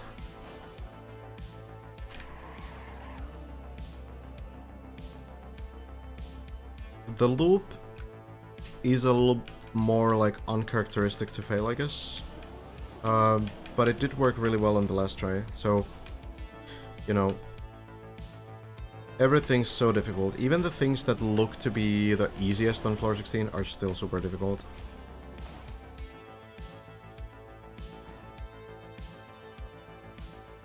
Did Bren reach floor 6 on day 1? I'm not sure. Can't remember.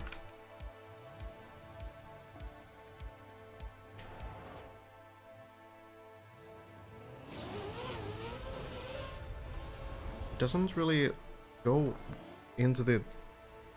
it doesn't flip correctly. Not really sure what I'd need to do differently. Maybe I should do like a directional press. Like, it needs to turn so that it hits the plastic like with the back. Or at least on the side or something.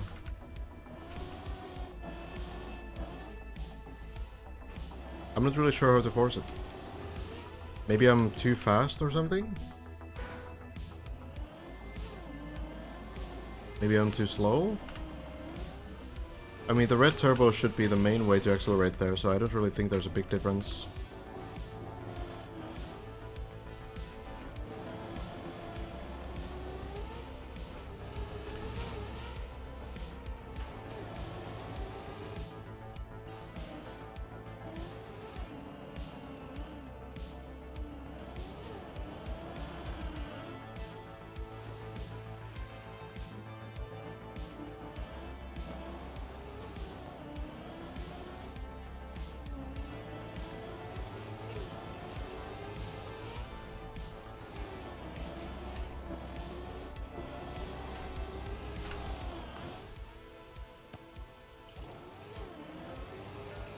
Wait, hold on. No, Bren played the Discovery. Yeah.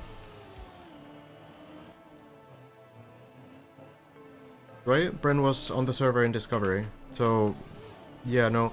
I feel like no one reached further than floor 3 the first day.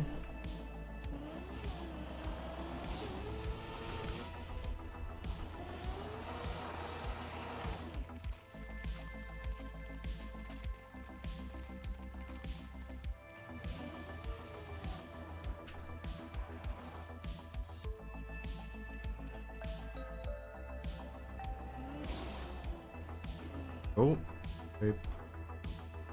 Bounce.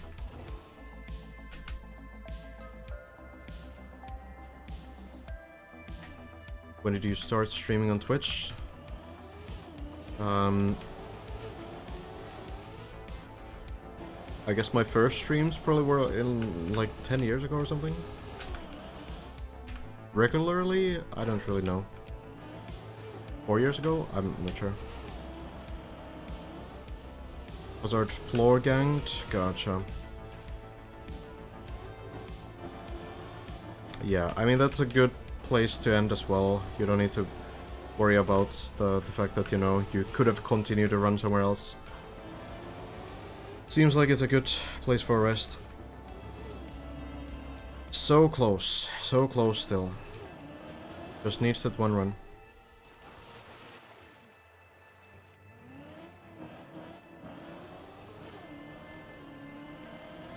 I guess Lars will wake up and keep grinding for the third place then.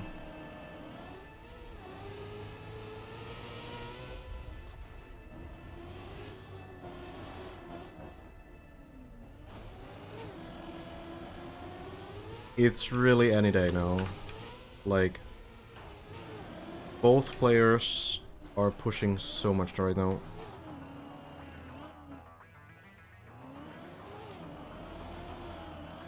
Wonder how well they'll rest. Knowing the other guy could finish at any point while they're not on. Yeah, it's rough. If they had the same schedule, that would probably help. But they don't, you know.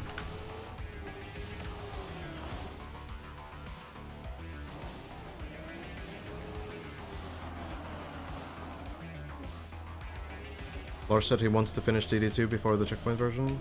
Okay. I mean, it might come out after the third place is decided, I guess. Unless there's, you know, something new to that. But of course, Lars doesn't need to play it before finishing the whole thing.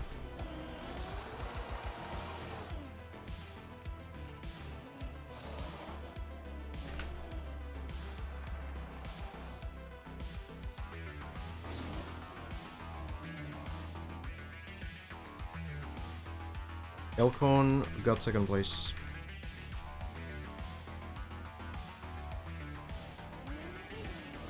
Lars said he cannot sleep more than 5 hours at the moment. That's tough.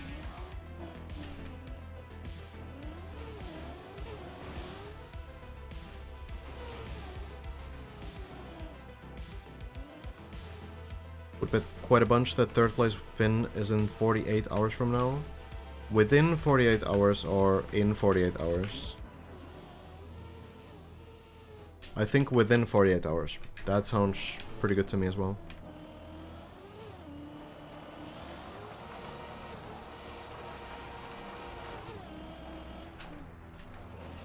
Whoops, that did not slow down at all. Great, yeah. Okay.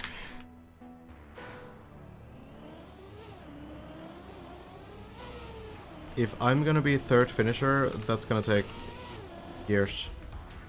I hope not.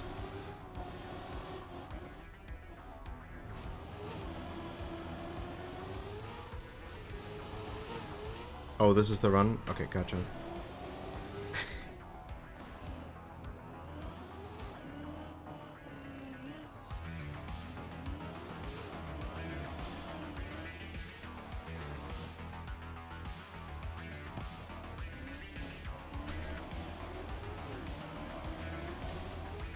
Might reach floor 1 on this run, I will give you that.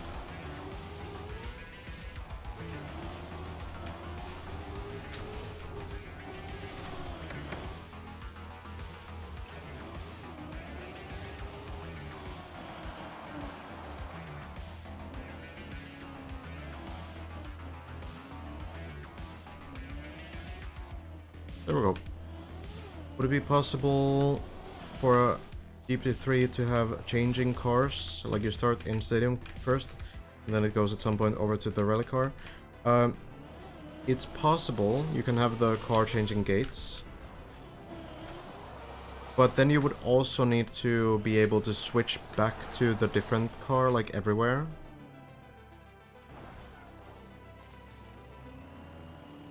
And that might be kind of tough to design. You know, you would need essentially like a floor's width of like stadium car gates, just so if you drop from the higher floor into the lower floor, then you have the correct car again.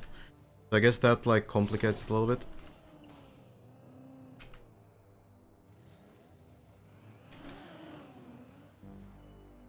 I am not sure if it's what players would want though. I feel like most players just want to play with this car.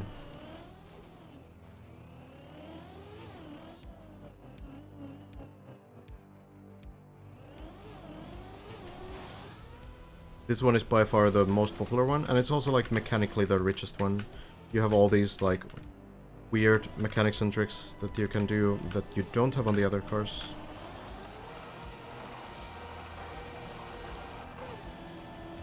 Did I slow down too much? No. There would be probably a bunch of complaints, yeah. I'd imagine a lot of people wouldn't enjoy it.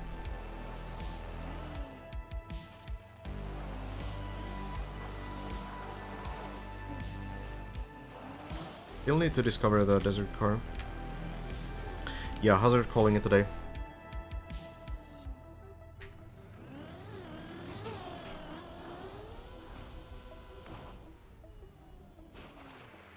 Had like a 10-hour session, same as Lars, so they're playing pretty much the same amount right now.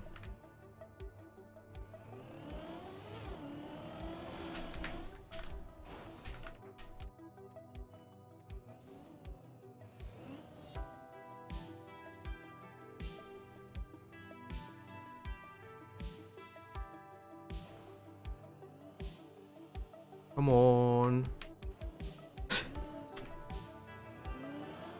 Thank you, Frogger. Yeah, the map is still like fairly chill, honestly. For the most part. There's like some parts that I'm not really sure why they are as difficult as they are. Like so inconsistent. But mostly it feels pretty good so far. Got up to floor 4, like second half.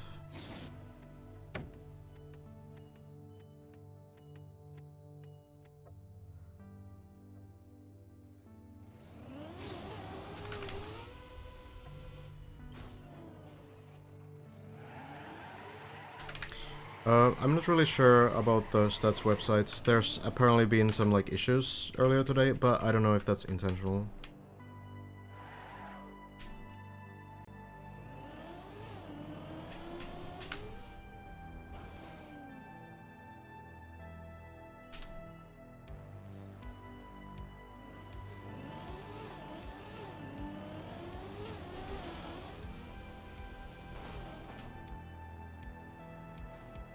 Would be nice to reach floor 6. I'm not really sure how long it would take though.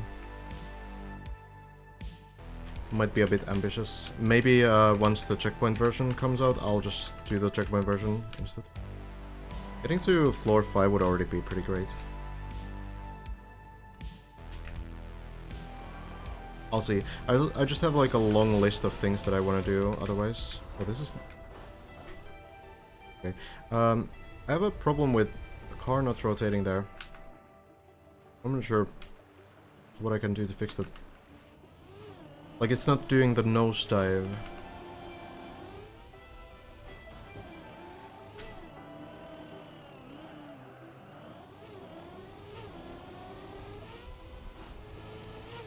It's weird. Hypothetically, someone has never played Trackmania before, but starts with the checkpoint version when it comes out. What floor could they realistically reach in like a month on the checkpoint version? Depends on which one. There's gonna be two. One with a checkpoint on each floor. And one with a checkpoint on like each section, almost.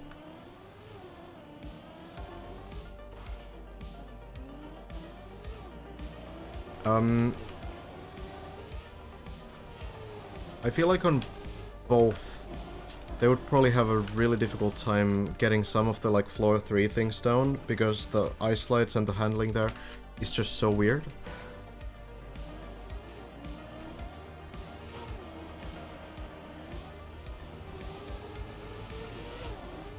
Is there a ceremony or something at the end, by the way? Not that I've heard of. Maybe they've planned something, I don't really know.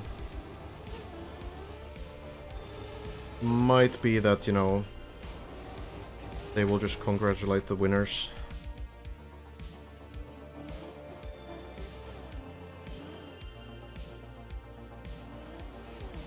Suppose every player gets a small ceremony when they finish the map.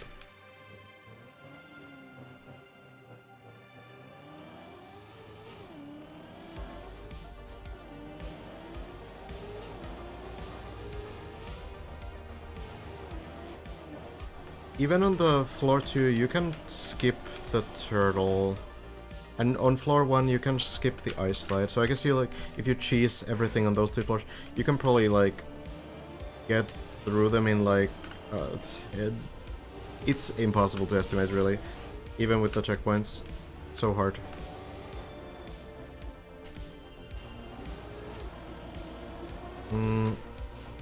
But yeah, floor 3 will be very difficult for a new player.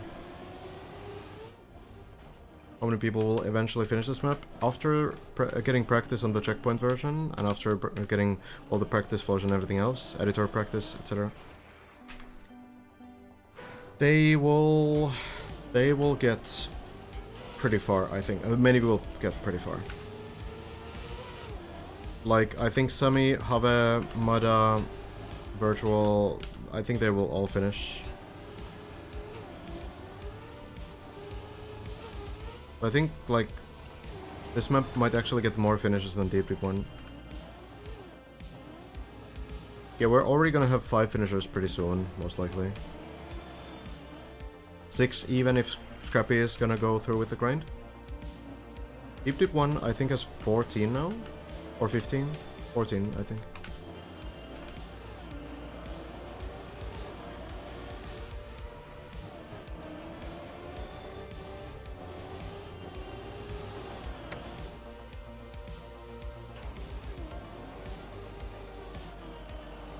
Intax finished it yesterday, I think. Spam 2? Maybe.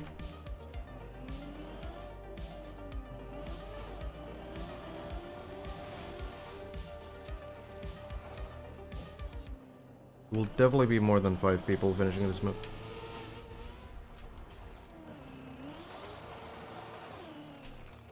Just gonna take a little bit of time.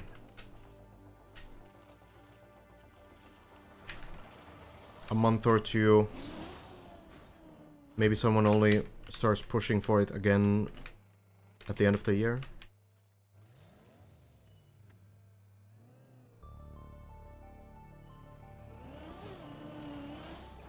Yeah, like for example, Virtual is basically just waiting for the practice floors to be out.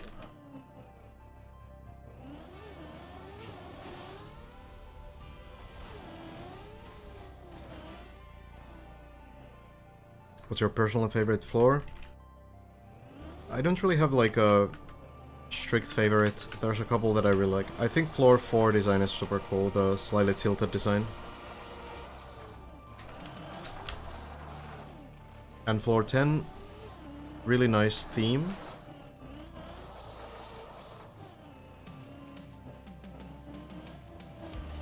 I also like floor 3. It gets better once you get a little bit of experience on it, so you know how the handling works.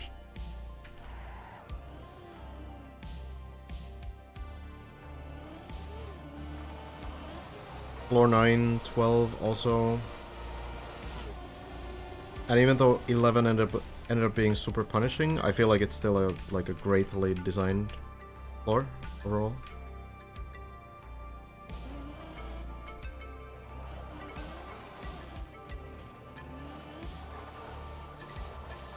I actually don't dislike 13. I feel like the puzzle design of the floor is really cool, and the fact that we still haven't figured out what to do there. I think that's pretty good for the storyline.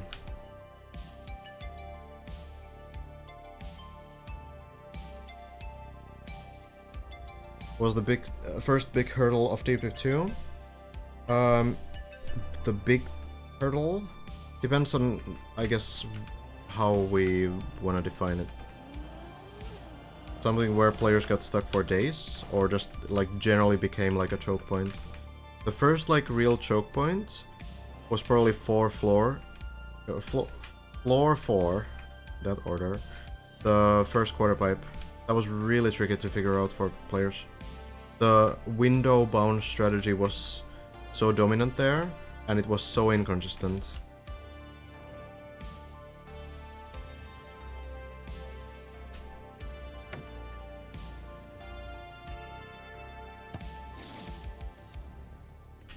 Floor 7 had like a couple sections as well, like the plastic slide, the plastic loop, and then the transitions after.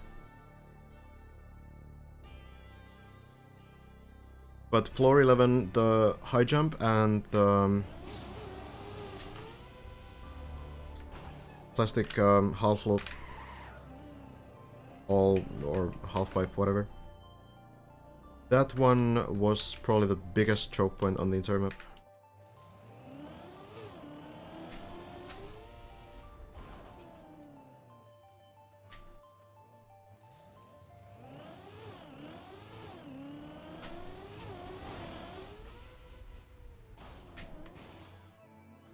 Okay, so how does this work? I wonder if I'm steering for like too long. Maybe I need to make sure that I don't steer for that long.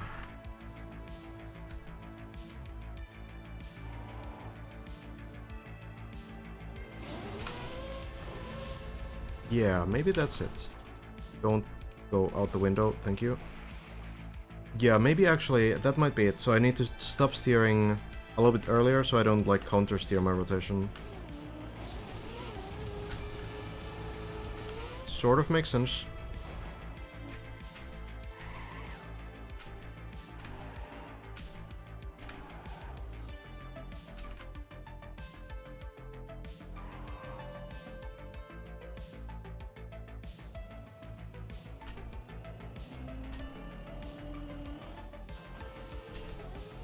We are.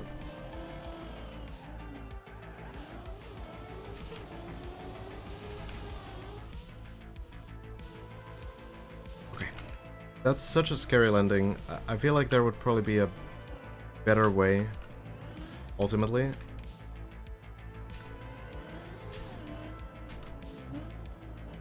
Actually pretty nice to have these shadow bugs on this section, because it gives you like a better idea of where the blocks begin.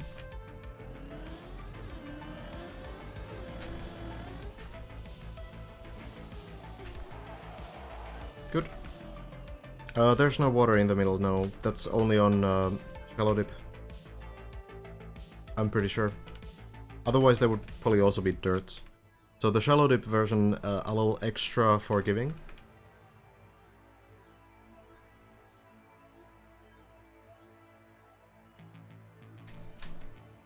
So you do need to land there. It's also like really tough to flip the car after.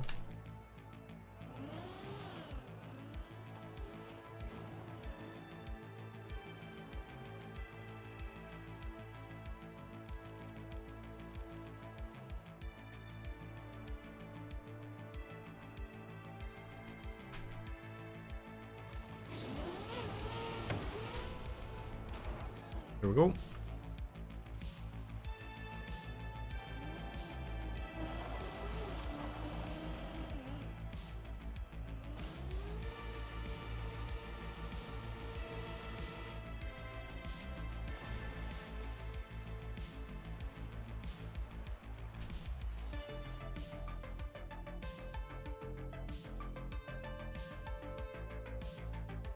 I'm still taking this very carefully. I think it's worth it.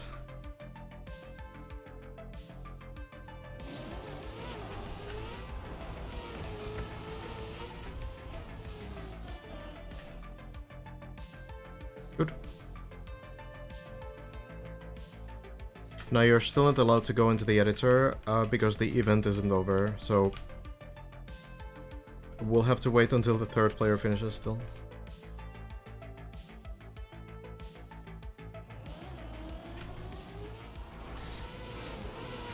I'm a little bit shaky through this, but I guess small corrections don't really matter too much there. Then...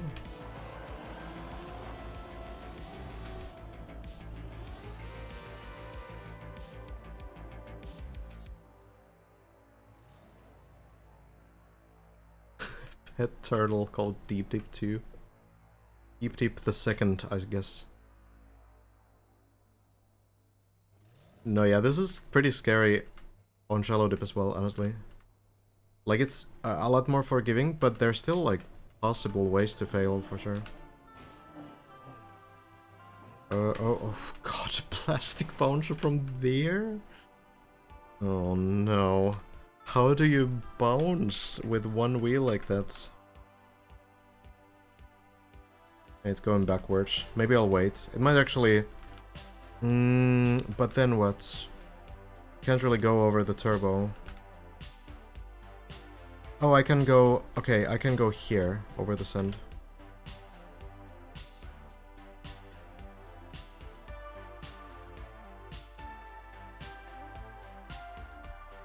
Alright, let's see.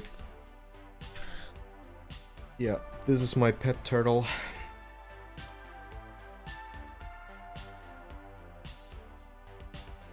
Which floor are you excited to try for yourself? I think floor 16 will be very interesting to try. What? Why are you shaking?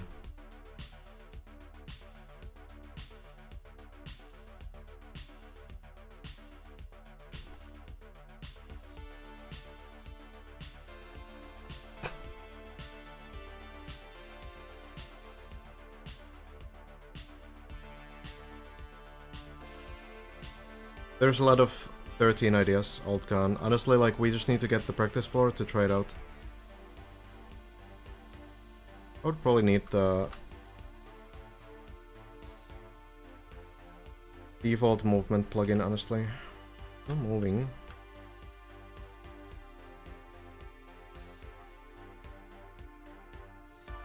It's kind of hard for the driver to get out, I suppose.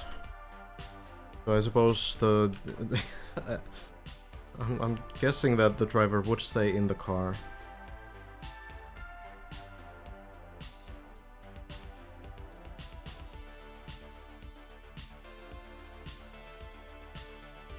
Now the car is like rotating. I'm kind of hoping that it just flips off the beam, honestly.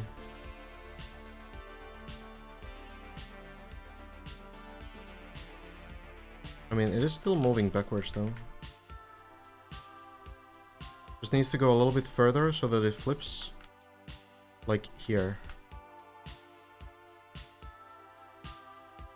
It kind of looks like it would.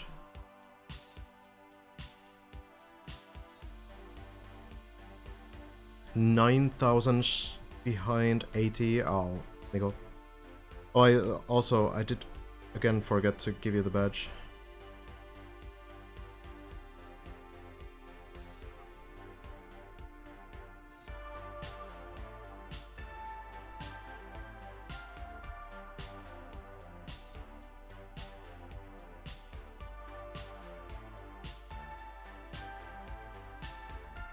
Come on now.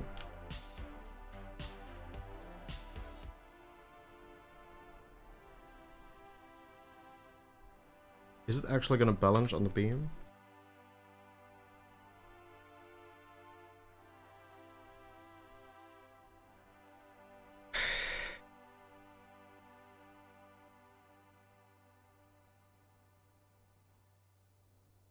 Okay.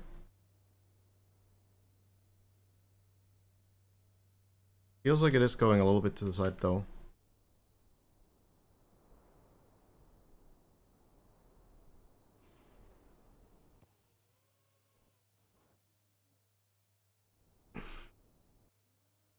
I need to be ready to air brake, I suppose. Well, it should work, actually. Yeah, it should be fine. Air brake will work.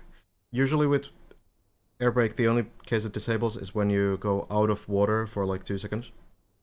I've been out of water for a while. I just needed to think, like, does it still work with icy wet wheels? But I think it does.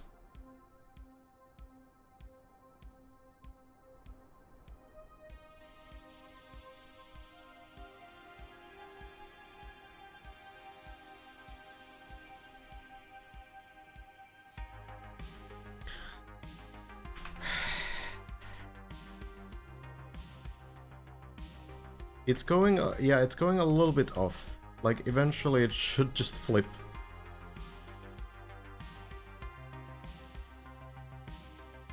Eventually.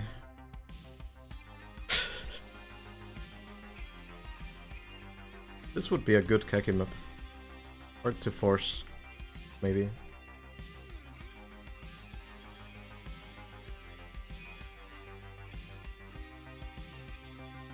No, yeah, driving on this beam is actually very difficult otherwise, but this way it somehow perfectly works. No, the turbo is still pretty far away. It's not gonna go all the way there.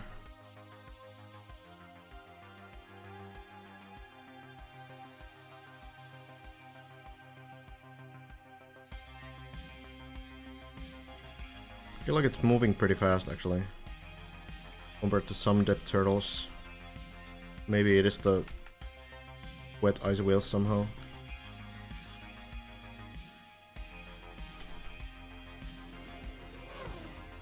And my PB.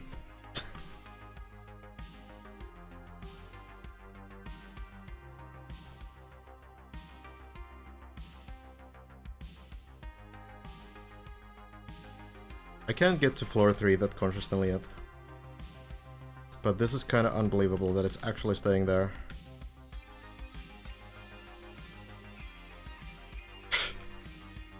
Well, eventually it's gonna hit the beam, right? At the very least. So, something will happen.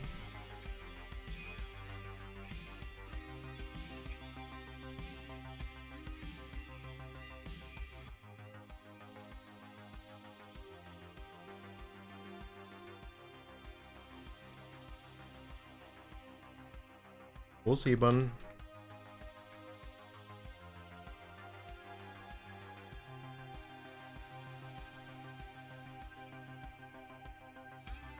I feel like it's going perfectly straight now. How is that possible?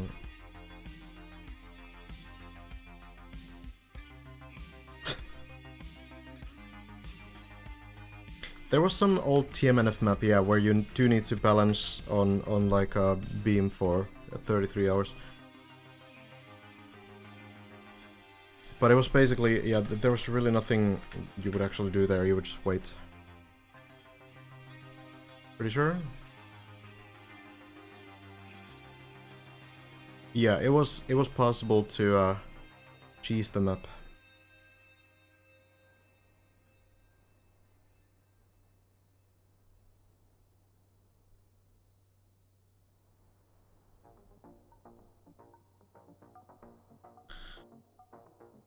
Dear Lord.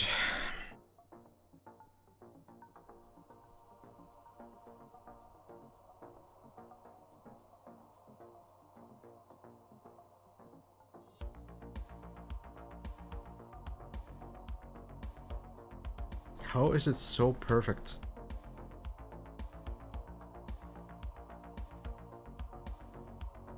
Maybe it's the fact that this is not... Yeah, I think it might be the fact that maybe one of the wheels kind of went along this edge here. If there is an edge? Is there even an edge? No, there's not.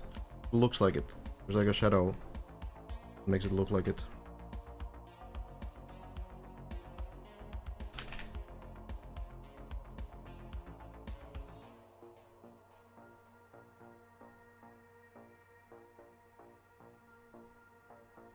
Could be something in the entry. I don't know.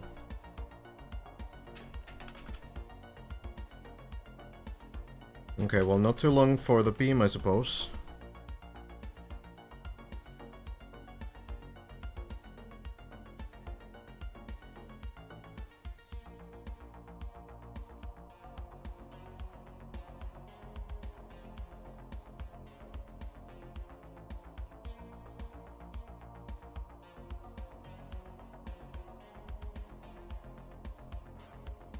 There's absolutely no good camera for this. Like, what even is this?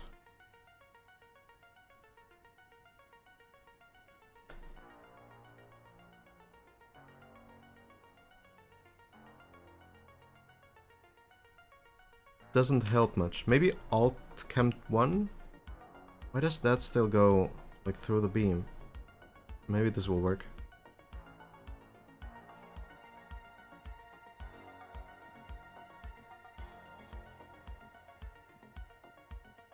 Cam 7, but the Dips++ plugin disables, like, lockable Cam 7, where you would be able to, like, actually drive the car.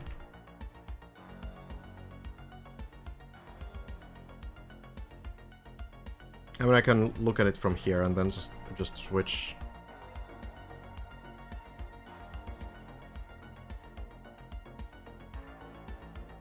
Will you try Easy Dip by Mush TM for beginners? I didn't hear about that.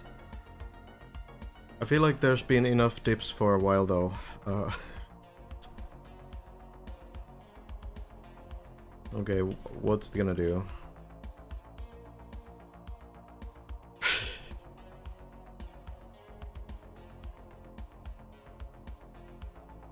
Seems like it's rotating. The front is going to the left.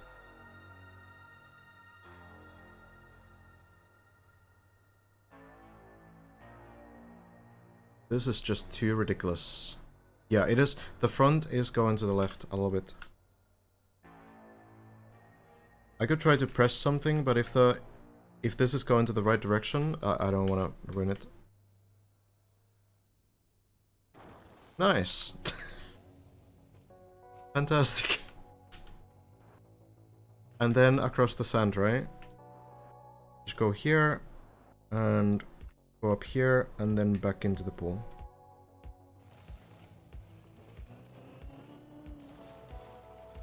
Rid of the icy wheels first.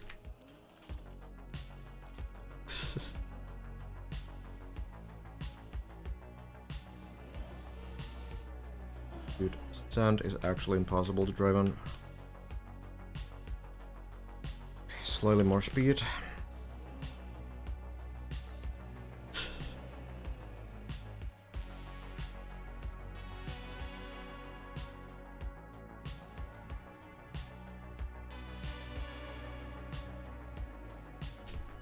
There we go. Okay. Maybe this will go to floor 16. We'll see.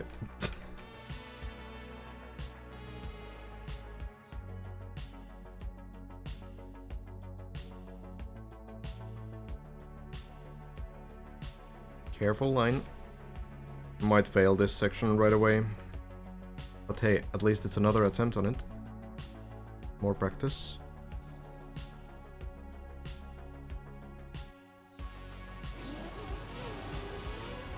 Good setup.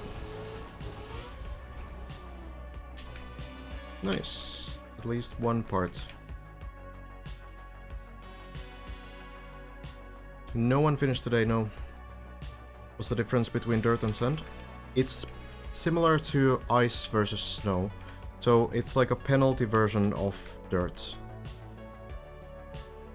Basically, it's much slower, it doesn't have a lot of acceleration.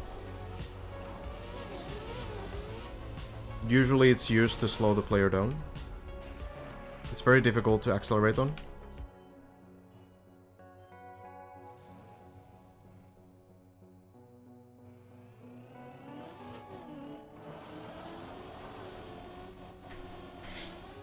Okay, oof. Ooh, that did work. It's a little bit too far to the right, but it worked fine.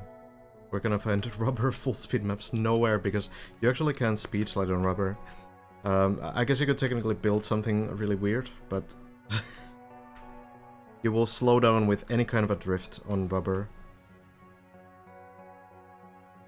So you can actually kind of like ice slide on snow though, and there's the one uphill on floor 10 that you actually need to do it on. Oh, that was a bit close, but it worked. Okay, that was a bit lucky, but I'll take it. Hey, I made it further after the dead turtle. That has to make it worth it.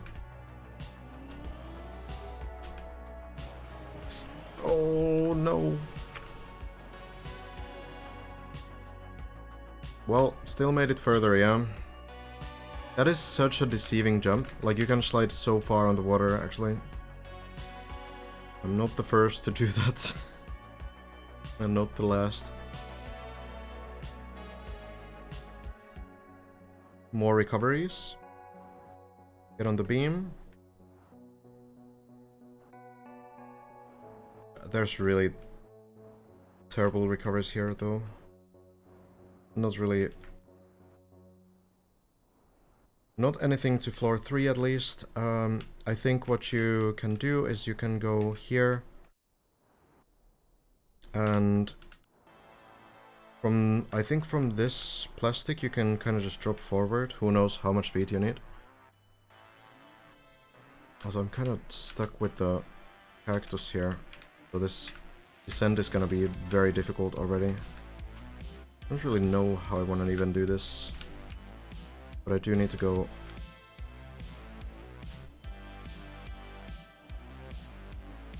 Don't really have any space to even do the turn. I think I'll try to go sideways into the downhill a little bit. And hope that that kind of pushes me down initially. Like this. I would really like to change the camera angle right now, but...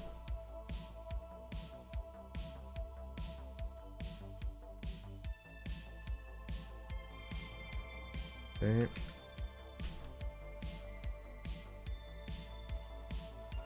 That'll do.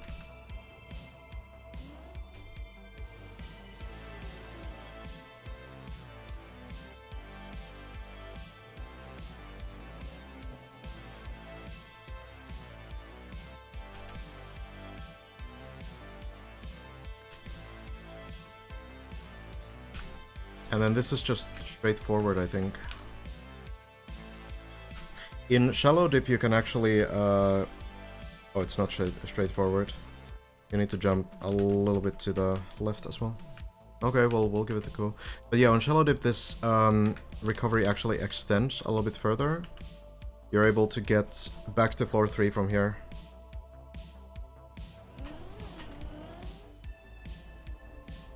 Does it land? Does. Not bad.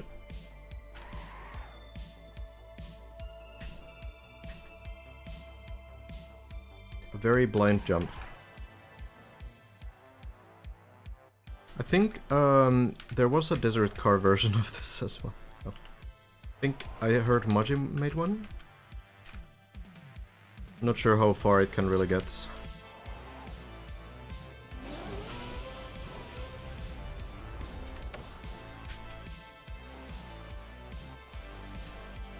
Alright.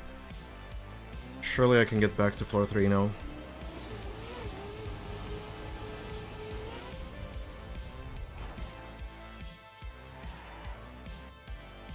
Just stuck on the hole in Maji floor. On the hole.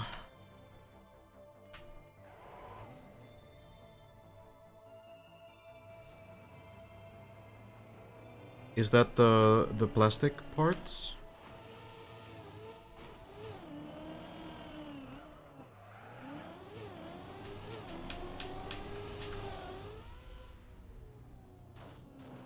Don't... Oh no. Oh, okay. I don't like this at all. This is not very drivable. I don't have enough space to rotate the car. Nah, it's so hard. On shallow dip this is water, so the car will always flip. But not here. Okay, was a good try though.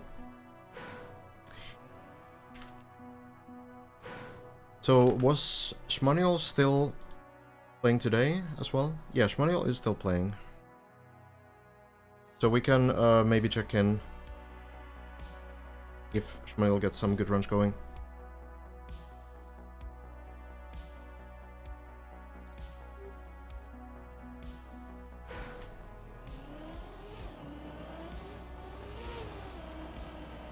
On floor 7, yeah.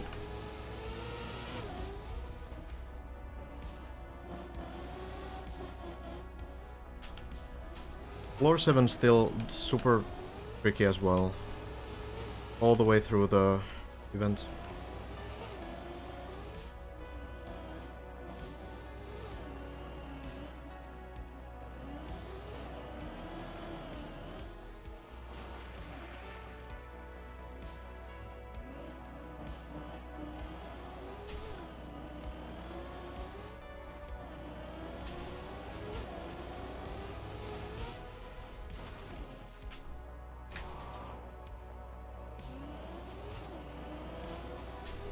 Floor 8 is the turtle floor. Floor 7 is Techies floor, where you have like some plastic bounces and such. How was that too slow? You have the ice turbo tunnel and all kinds of water pipes.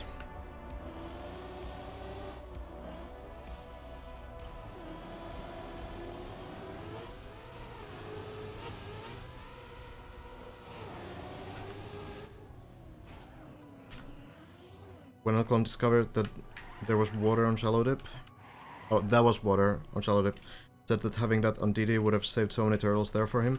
Yeah, I feel like there's probably a method to do like a left input just at the end of the quarter pipe setup that lets you land clean more consistently, but I don't think it's worth for me to do that right now. Like, that was, I think, my first turtle landing there, and I have much more trouble getting the right angle for the jump.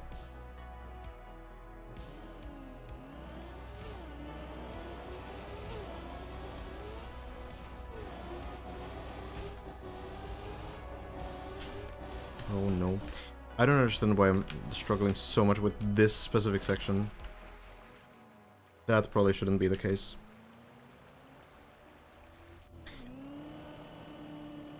I feel like I'm overthinking the entry, trying to get too much speed for it too early.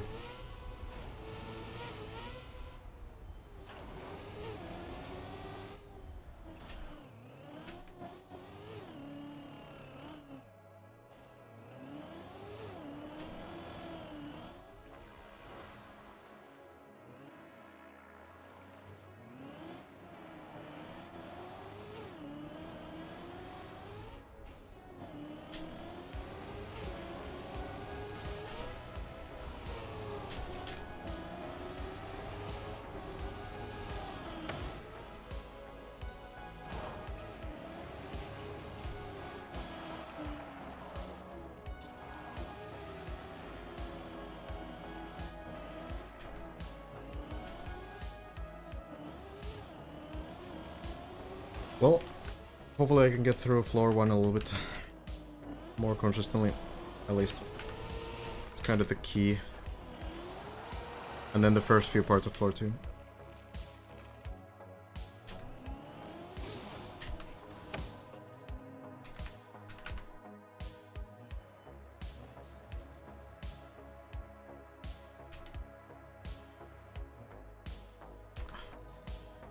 Oh, not again. Come on. I know this is possible. What?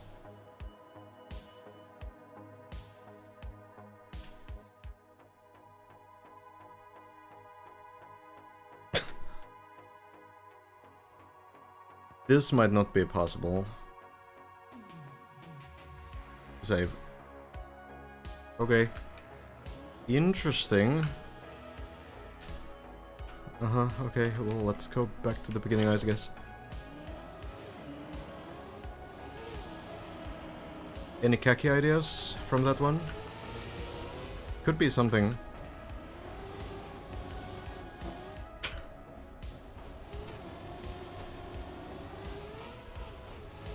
Hope not. I'll cook something. Save the replay.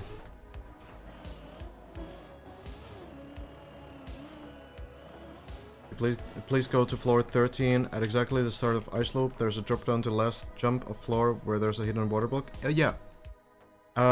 There is. And actually,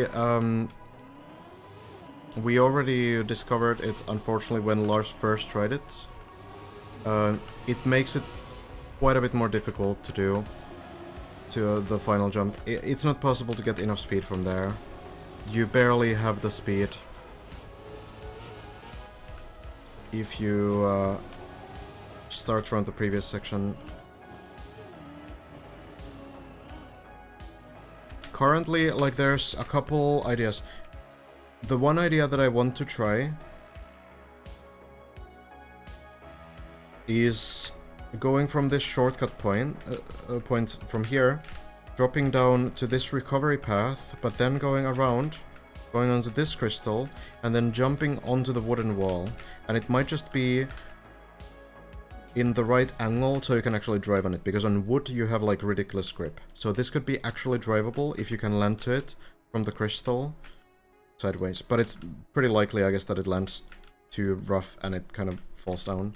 But from here you could go directly into the beginning of the wall, right?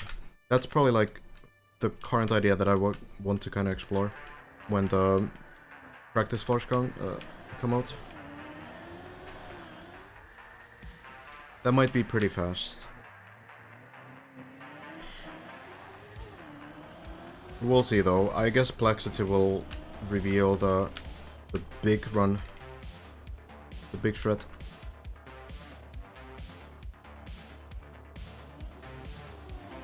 Can't believe we live in a world where DD2 has been finished.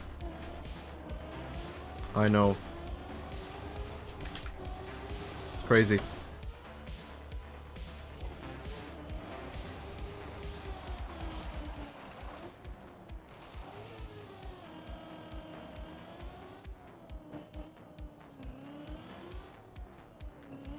It is kind of a different feel already, even though the third place is still not decided.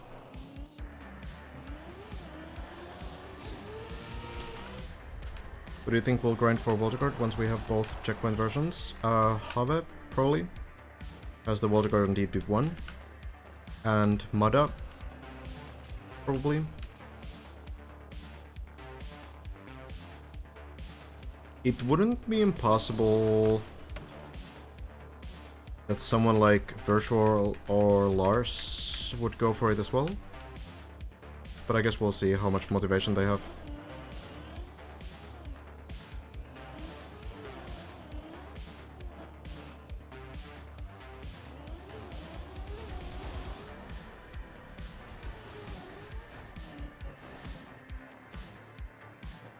Yeah, I think from what I heard, Bren wants to get a clean run.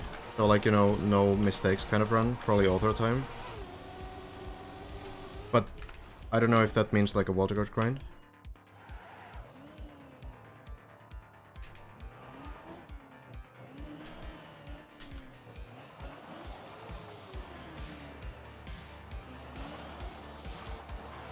Could be that Bren will be able to get the Voltigard for a little bit, but then ultimately I think it's gonna be people like Have and Mada grinding it down.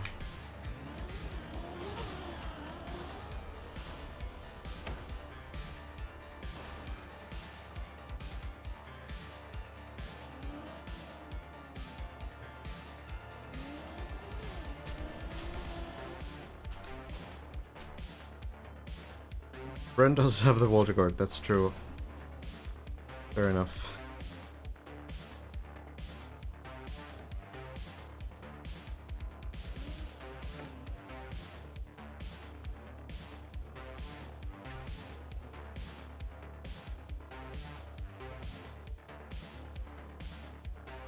Bren probably doesn't want to go for the floor 7 to 8 shortcut, yeah. I mean, who knows, I guess.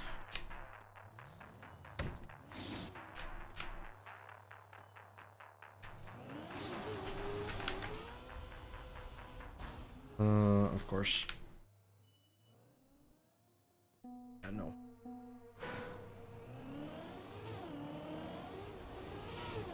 If I recall correct, Mada said he wanted to take back Voltigard on DD1 and do a Voltigard grind in DD2 as well. Okay, okay. Going for the double. And I guess Have wants to do the same, probably? Wouldn't be surprising.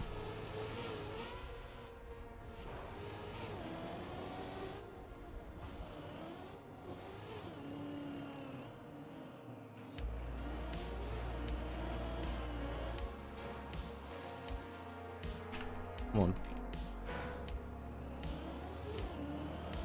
Bren will hold Waterguard for 66 days. I doubt it. I think it's only gonna take like 2 or 3 weeks after all the practice floors and everything is out for someone else to finish with slightly better time. Maybe it's gonna be a little longer. Maybe another month.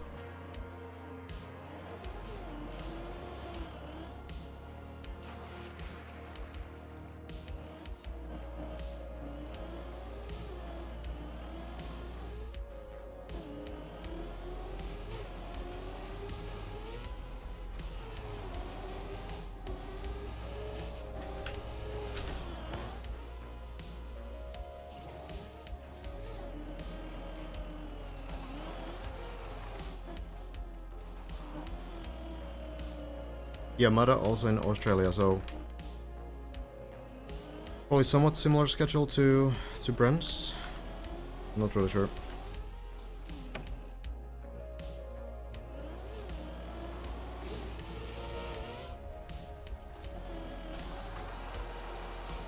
Yeah, if Bren like wants to go directly into hunting for a better time, which I would be a little bit surprised about.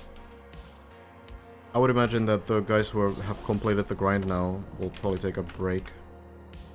What is this so difficult? Okay. Right.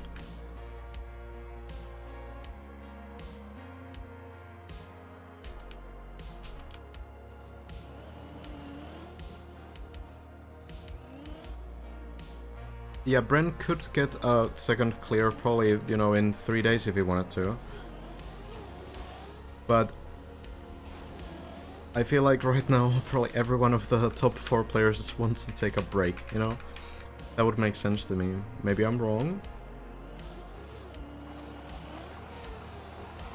But that would be my guess.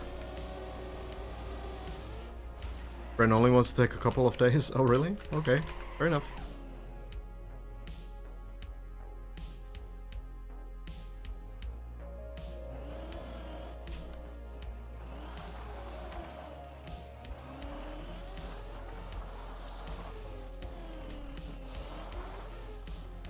Yeah, I mean, maybe he's also waiting for the practice floors and everything to get the consistency up.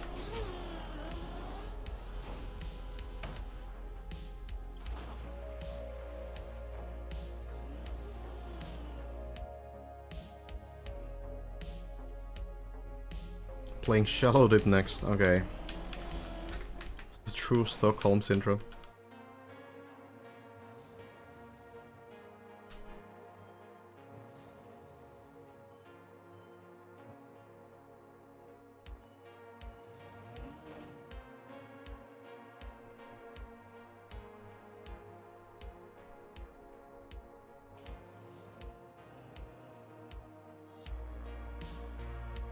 I mean, Shallow Dip is way more chill, and it's a different experience as well, even though it's technically the same map. It's much more about, like, hunting a good time than it is about, like, surviving the run.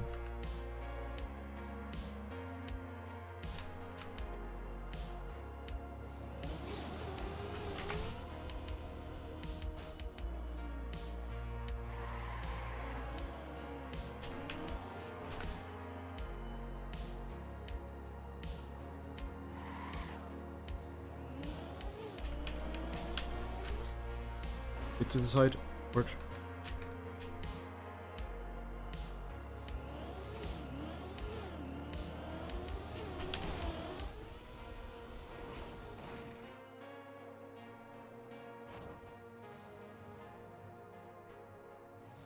Like, editor practice will be so useful for floor 16. It's gonna be a huge, huge game changer. You can try, like, different things and you can be more creative. You don't need to settle for the few things that people have found to be, like, technically working. But you can actually figure out, like, the best strats. And also, I'd imagine, like, many of the mappers will kind of reveal some of the intended strategies, so that's gonna increase consistency as well. A lot of things that will help a lot.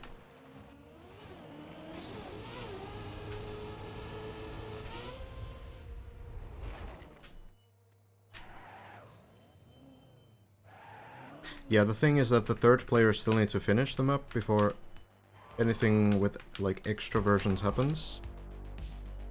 Event is not over yet, so yeah, checkpoint version. There is one which is from floor 0 to 10. It's one checkpoint per floor. So not a full checkpoint version, there's like a small checkpoint version. 2/3 of the map.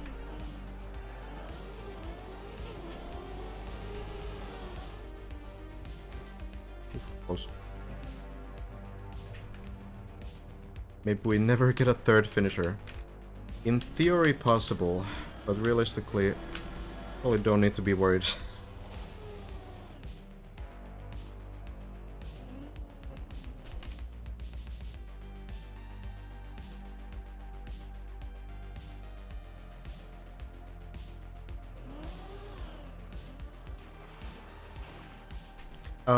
I think Sami is still on floor 12. Got to the second section, last I saw.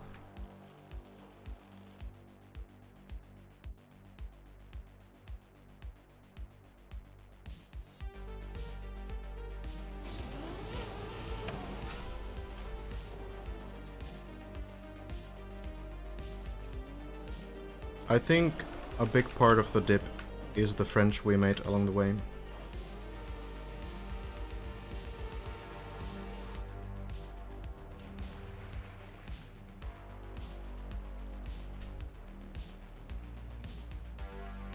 And the plastic enemies, I suppose.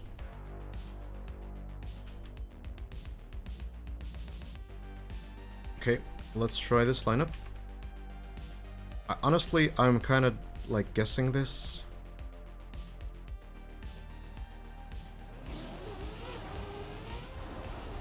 Working.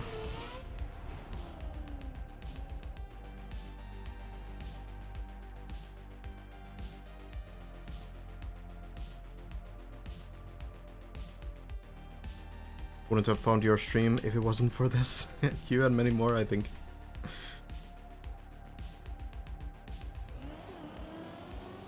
Been a lot of fun.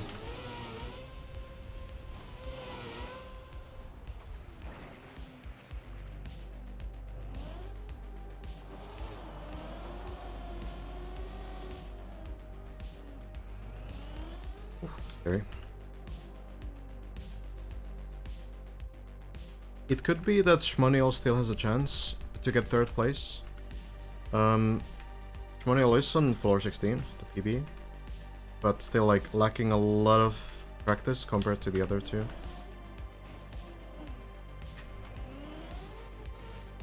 I'm not sure how realistic it would be.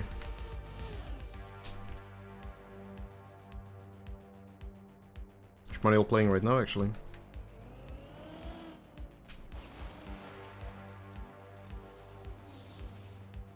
Yeah, I mean, there's always the one player who needs to be fourth place, right? It's brutal, but that's what it's gonna be.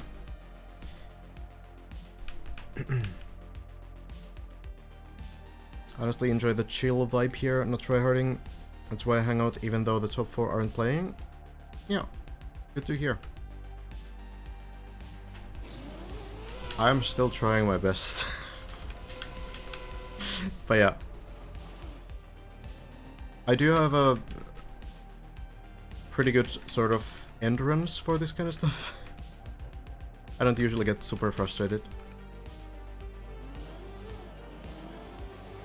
I would. If I wanted to play this kind of a map like for the win or something, even if I had the skill level, I would definitely have more frustration. Because anytime you place like a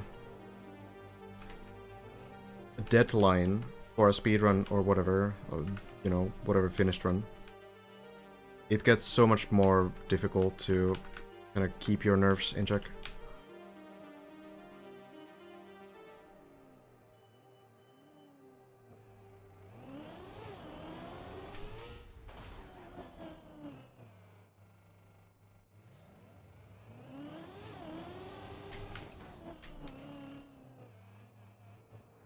Would this be easier if I don't get the second gear?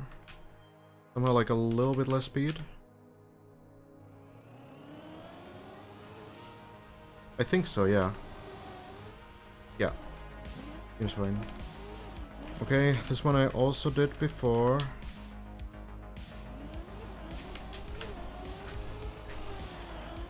Oh, maybe it's gonna be close. Oof, barely. I'm actually 2 out of 3 on this jump. I'm kind of surprised.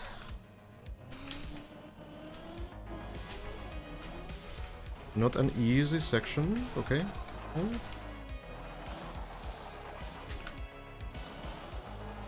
I only failed it one time. Well then, this is PB. See if I can get the jump right this time.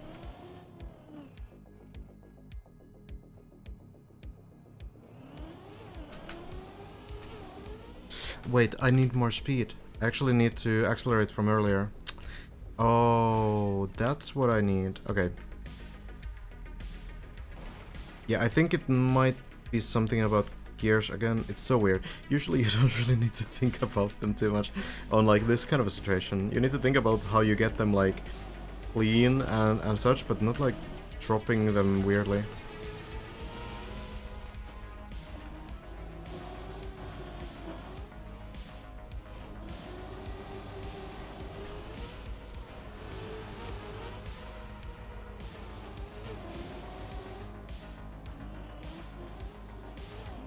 Money all stuck on my floor. Floor 4.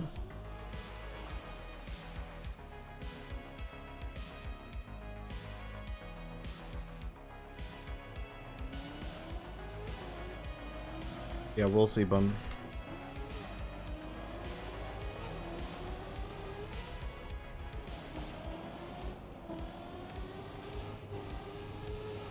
Yeah, honestly, it's huge for Bren to win both deep dips. This one probably even more prestigious, like definitely more prestigious.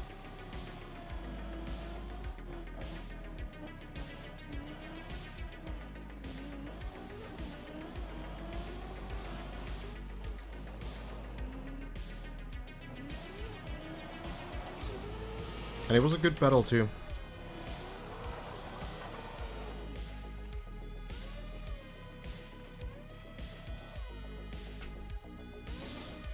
They really had a good fight, especially with Elcon at the end. Like, not just the fact that they were only a couple hours apart from finishing, but also the fact that Elcon cleared floor 16 super early, all the way to the water guard. So tied Bren's water guard before Hazard and Lars even got there. So Elcon did like a huge comeback as well, and Bren was kind of worried that Elcon would also finish before he got the chance, and it was a justified fear as we saw from the difference in the finish times. Yeah, Elcon, huge comeback. Was the last of the 4 to leave floor 15. Second to finish the map.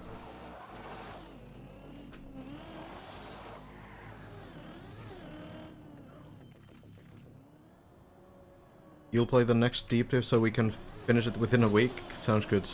Sounds good, bum. Looking forward to it. Do you think Elcon was less stressed after Bren finished? Well, there's a couple of things to it. I think you're still going to be pretty stressed, but you have at least the information, how much speed you need for the final section and everything. So, like, knowing how Bren did everything at the end definitely helps, I think, nerves. You don't need to, like, rely on intuition alone. But I mean, Elcon did have like really good runs regardless. Really good consistency overall to floor 16. Oh, this is terrible. Right into the beam. The shape of this, this platform is not great.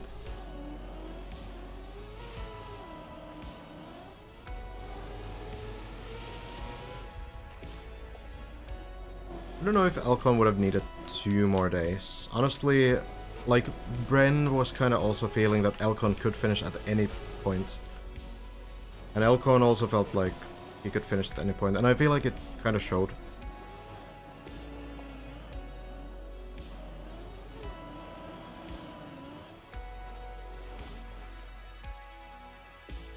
Like, the thing is that, you know, we could say the same about the other players, but they haven't finished yet, right? Sure, they, you know, have had the chance. Like, it could have happened. You move the car a little bit to the left on one landing, a little bit to the right on another, a little bit more speed on one section, a little bit less on one, and suddenly it lands. So it's a lot of small things that need to happen. So I don't really feel like it's so difficult to estimate anything like this. I feel like all of them have been ready to finish the map for a while now. Just they just need to get the run. Don't think any of them like lack any experience or practice or whatever. Yeah, no one failed the last jump so far. Brennan was pretty close.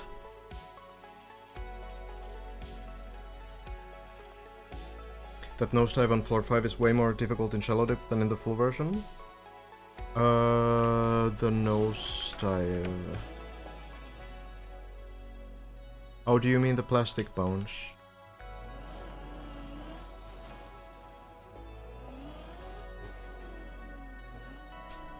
I mean, it's more or less the same, you just go for the nose bounce, so you just press forward it.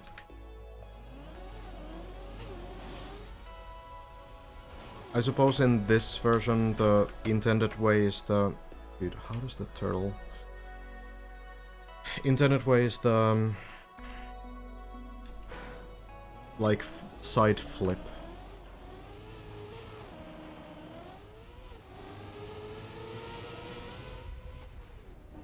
You hit the roof.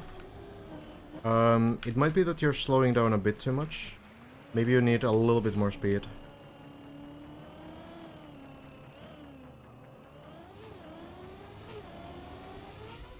No third finisher yet.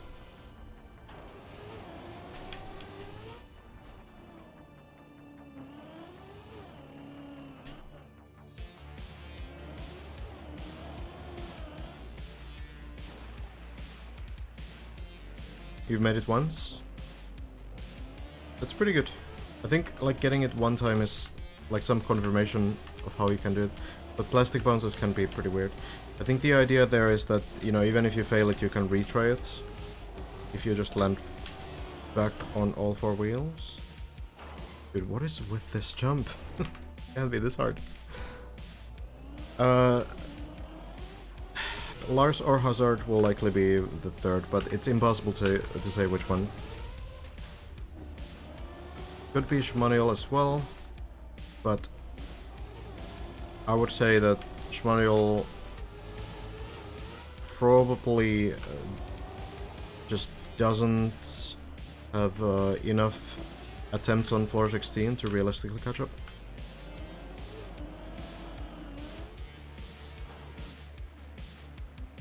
You don't need perfect speed for the final jump, yeah. Not necessarily easy, like you need to push it a little bit, for sure. I feel like Bren actually took it very quickly, which was almost a mistake. It wasn't far from lacking the speed.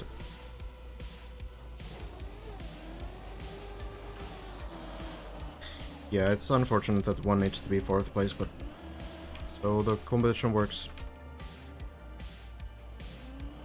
You're planning to ever try to finish the map yourself? The checkpoint version when it comes out. The full version...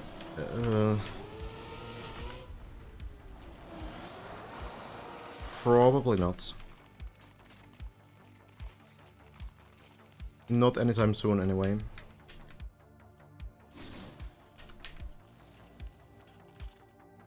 But the checkpoint version sounds very finishable.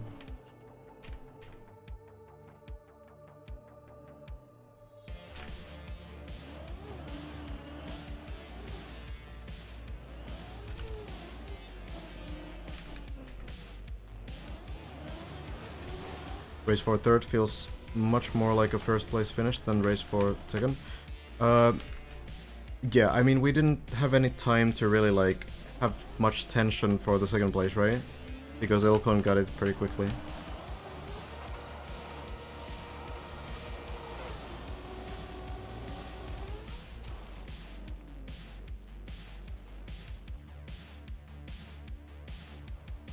The race for first was actually... That was pretty intense though. Could have been anyone. How many hours do you think... Oh, oops.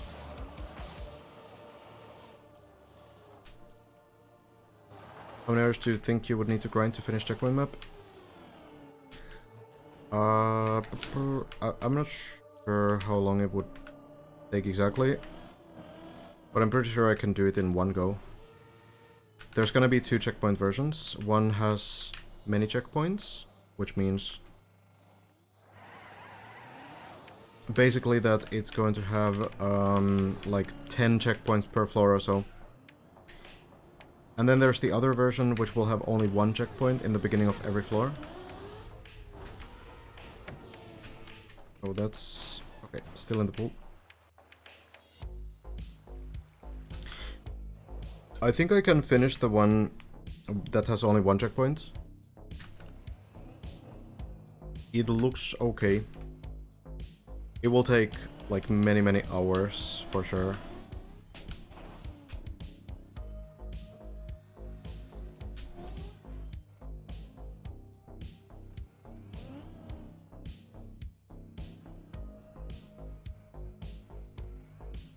Even the many checkpoint version will be very difficult, depending a bit on like your experience and skill set, but you still need to do like all the tricks, right? On like floor 16 and everything.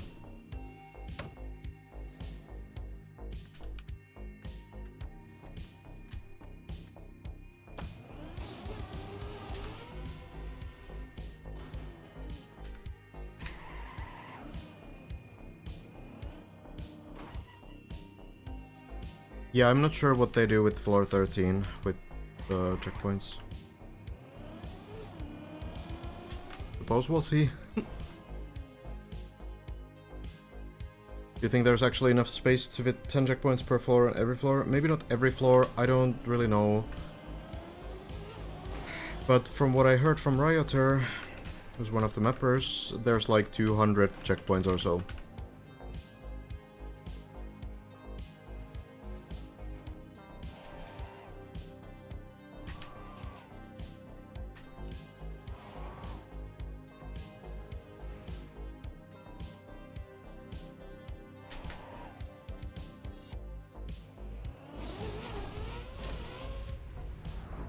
Gonna miss. Oh, too close.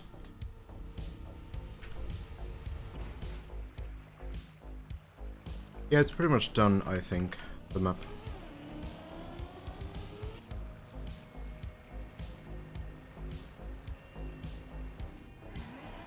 Even if there was a checkpoint after every jump and feature, I would still never finish, you think so?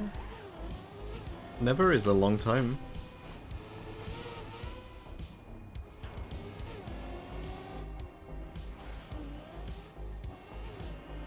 Definitely difficult to do like the dirt wall ride stuff though on floor 16.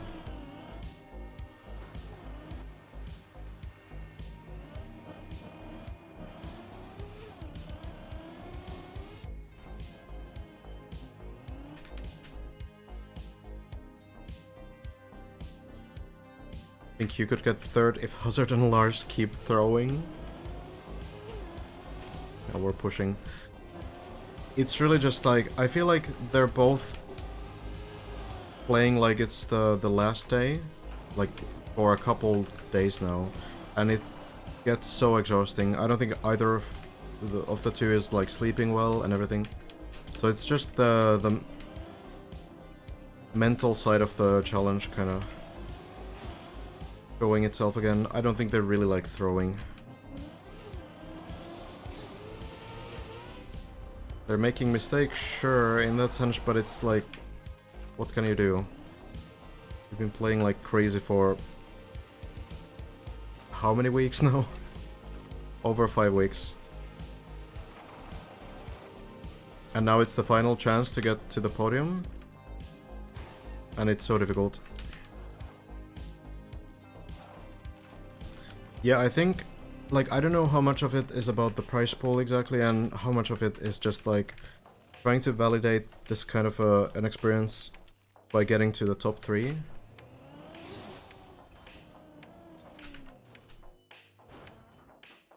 Hard to say, it's probably very personal. Oh, oops.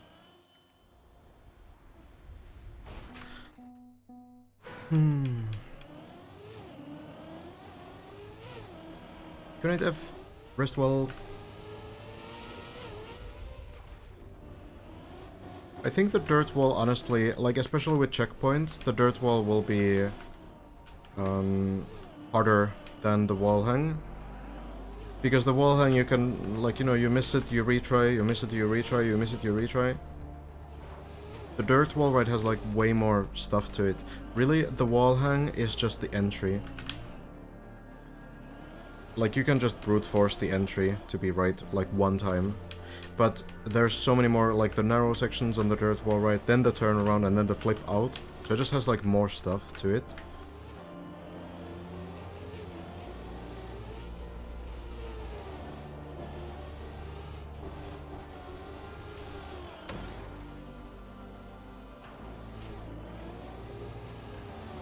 No, yeah, I think that for Deep Dip 3, I think players will be much more prepared for, like, a longer grind. I mean, it really depends how they want to design Deep Dip 3, I suppose.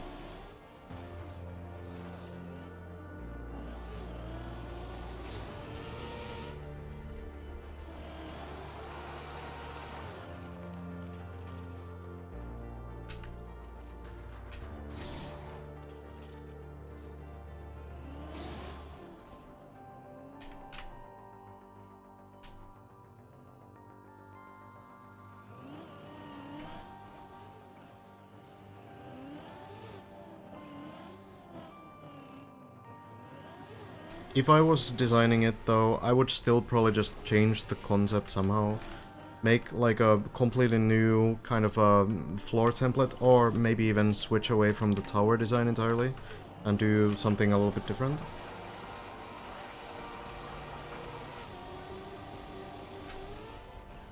New kinds of sections. All plastic tower. Wow. What an idea. Don't let the mappers hear you. The descent idea would be cool, but, like, how are you gonna block shortcuts? It's so difficult.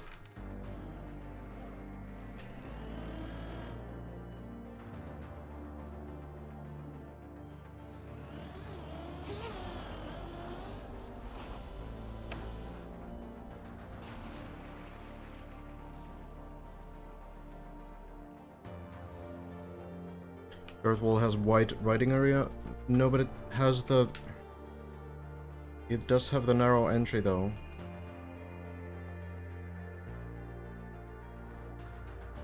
This is not very wide.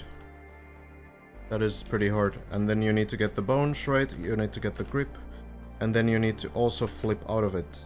The wall hang is literally just the entry.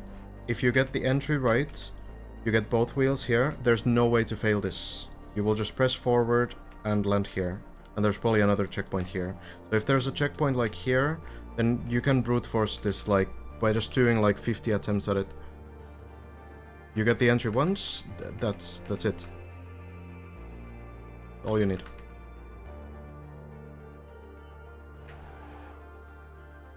However, you can't stop between any jumps. That would be interesting. You could probably make like a closed room, like only make it possible to descend at a very specific spot. But then you face another issue, which is that you don't have sunlight, for example. So you need to... From a mapper perspective, you need to solve that issue somehow as well. Very tricky. Speaking as someone who's currently trying to solve that issue on a map. That does have a descending structure, actually.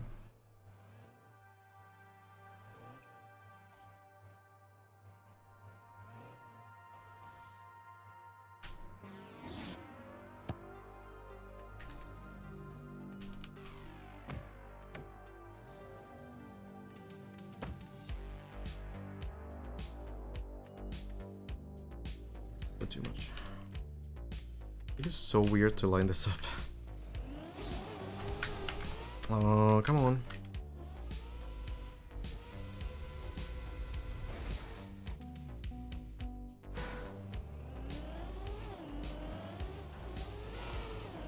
No magnets in Deep Deep 2. I think there were magnets in Deep Deep 1. Any reason? Yeah, there's some shortcut issues. You can kind of fly out of magnets. And it's a little bit dangerous. So I'm guessing that that's the main reason. No reactors for the same reason, and no bumpers for the same reason as well.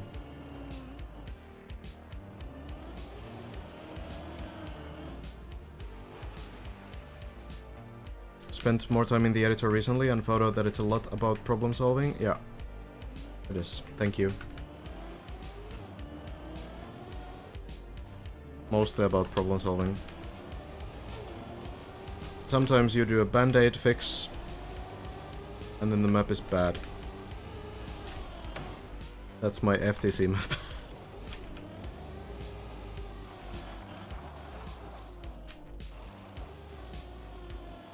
And sometimes you try your hardest, you spend like 10 hours fixing one checkpoint, and it still ends up being bad. That's the tough part.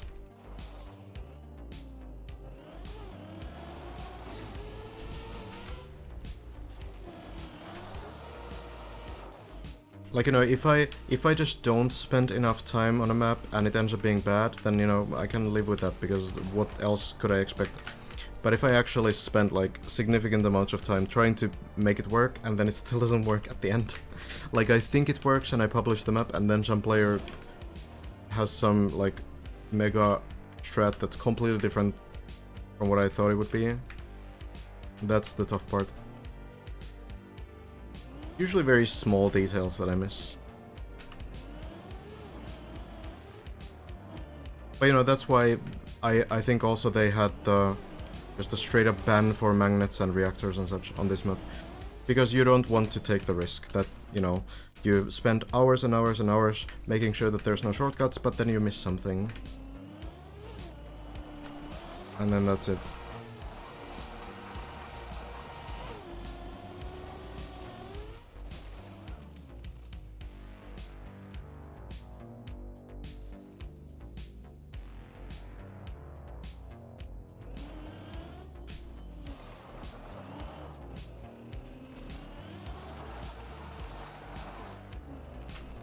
I still forgot the badge for Nico. Okay, I need to do it right now, otherwise I'll literally never remember. As he guessed the quote earlier.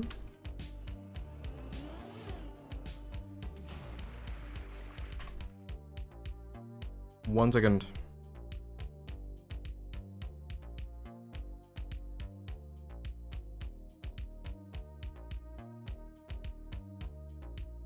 Not scam, come on. Forgot. Okay.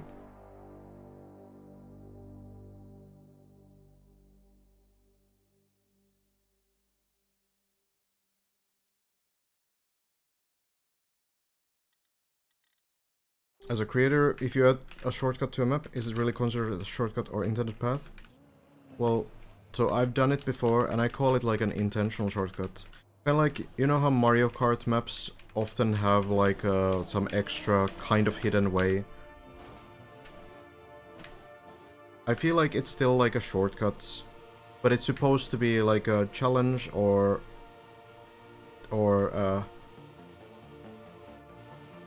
at the very least something a little bit hidden. Dude, how hard is that save to do? Okay. Yeah, I call them intended shortcuts.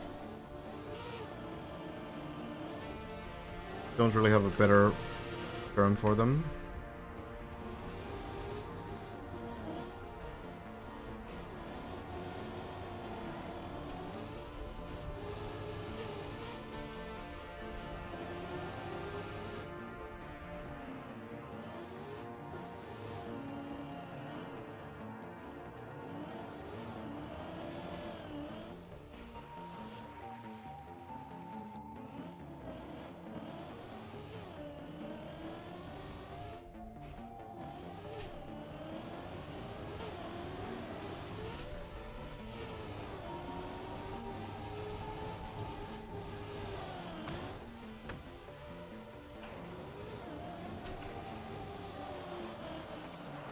Okay.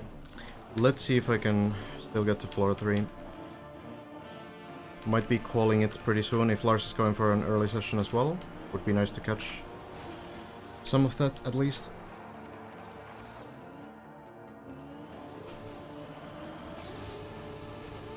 Oh.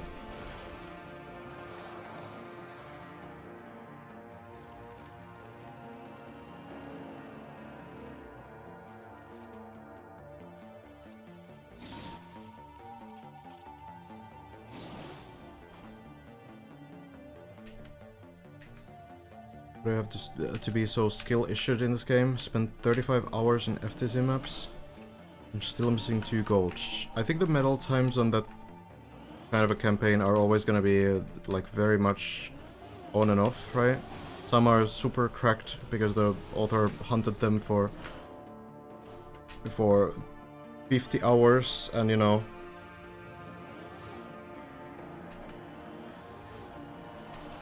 some are done in like 3 tries. But kind of depends.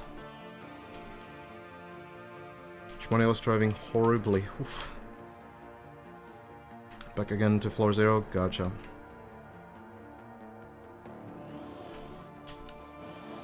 Hello, Slobe. Am I supposed to drift through the palm trees on your campaign 11 map?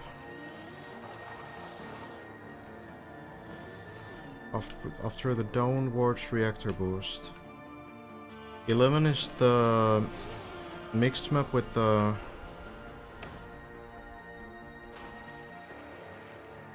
upside down ending, right? Yeah. Shouldn't be any palm trees on the roads.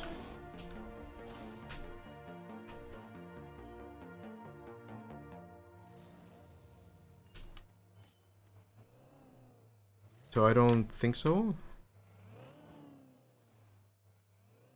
You can watch replays by clicking them on the leaderboard. So the Walter card, if you want to watch it, I think it's... is it by Nico actually? No, I think Nico is second. It's probably by Erzel.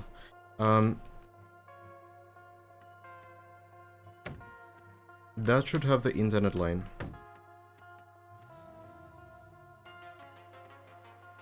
I did not watch anything else than the Team Div 2 in the last month, bum.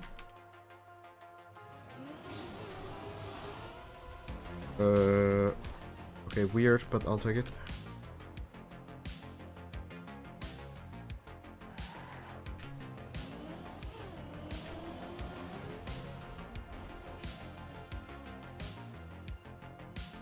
Was your off-stream Trackmania thing? Which one of them?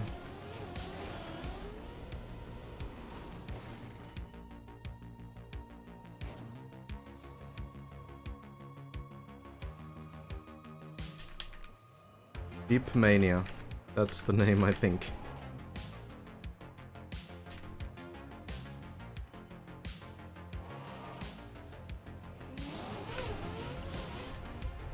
Dude, I'm missing the line so much.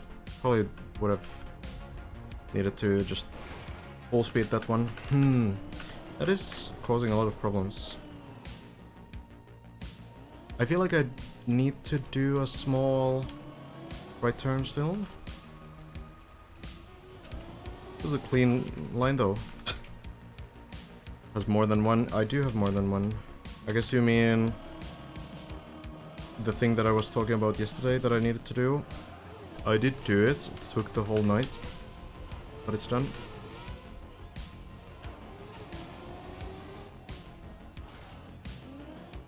But then I have some, you know, things like core, for example.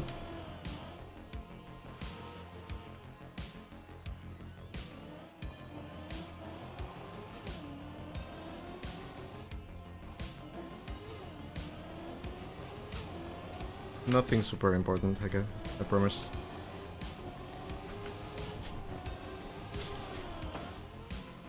I'm mostly looking to do as much stuff on stream right now, honestly. I don't really like doing things off stream Because it's more boring for one.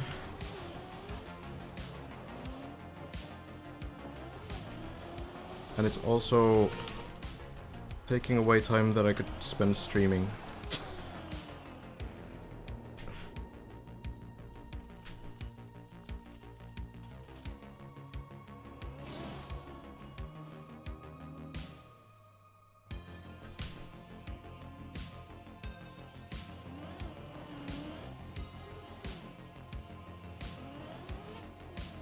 Core will take some time still.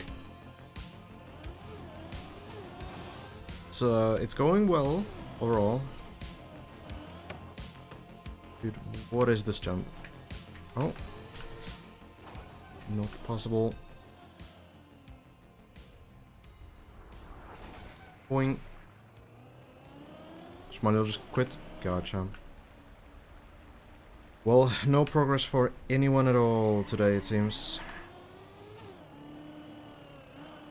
Suppose that's what it's gonna be for tonight. I'll try one more time as well.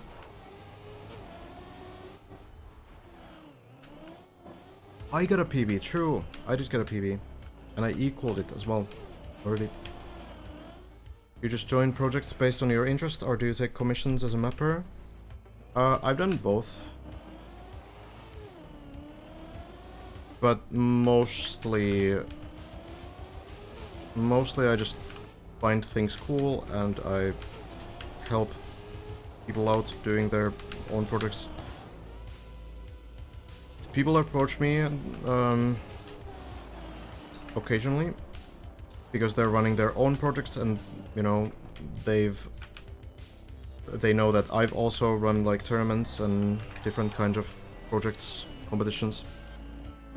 And if I find it interesting, I help them out as much as I can.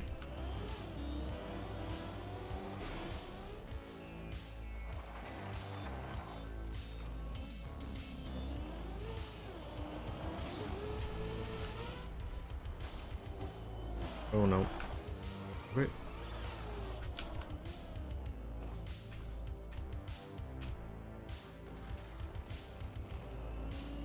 I'm not a programmer, no.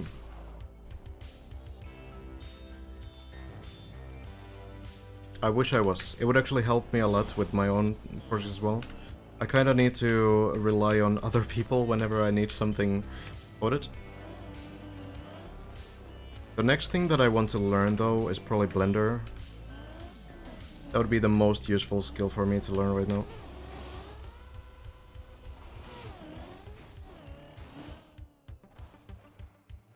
I'm going to do a sequel to my mega project from 2 years ago, Cannonball Run, and I'm looking for mappers for it.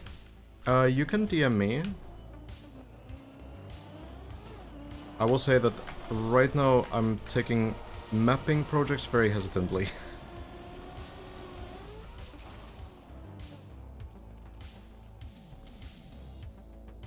But, yeah, reach out and I can check in and see what it is. The problem with mapping is that it takes so much longer than like consulting or testing or whatever. Depending a little bit on what kind of map you're building.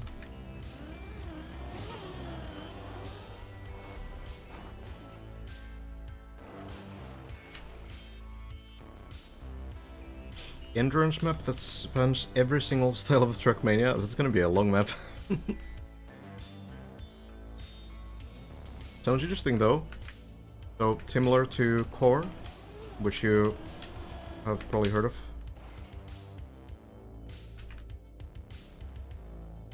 Not really every style, but it's like 10 different styles.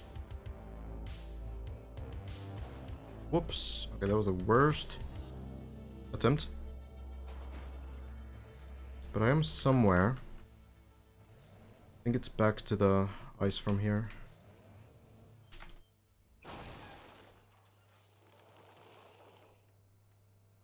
Are we going to see first good Blender map? What do you mean first good Blender map? You want me to do something better than like HTMH? Or Okla? Or Ellipse? Or Florentius?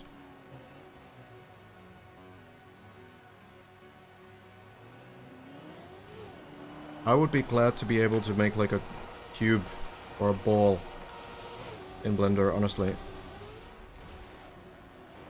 But I've never even tried the program, so who knows?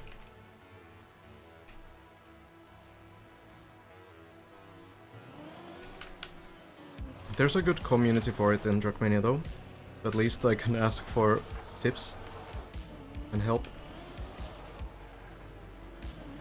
Bum is also really good on Blender.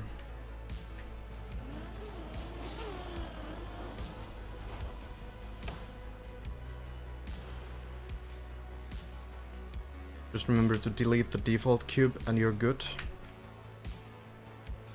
Gotcha.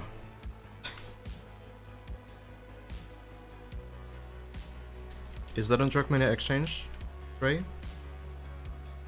Don't use Blender to remove dirt borders. Did you know that we already did it on 4? On one specific turn? Oh.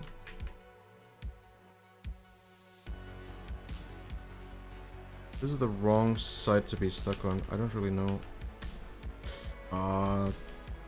Stuff. I'll just restart. Not worth. I'll show you.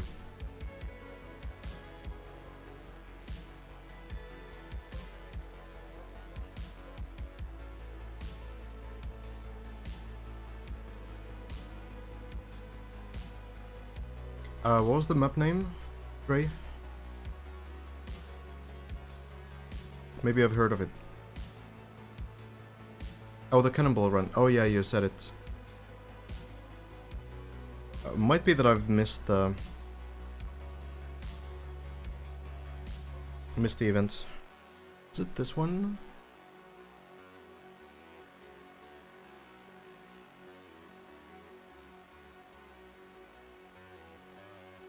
There's a reason why we removed the one border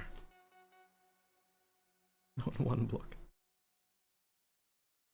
The reason is that it was possible to crash it and you would actually make the next part much easier for yourself. Which sounds weird, but it's like an intentional shortcut, one that we were talking about. Like here, on this block. You don't see it fully, but it's like a lowered border, which means that you can like fly off of this block. So it's just, basically the possible to crash it is removed. Oh, you even remembered that? Well, why am I showing it then?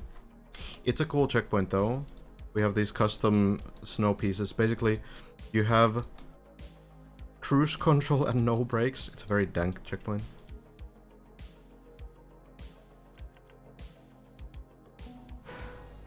Cool though.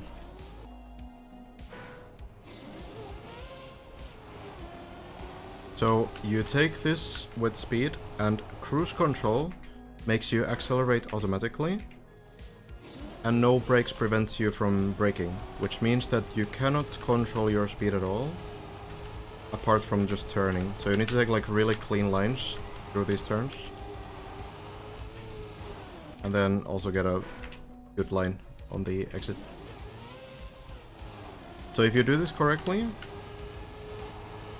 you can gain about 1.5 seconds or so. It's actually like very tricky to do clean. Take some practice.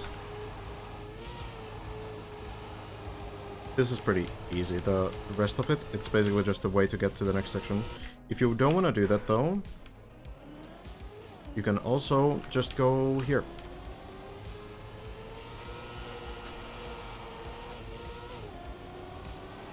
Works just fine.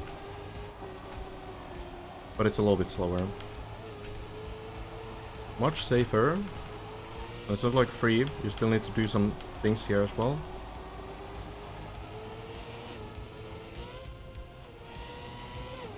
But yeah, very slightly slower.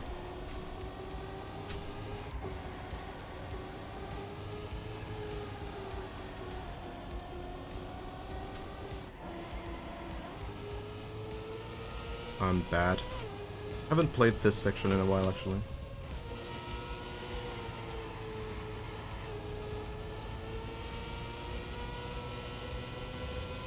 And then we have a cutscene at the end. There's like a storyline, there's a cutscene. But it's a very temporary cutscene right now. At this point the map finishes automatically. There's so much going on here. Eventually, like now it's not gonna finish because I'm missing about 200 checkpoints on this run. But eventually you will reach the finish line and the map ends. And there's so much stuff that prevents you from affecting your time at all. Somewhere here. Yeah, this is about when the map is supposed to finish. What is this locked camera? Can you personalize cars in order to add sponsors? You can. Sure you can.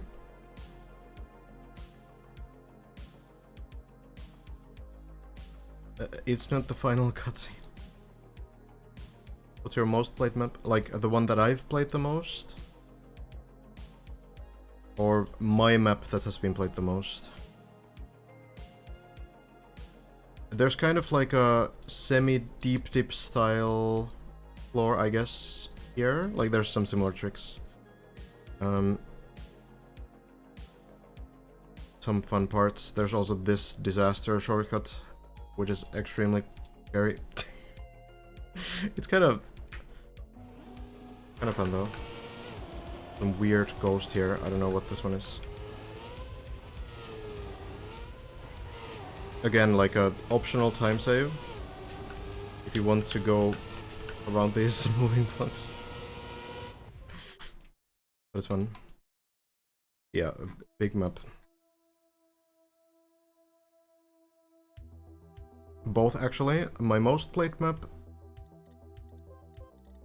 that I've created, that has to be like most in terms of like the play count, maybe my track of the day from like 3 years ago.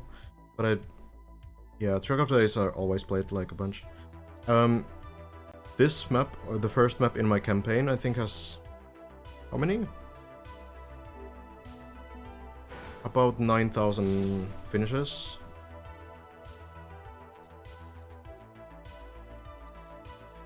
And then there's Threat of Ariadne, which is an endurance map that has, I don't know how many thousands.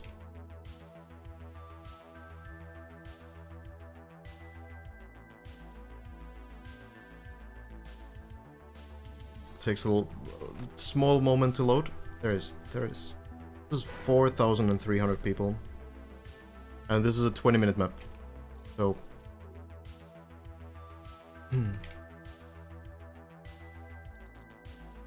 out of the ones that I've played the most, I'm not really sure, actually. That would probably be one of my maps as well. Like, I've honestly played way more of my own maps than I've played someone else's maps.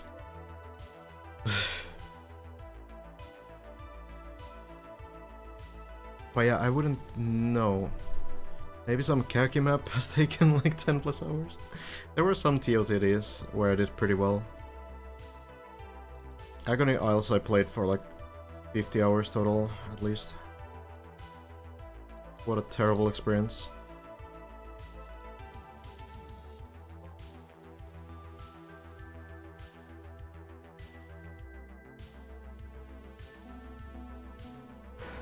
$100 people finished this map as well? Why?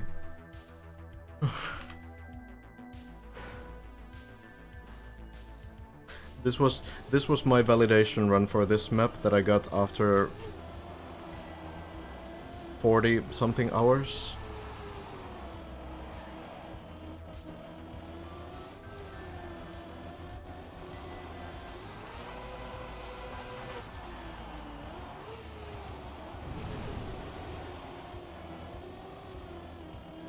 It is a pretty miserable map. It's not really meant to be playable. It's kind of hyper technical.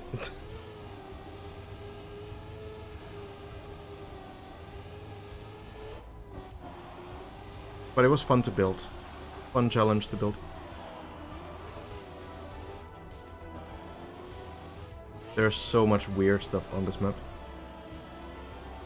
It looks okay, but then you get to actually playing it, and everything kind of sucks. Only 2 players with 80? Yeah. Only 2 players. And I'm honestly surprised that it's even 2. You can actually get like a sub 150 on this map if you really want to grind it.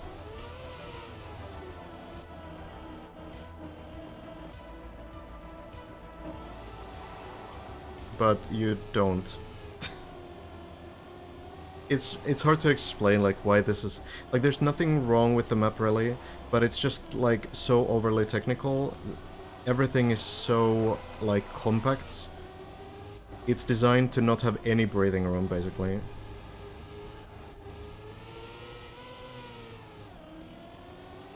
The author medal isn't even clean because I couldn't get a clean run in like less than 50 hours, so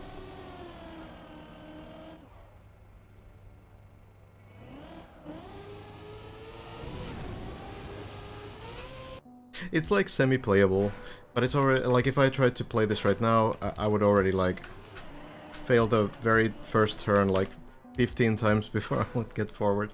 So it's pretty brutal.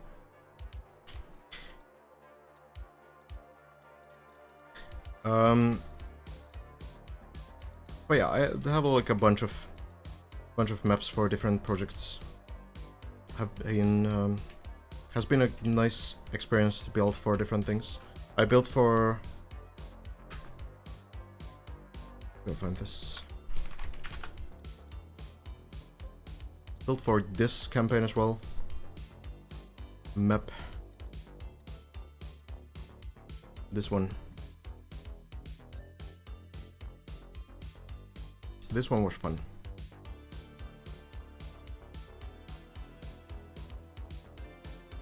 Original Cannonball run took close to 8 months. 12 mappers were involved with it. Okay. Sounds interesting. Dude, it's loud.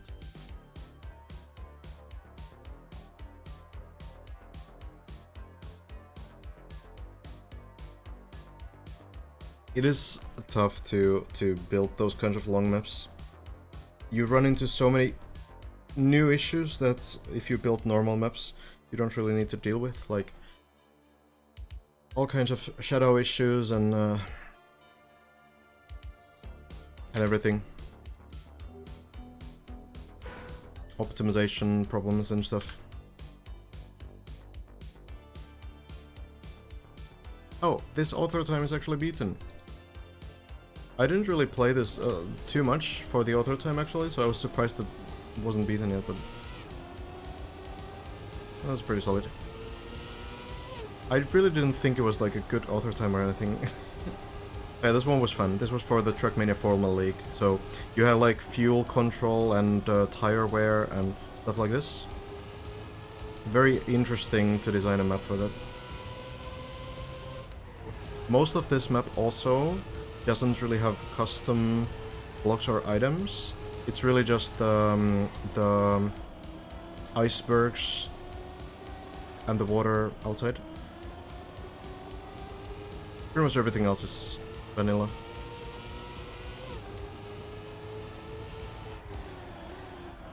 But yeah, it's a very different kind of a map.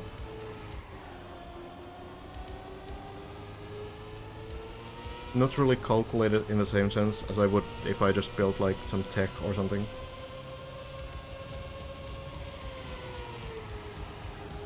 No idea what the server situation is with Nadio.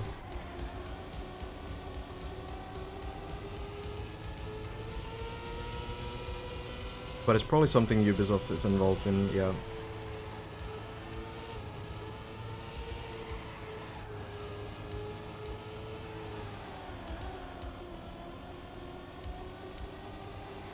But yeah, this was also like a pretty big mapping project. Close to 100 hours, I think, as well.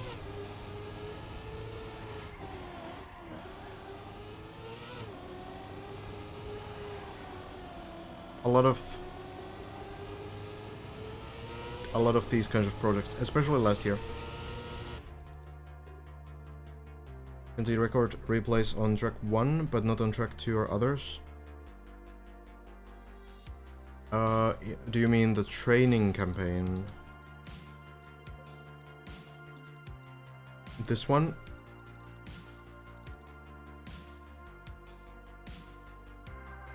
Does Bren not play these maps? I feel like I read names like Elcon, Scrappy Virtual, etc. quite often in leaderboards. I think Bren usually plays like either RPG maps or plays some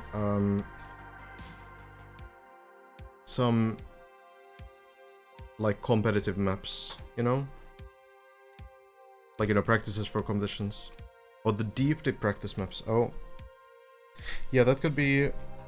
Maybe you need to enable the setting. It's a useful setting. Always display water guards.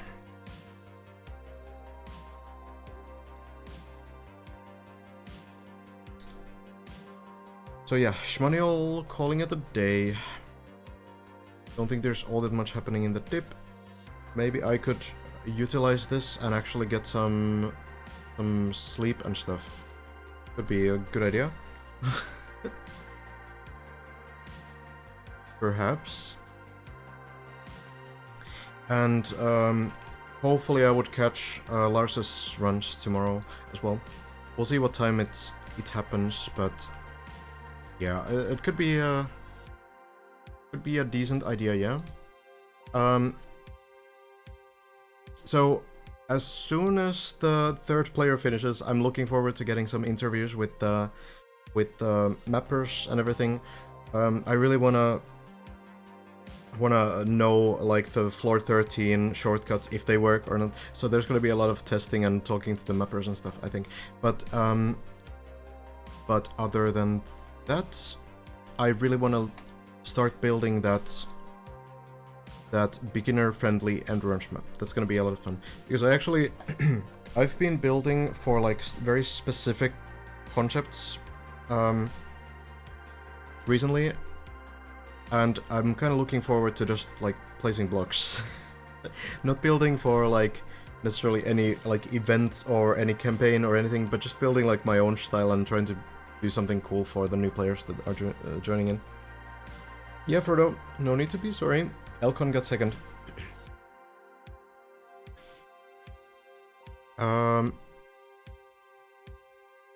Is Sami still playing? Could be Hazard next, but I guess it's gonna be